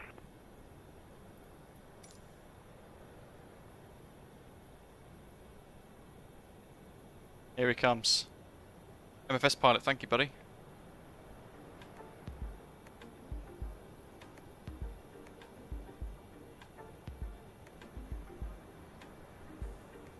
Jet1 Papa Whiskey.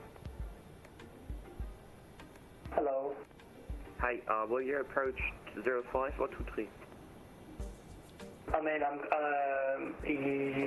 wasn't intending to, but I was going to do it just because it's going to screw everything up. Unless you want me to, I can hold for you to take off, and then I can come back in for an approach. No, that's fine. That's fine. You can just go in for the approach. That's fine with me. Hey, look at that. Roger.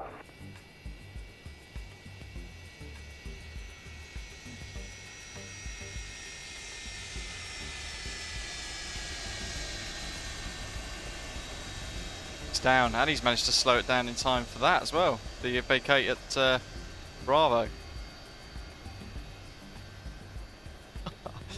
Great effort.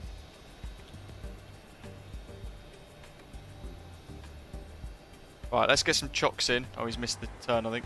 Get some chocks in anyway. So if we see any other PMDG 737s, we're going to see them with chocks as well. Same with the doors and things. So if I'm going to... what are we doing? Ground services. Stairs, passenger bus.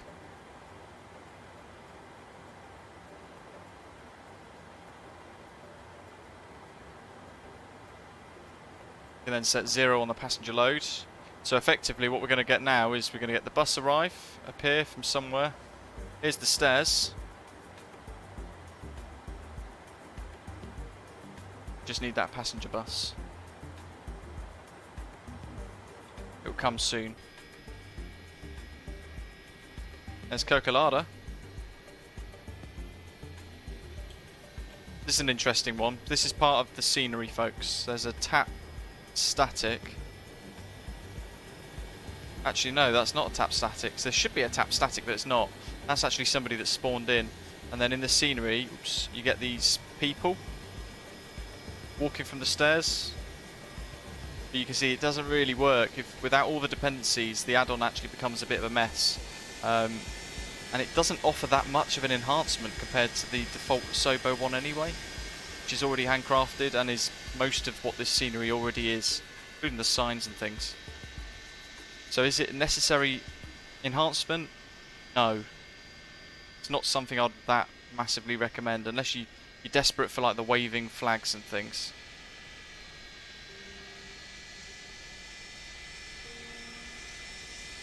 There's the stairs. Oh, there's the bus. Brilliant. Where did he come from?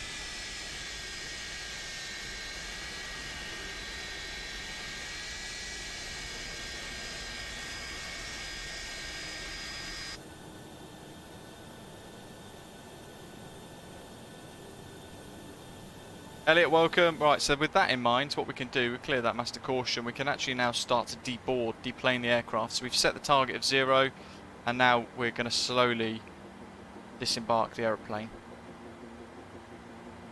We can request cabin cleaning, maintenance and everything else if we want to as well. It's a bit of a side note actually, if we go to PMDG setup aircraft failures, all systems, we've always fly with service-based failures online.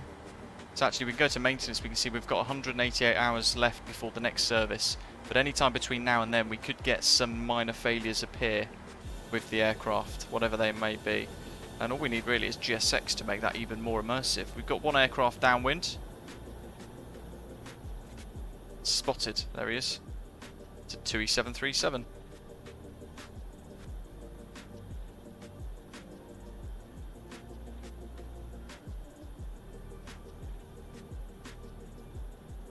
What do we reckon? Mike on the airplane pushing back facing 05.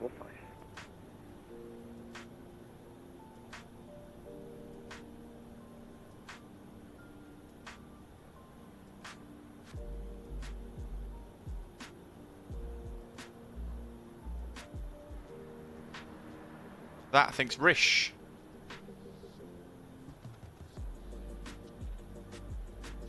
MPS Gaming, yeah. So this is a freeware enhancement mod, but actually it doesn't offer that much. I'll show you the bits. Once this 2E's down, where is he actually? Let's see if I can do it quickly. He's on the turn. Right, so what this does offer, but it uses different packs that are available online. It offers this, like the rock face, the ships, which is a nice enhancement, but again, it's not necessary. But then I'm not convinced. I'd need to remove it and check the default Asobo one to see if actually that's in the default one as well already or not. It's weird because they've kind of hyped it up massively on the FlightSim.to Twitter. I don't think it's that great. An enhancement, especially when it requires you to buy 2 payware add-ons. I really disagree with that. It becomes pseudo payware then, doesn't it? Let's face it. To get a freeware scenery enhancement, you've got to buy 2 payware add-ons. So it might as well just be a payware airport. That's my logic anyway. Perhaps I'm being unreasonable, I'm not sure. Let me know what you guys think anyway of that same sort of opinion. Yeah, AMSIM LPMA, better to get that. I've not heard great things about it though. I've heard a lot of people complaining about it. Looking quite nice. Over the coastline there, it's looking quite accurate.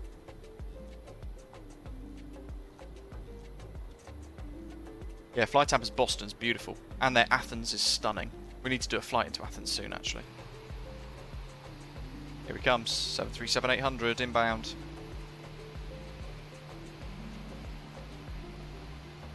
Yeah, in fact, the payware that you have to buy as the dependencies for this to work and look good, it actually almost twice the price of the AMSIM payware LPMA, so you may as well just get that instead.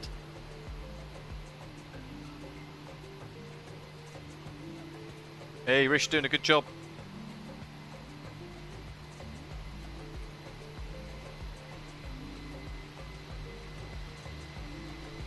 Sorry about the drone cam, folks.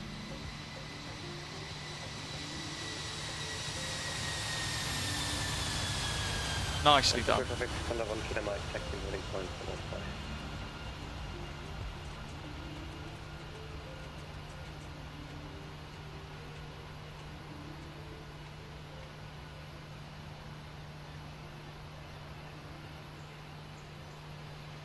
If you compare that with the default Asobo LPMA, this is pretty similar, isn't it? It doesn't look any different. And I've got 4 dependencies installed out of the 7 required for the airport scenery. One of them I refuse to get. It's some random static aircraft pack. The other 2 are the paywares. Don't want them. There's some purely honest consumer advice for you there. We're going to watch this Condor departure. Thank you to everybody who's hit the like button today so far. 122 likes. Fantastic.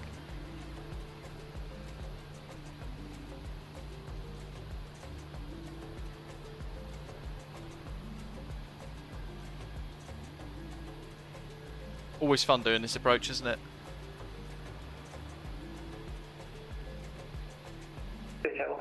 backtracking runway 05 again, the taxi distance.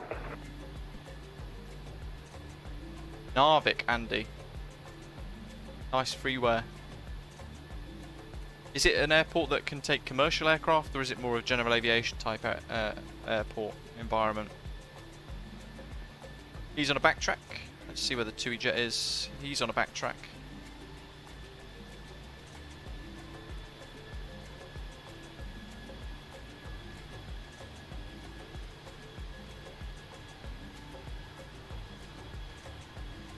Has anybody in the live chat actually got the AMSIM Madeira scenery payware for MSFS? If so, what are your thoughts on it?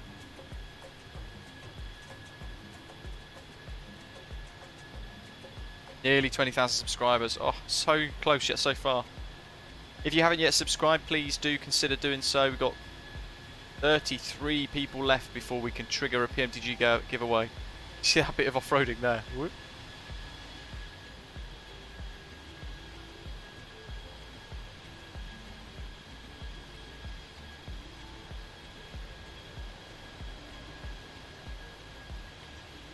These are real aeroplanes operated by VATSIM pilots, Advanced Aviation.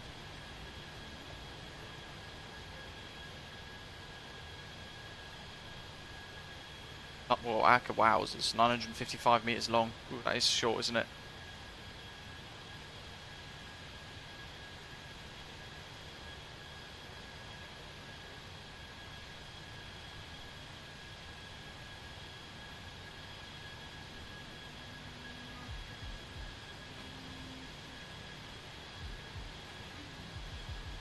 See, is he going yet?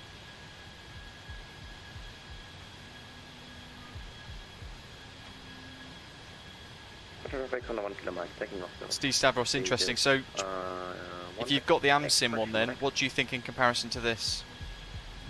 No route tomorrow, Advanced Aviation. I'm back to work for a few days. Daniela in the Czech Republic, welcome.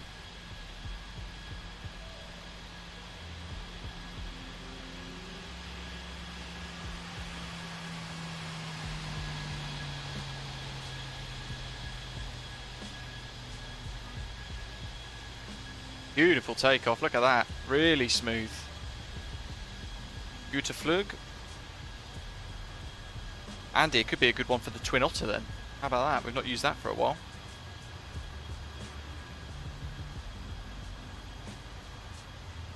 The ghost gear's just been retracted, so he's inbound for the right turn and away. We've got one aircraft left, haven't we, that we're missing. Where is he? Air Portugal 1753 inbound.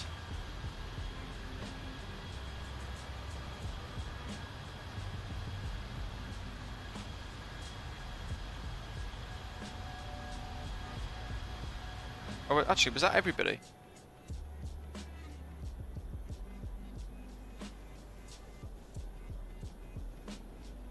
I'm confused. There's so many flights coming into Madeira now that I'm actually confused to who's flying with us, but I think that might have been all of them. Rish, it was good, buddy. There you go, Steve.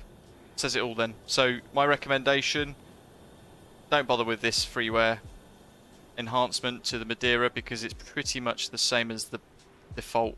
And if you're going to then have to purchase the payware add-ons, which are the dependencies to make this work, just so you can get some of the nicer things like the textures improvements to it, you're better off just buying the AMSIM payware scenery for about £8 instead. And actually that's half the price of buying the payware dependencies that you need to make this freeware look nice, if that makes sense. Bit bizarre, but it's in effect it's a pseudo payware scenery with no improvements. David, thank you, buddy. Hopefully you share the same opinion and thoughts anyway. Perhaps I'll buy them both and compare the two. Thank you for flying along, everybody.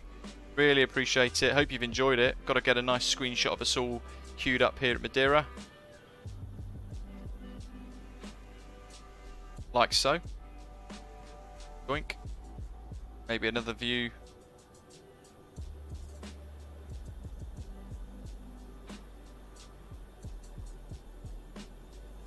Something like that. Nice variety of aircraft as well. A couple of Airbus that were departing with us, but I don't think they made it. All the links are in the description down below, of course. I might actually purchase that AMSIM scenery now, based upon my... I've wound myself up. I might purchase it and see what we think. Drax, thank you very much. Dropping a super chat earlier on today, and MPS Gaming for your super chat. Really appreciate all your support, folks. David for giving us ATC on departure, and all our pilots that flew along. Welcome to all of our new subscribers to the channel. We're almost there. We're almost at 20,000. So thank you to every one of you for being part of the channel and powering this community. Click like before you head off, and hit subscribe if you've not done so already. Gonna get to work. Planning the next couple of live streams. One of them is likely to be Manchester to Dalaman. See how we go. Thank you very much for watching, and enjoy the rest of the weekend as well, and I look forward to seeing you all tune in for the next live stream. Take care, and I'll see you very soon.